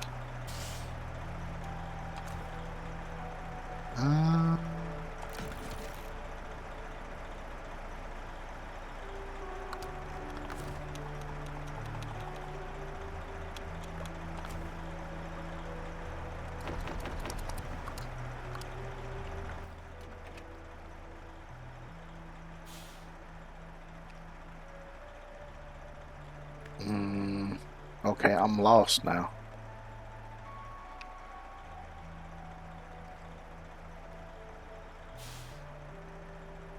Did I not actually trigger? Must have. Okay, hold on 1 second then. I know how to fix this problem.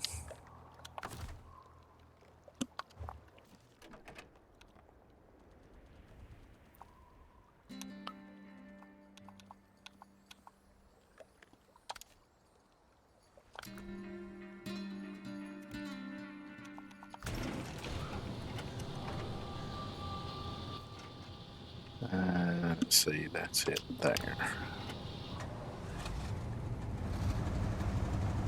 Luckily, there's a second trigger point right here at the garage.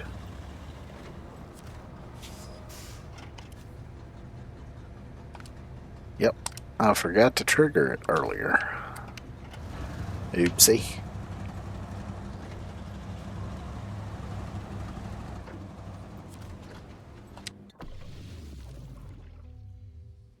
Alright, now I'll go back to the map, swap back to here. And it's got to go to the village.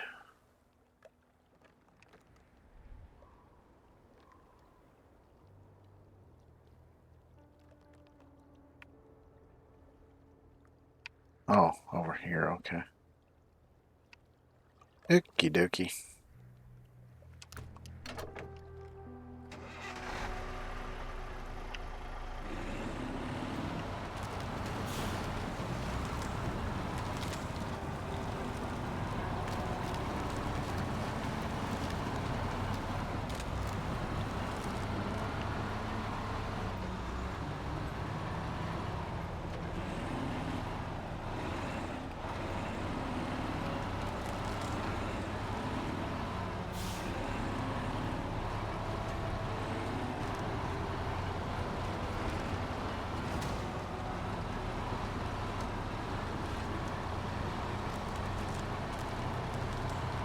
Well, if that thing didn't bounce off of there coming across that, it's not coming off of there. Unless I flip the truck over on its side or whatever.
So this is the last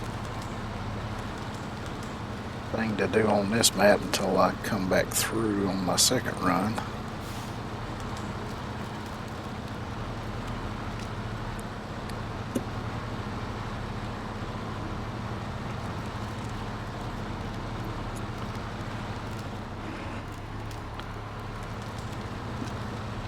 So I guess next I'll grab the F750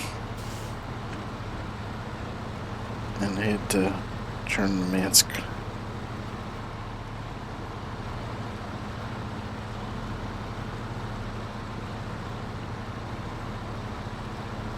Because it don't have a garage.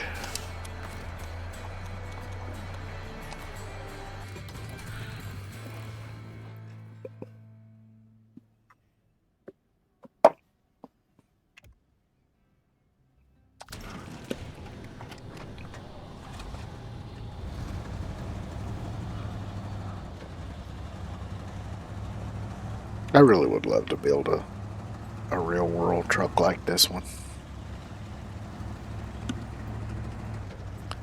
That would be cool as shit.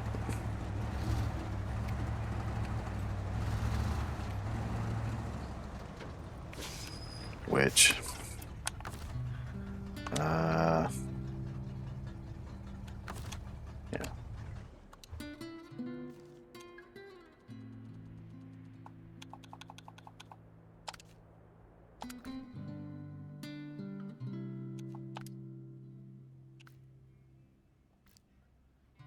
Let's see how I want to look at scouts.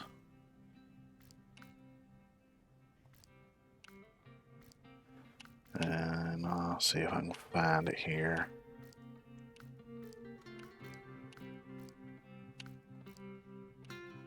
This one.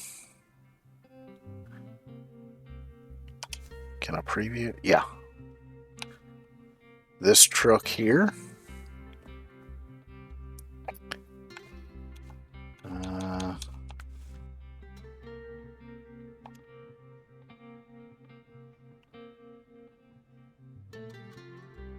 I watched a guy on YouTube build basically this truck.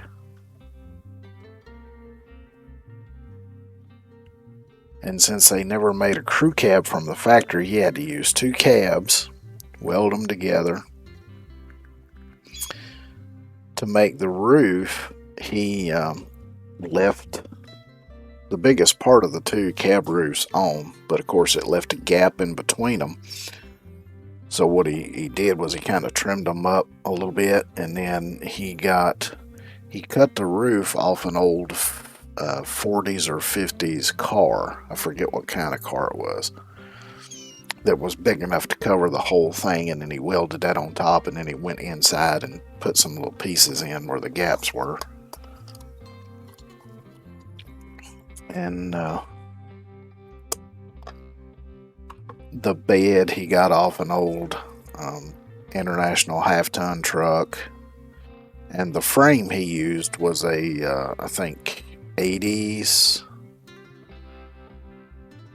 either mid to late 80s or possibly early 90s Dodge dually, because it had the Cummins 5.9 Cummins.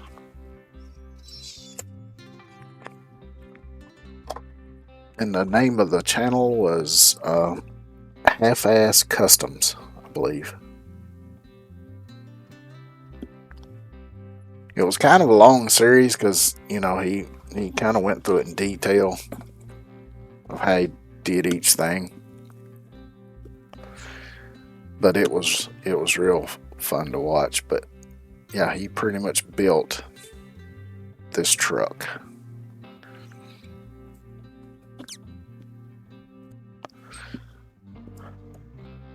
So if you're interested in that, it's on YouTube, Half-Ass Customs.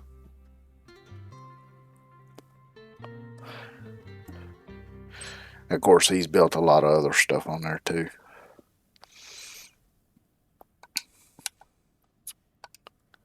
Oh, map. Back to the 750. But I want to build.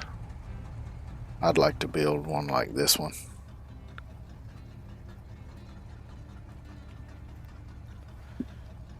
Because like I say, I'm pretty certain that with the like F650 and F750 back in the 70s, the cabs, the doors, the hood were the same as it was for the F100s, F150s, F250s, F350s of that time. The only difference was the understructure of the front clip and the fenders and the grill and everything, I think. I could be wrong on that, but I think the cabs, doors, and hood were the same.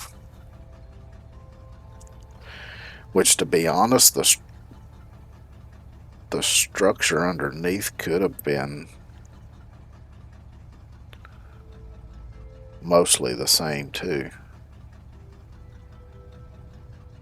Because the fenders would have probably bolted in roughly the same place. On top, anyway.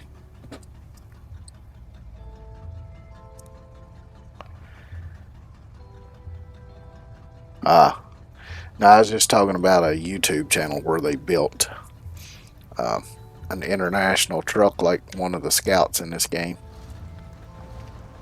And then I was talking about how I would like to build one just like this one.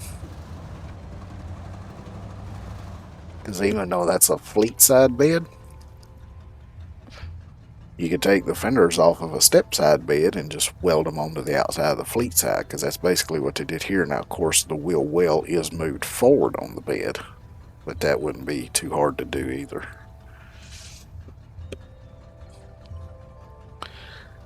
Because the section with the wheel well in it, you could cut out of the bed, cut some sections out of the side, move that section forward, weld it in, weld the other parts that you cut out in behind it just to move it forward.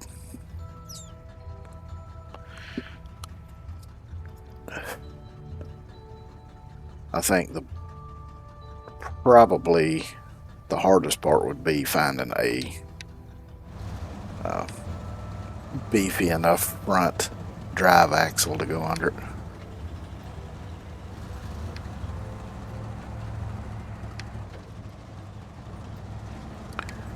Of course, it might be possible. I know they make four-wheel drive F550s. I'm not sure when they started those. Probably at least in the 90s. Which I've seen four-wheel drive like F650s, but it was an aftermarket add on it. They never did do a factory version.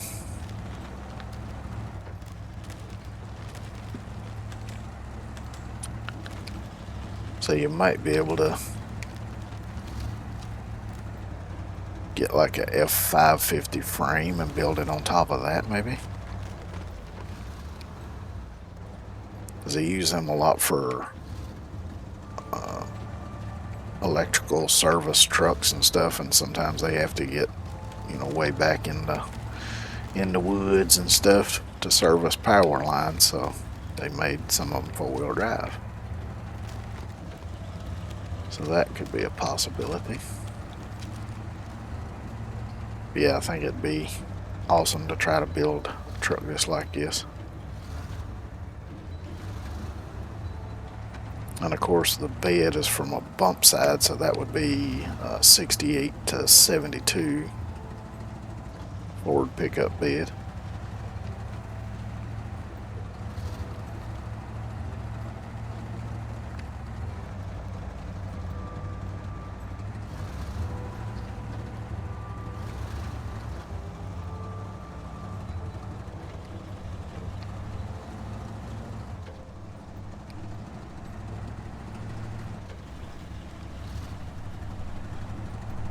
But yeah, that would be fun to build a replica of this.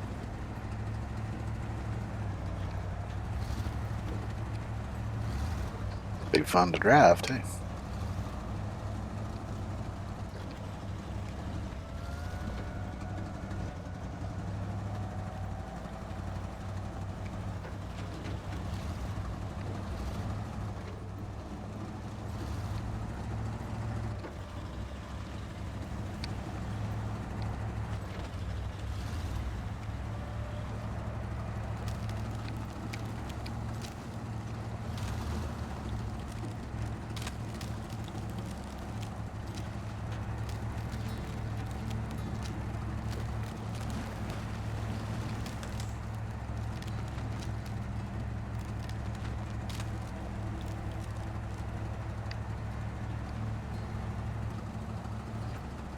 Be a shit ton of welding though, that's for sure.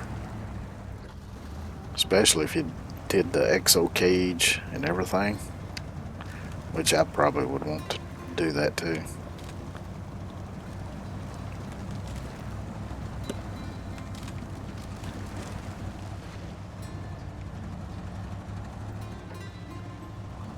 And then with the spare tire thing in between the cab and the bed, you could probably swipe something like that off another truck, which that one's, I don't know that that one would be automatic. Of course, you can make it all from scratch too. But I know the Stewart and Stevenson trucks that you see on like Go Planet on auction, a lot of times they have something like that. And I'm sure other trucks probably have something similar.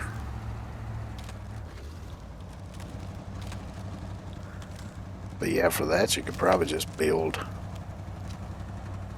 Really wouldn't be too hard to build, I don't think. Just get some bar stock. You have to bend 2 curved pieces. The rest of it be straight. Cross bracing. Just put a small, if you wanted to make it automated, you could put a small electric ram on there, because actually, yeah, I saw somebody build a little miniature dump truck, and that's what they used.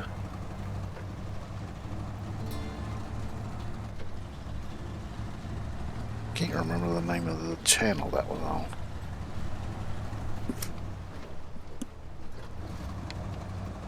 I might have to look that up later. I can remember too.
I might look at e-repairables and see what F550s they got on there, if they got any right now.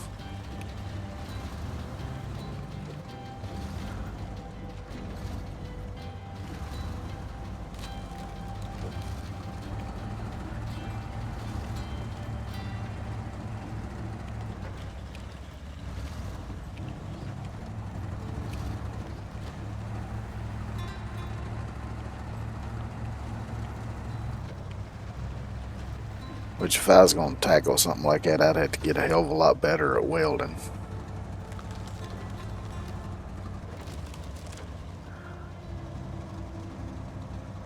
As I have very little experience welding right now.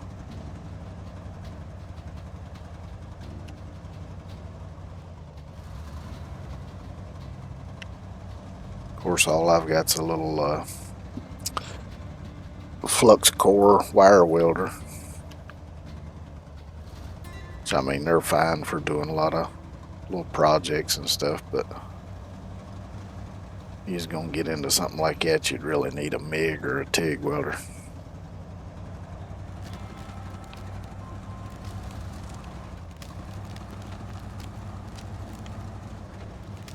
I've never played that.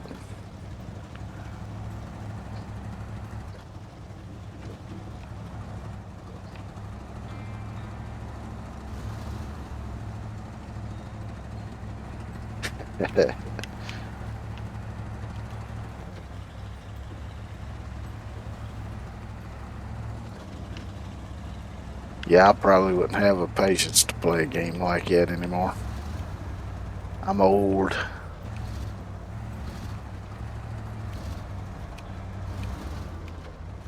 I get frustrated a bit easier with games anymore than I used to.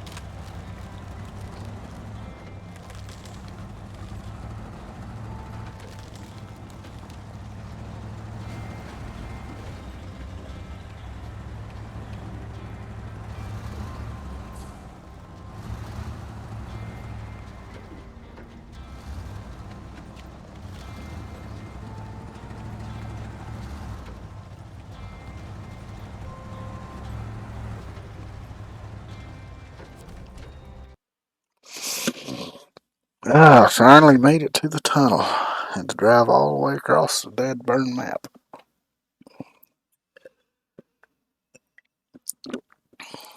Of course, I could have probably went the other way and crossed, and it might have been a little bit shorter.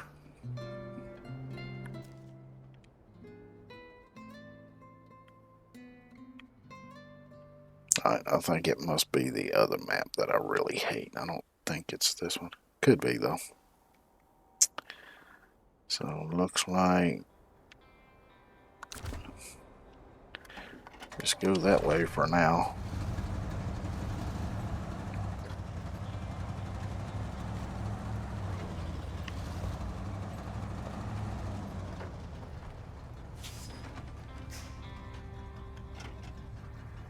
Although it might be this one. It might be that section over there that I'm thinking of. No, I think it's the other one. What's the other one? Northern Aegis. Yeah, I think that's the one that I really hate out of this lot.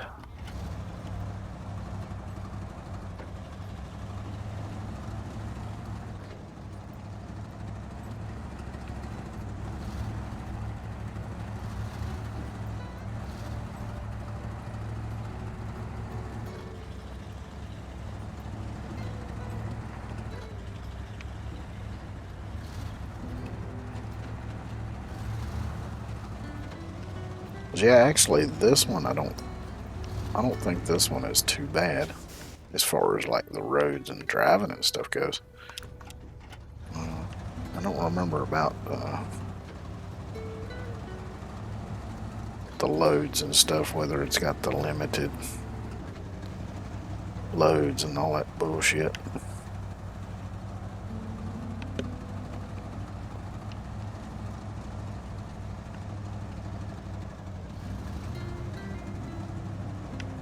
Oh, I see a rock slide up ahead.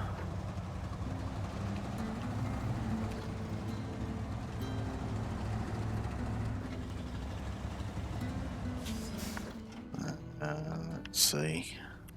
Yeah, I still got a ways to go. I should be able to drive over this.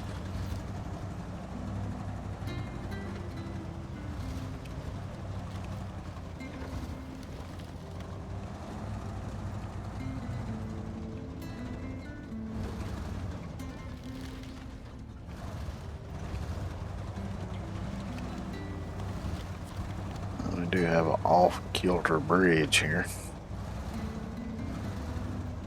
Just gotta be careful.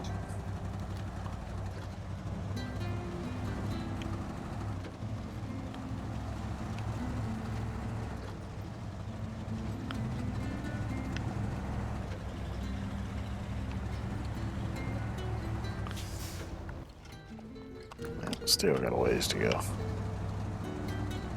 Yep, there it is up there. Now to figure out how in the hell I'm gonna get up there. Probably a road that comes in from a backside somewhere.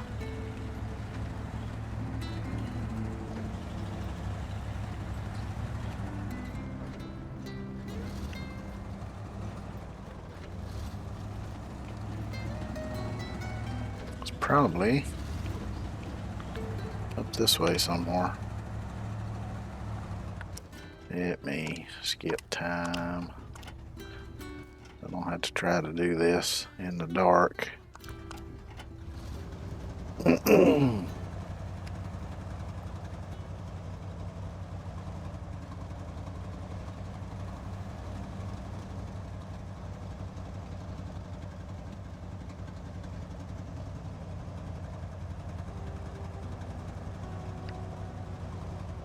Yeah, honestly, I think if you was going to build a truck like this, probably the hardest thing to find would be a decent 70s crew cab.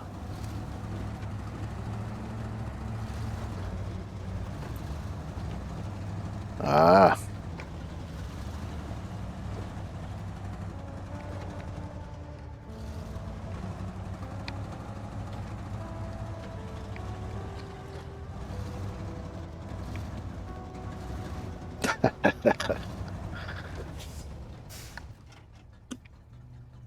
Hmm.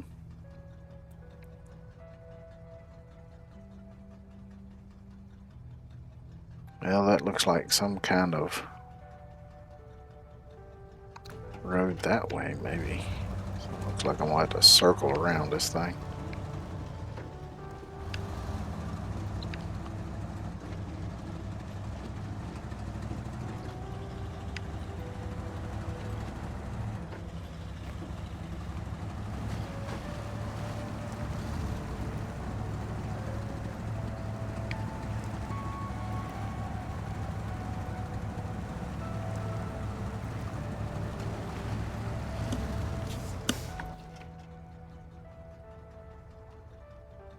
Alright, right there's where I can go in.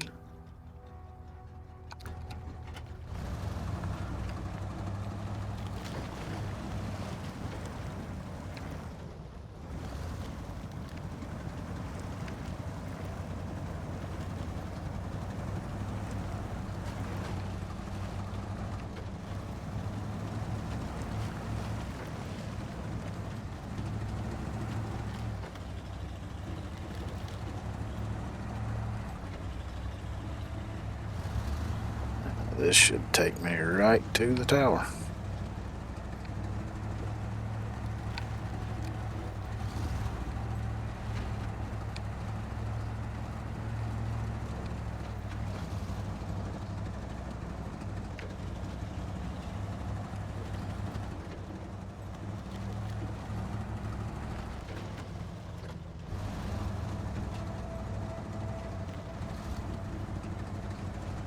There's another road leading in.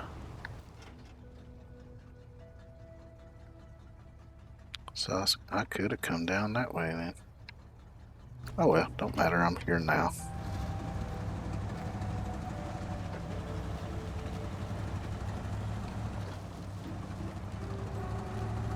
It's a shame I can't remember these maps better from when I played them on PlayStation.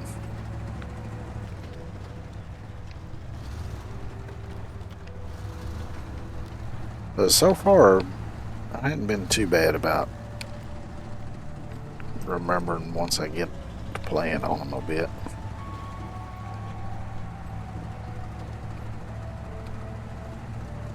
I still get turned around from time to time though.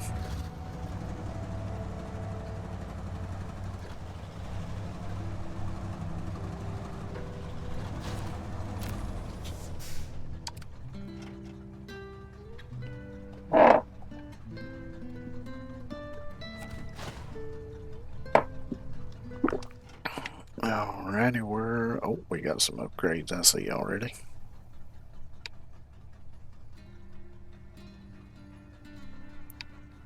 So we got 1, 2,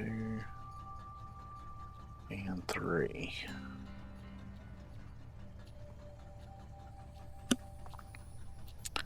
So let's see, I'm here.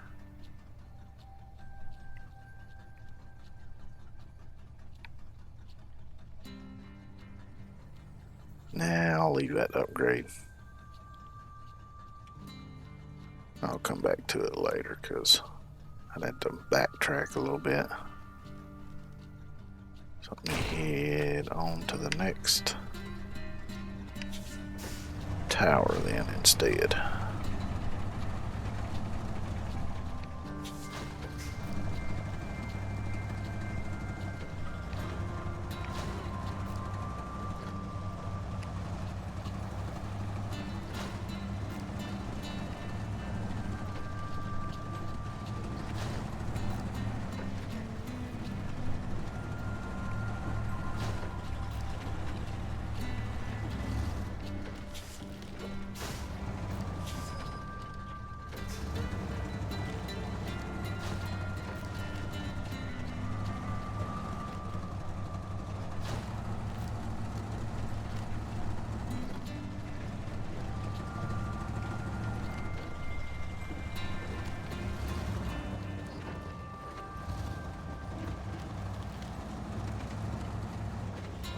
Let's go back this way.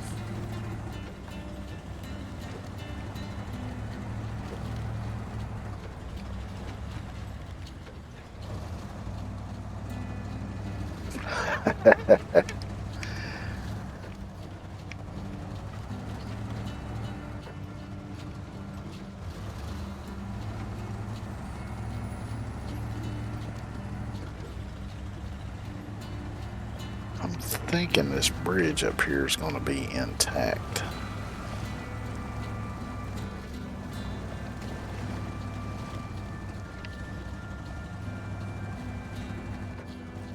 Yeah, I was thinking this is the one where you got to pick up the rocket parts.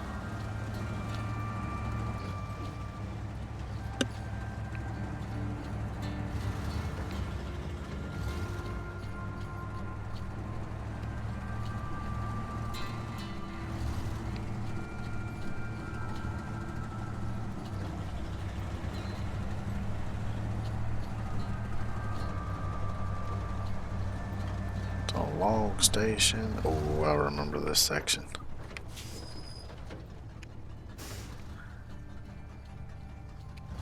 Because there's no repairing that bridge.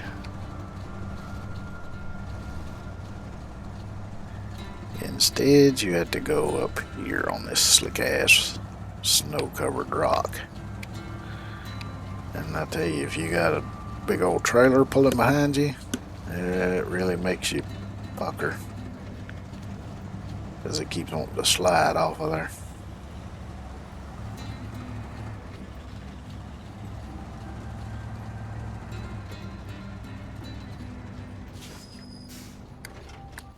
Alright, let's see, where's the tower at? Right up here.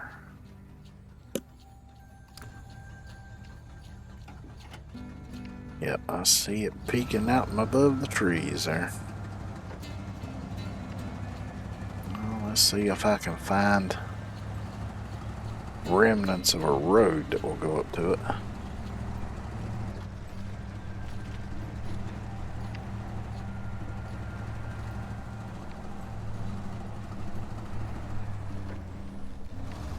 I think I found it.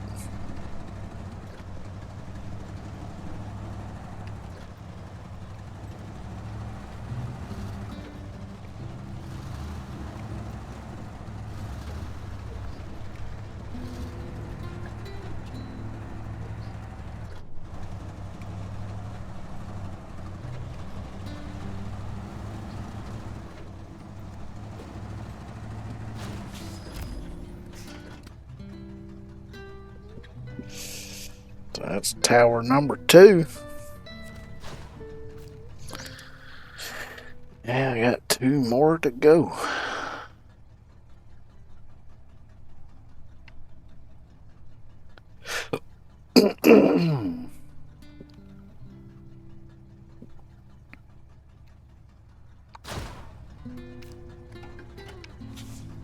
Like I can just keep following the main road around. It should lead me over to that other one.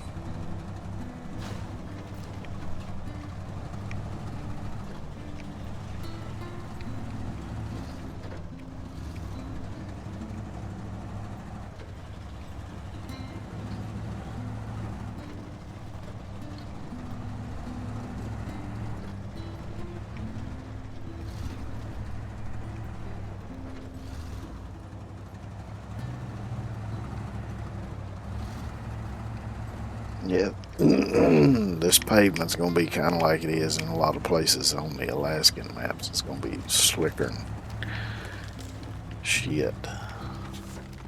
Oh, wait a minute.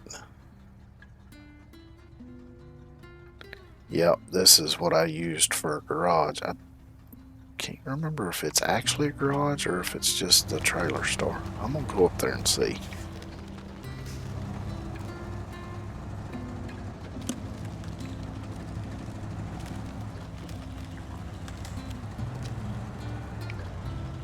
Because I remember that being my starting point.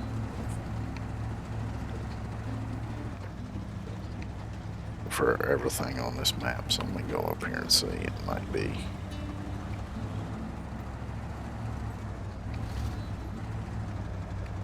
Would be nice if it is.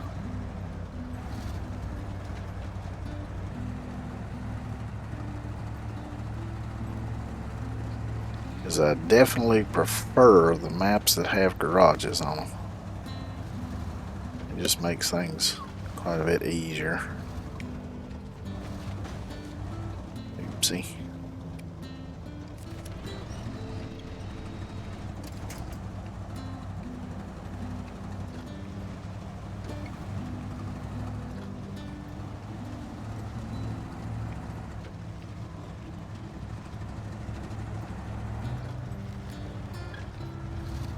Because just looking at the building on the map, it looks like a garage.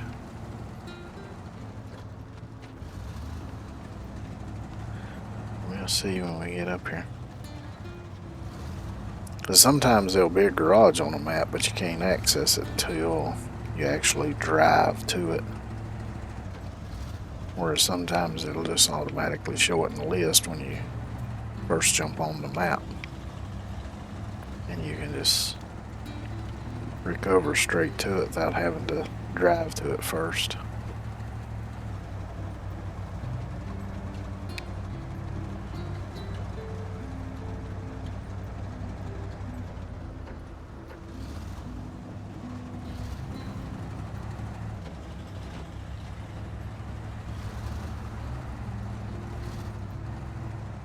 Yep.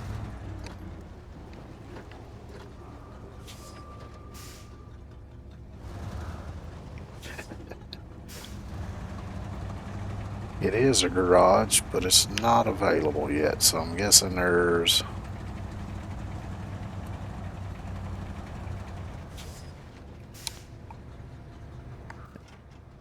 might be something I have to do to open it.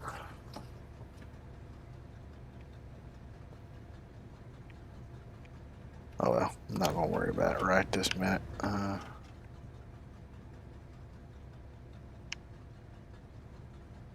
Let's see. I know I can go down through here.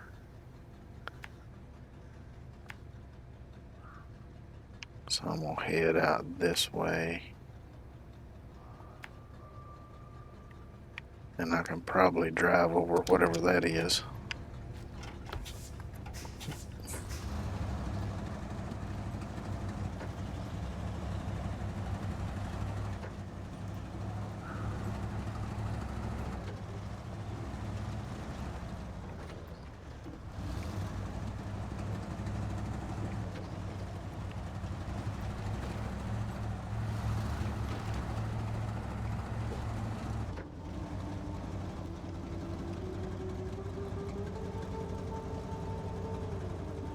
Driving through Pudding again.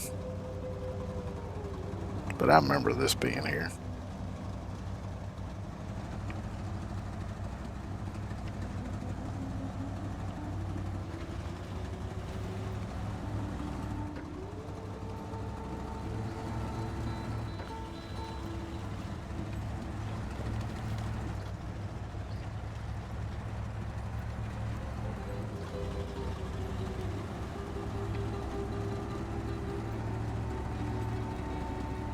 And if I remember right, I think there was one set of maps that they put out that actually had a garage on every map. I don't think this one was it though, because I don't think there's one on the Aegis installation or whatever. But that one might be, I might be able to open that one up that I was just at. I don't remember.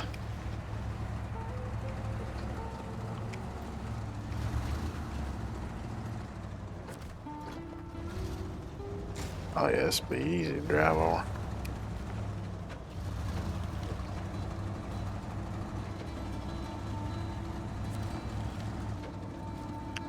Okay. I need to go that way. To the right. If I remember right, there's a swamp down here. Yep. Yeah, maybe not a swamp, but a very wet area.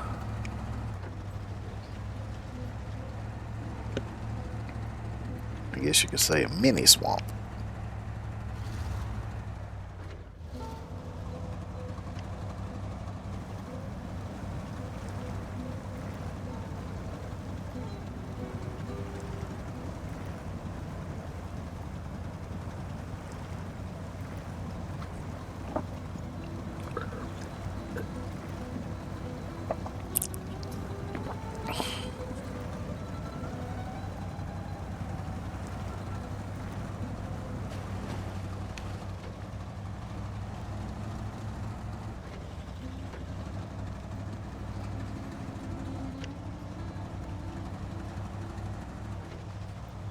Yeah, I see the tower right over there.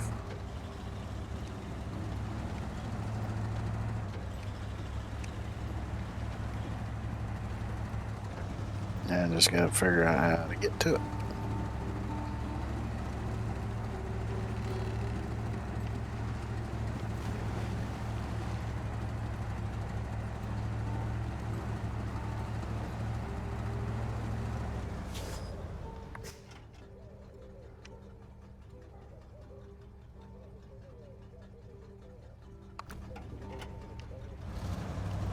Keep on going. It's probably gonna be around the other side somewhere.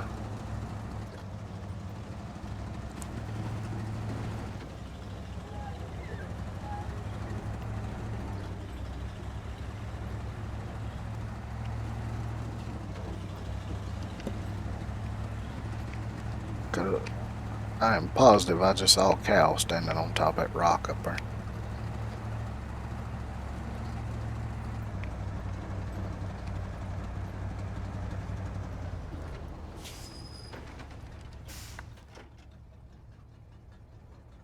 Aha. That's where I need to go.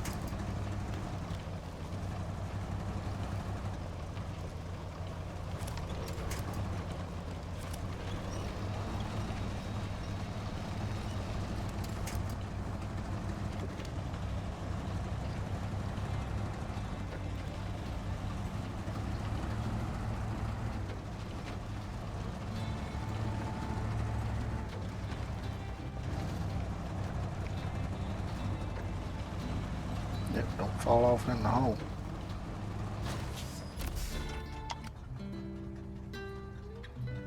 Tower number 3. Got one more left.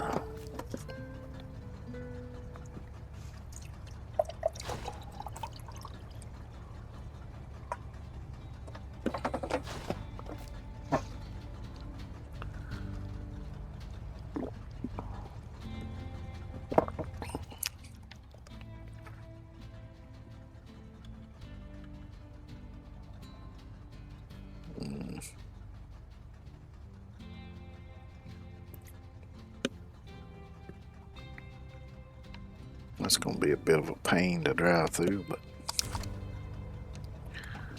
it is what it is.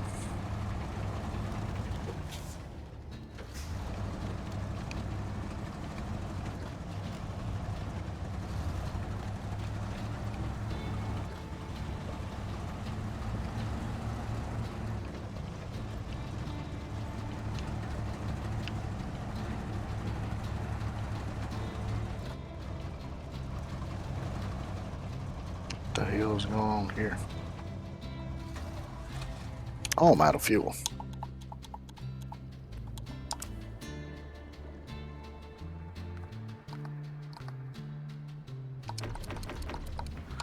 Not a problem, because I got like 5 billion fucking jerry cans strapped to this thing.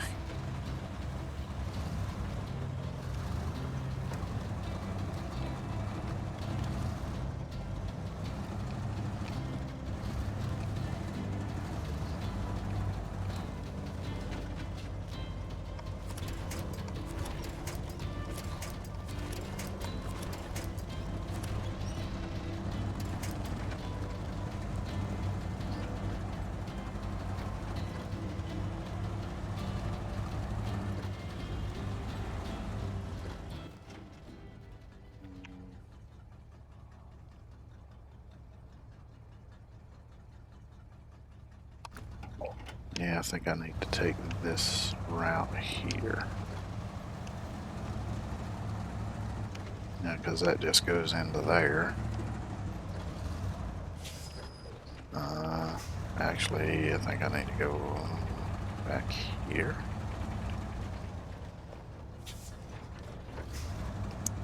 Yeah, I think follow the power lines down. Oh yeah.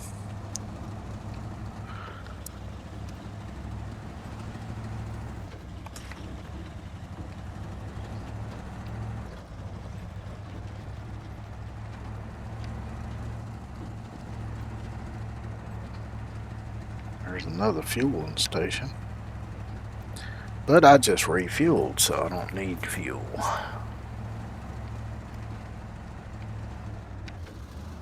Of course, I could refill the jerry cans. But I don't need to.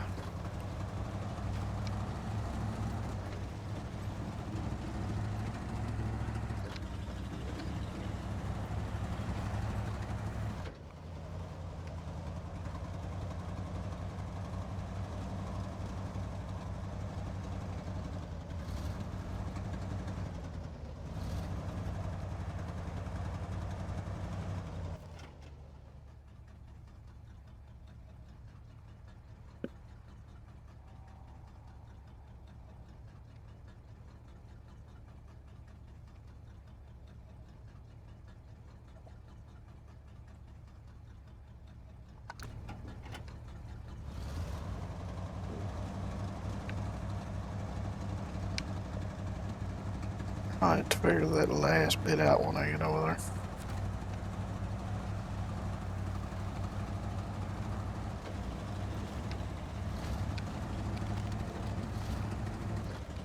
These rock slides are very easy to get over though on this map.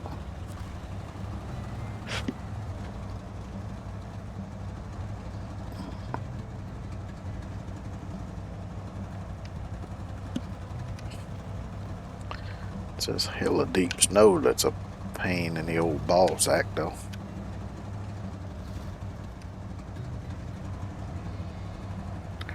Really hinders progress.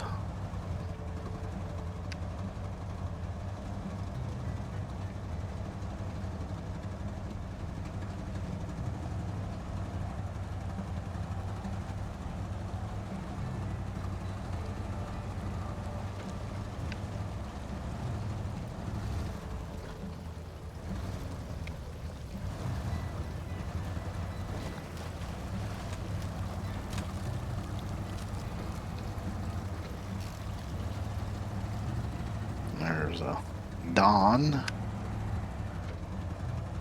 It looks like the old Lada. I can't remember if it's the Riva or the Neva. There's one that's like the little 4-door sedan, and one is the little small 4-wheel drive.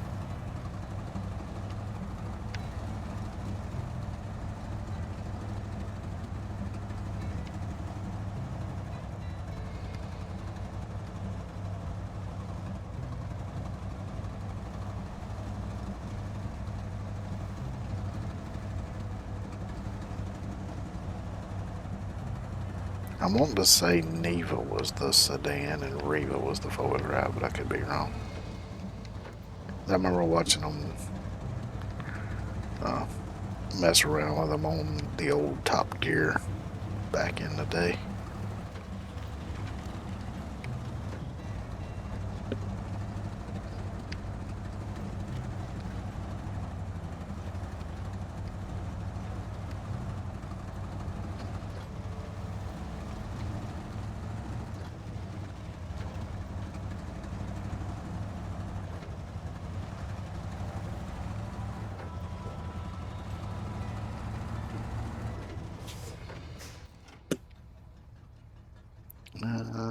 Still can't see much over there. So I'll keep it going.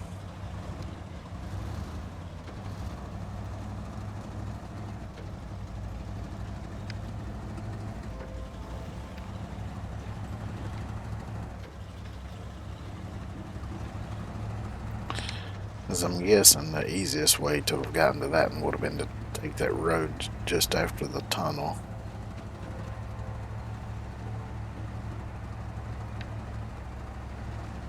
Which if I'd been paying attention, I could have done that when I first got here on this map.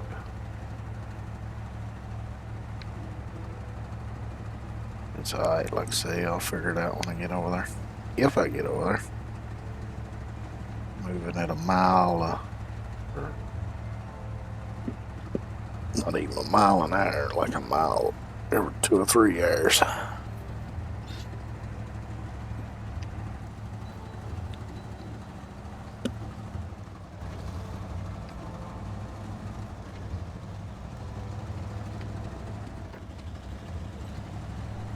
I don't see the tower from here.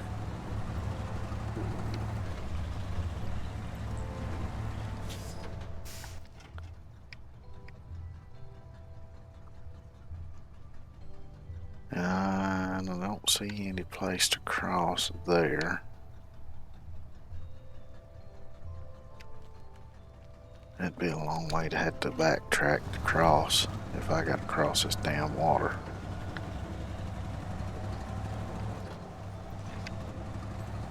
Well, actually, I could just, yeah, I could cross right there. Actually, let me go ahead and do that because I'm sure I'm going to have to cross.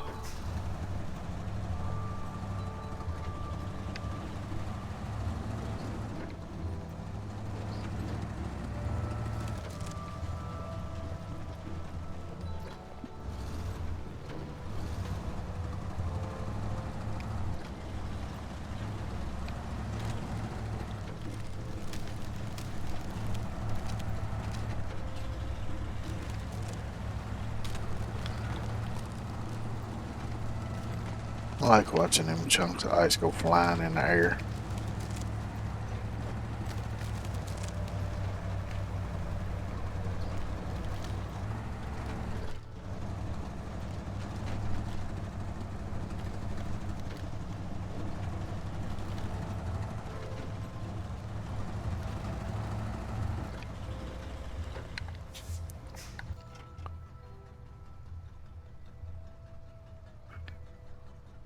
Ah, shit. There's a crossing point, and I should have went on that one because it's actually... Yep, I guess I'll backtrack. Oh, wait, a stone circle. Oh.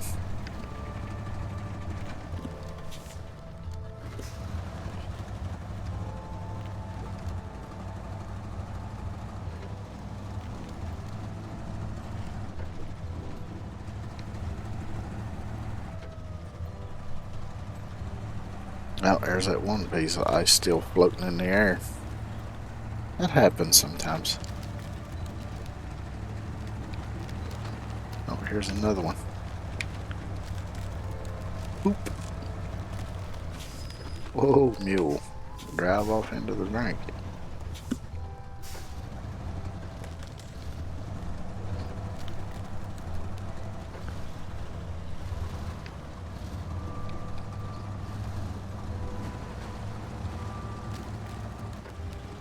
And now I'll go down here at the other spot and cross.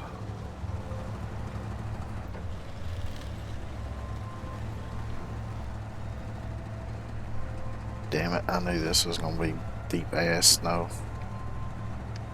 See the crossing point though.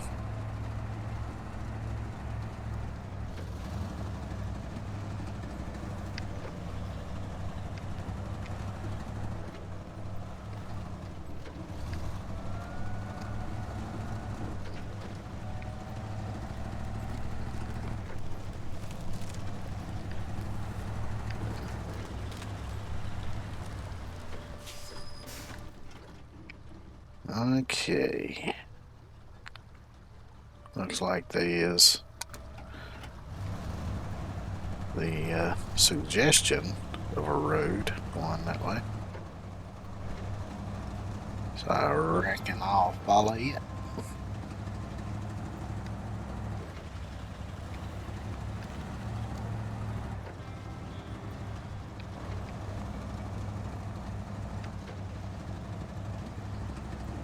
Oh, I see the tower now.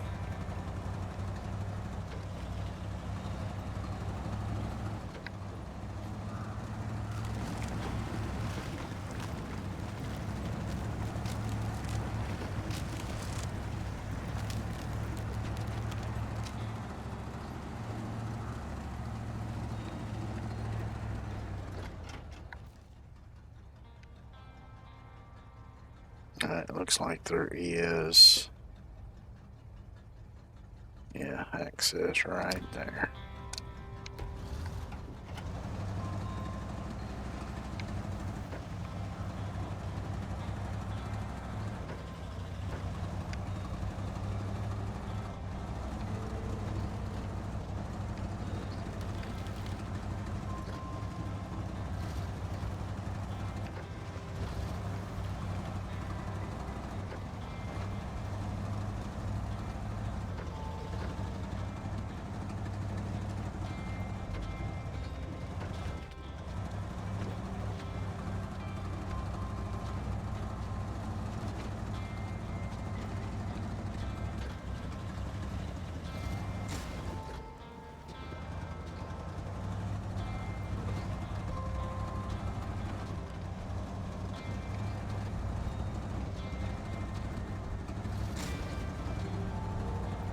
Yeah, just a little bit of damage to the engine, nothing major. Still running, that's what counts.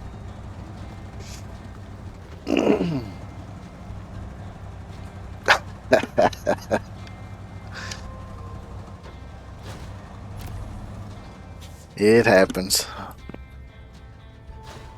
Especially when you got letters right next to each other. I do that all the time.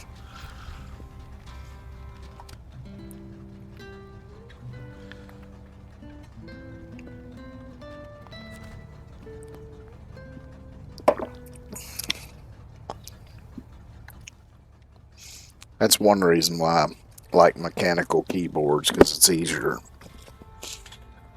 With the other style keyboard, sometimes you can't tell if you've hit a key or not, but it's a lot easier to tell if you've actually hit the key or not when you're using a mechanical keyboard.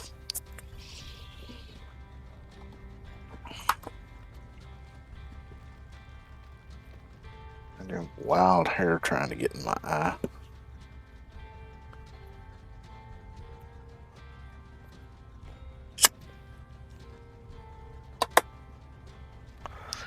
I see there's an upgrade near here too.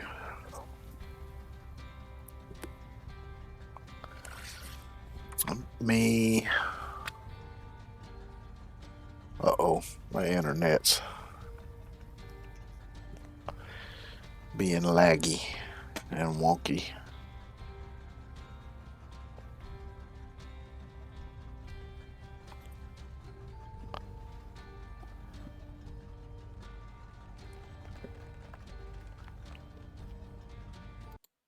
Let's see, let me refresh that.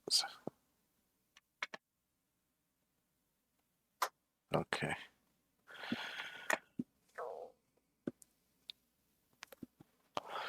Let me bring up Map Runner right quick.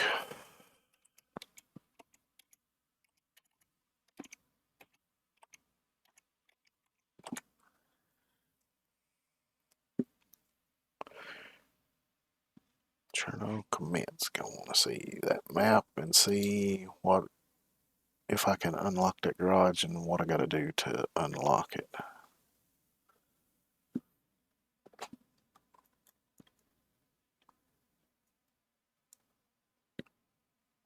Here we go.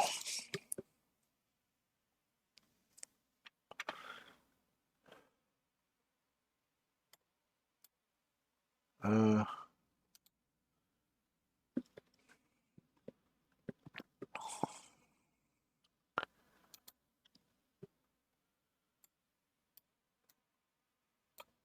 there we go. Garage requirements back in action.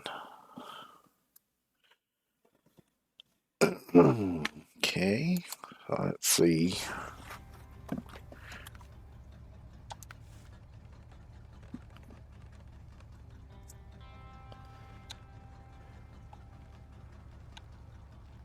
I don't see it listed there. Nor there. Here we go. Back in action.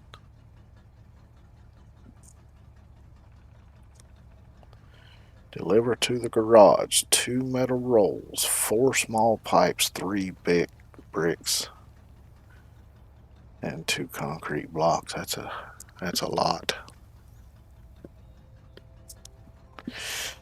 And I think I'm gonna save that till next time.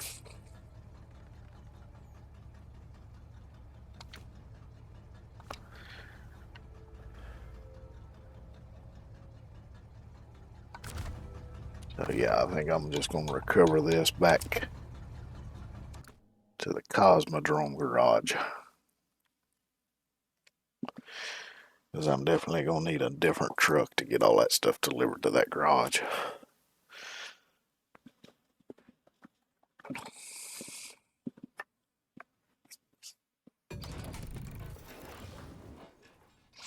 And I reckon that'll do it for today. We'll pick that up and I'll get that garage open next time. And I'm gonna go find some groceries to throw down my neck. So, y'all have a good one and take care. And I'll see you tomorrow.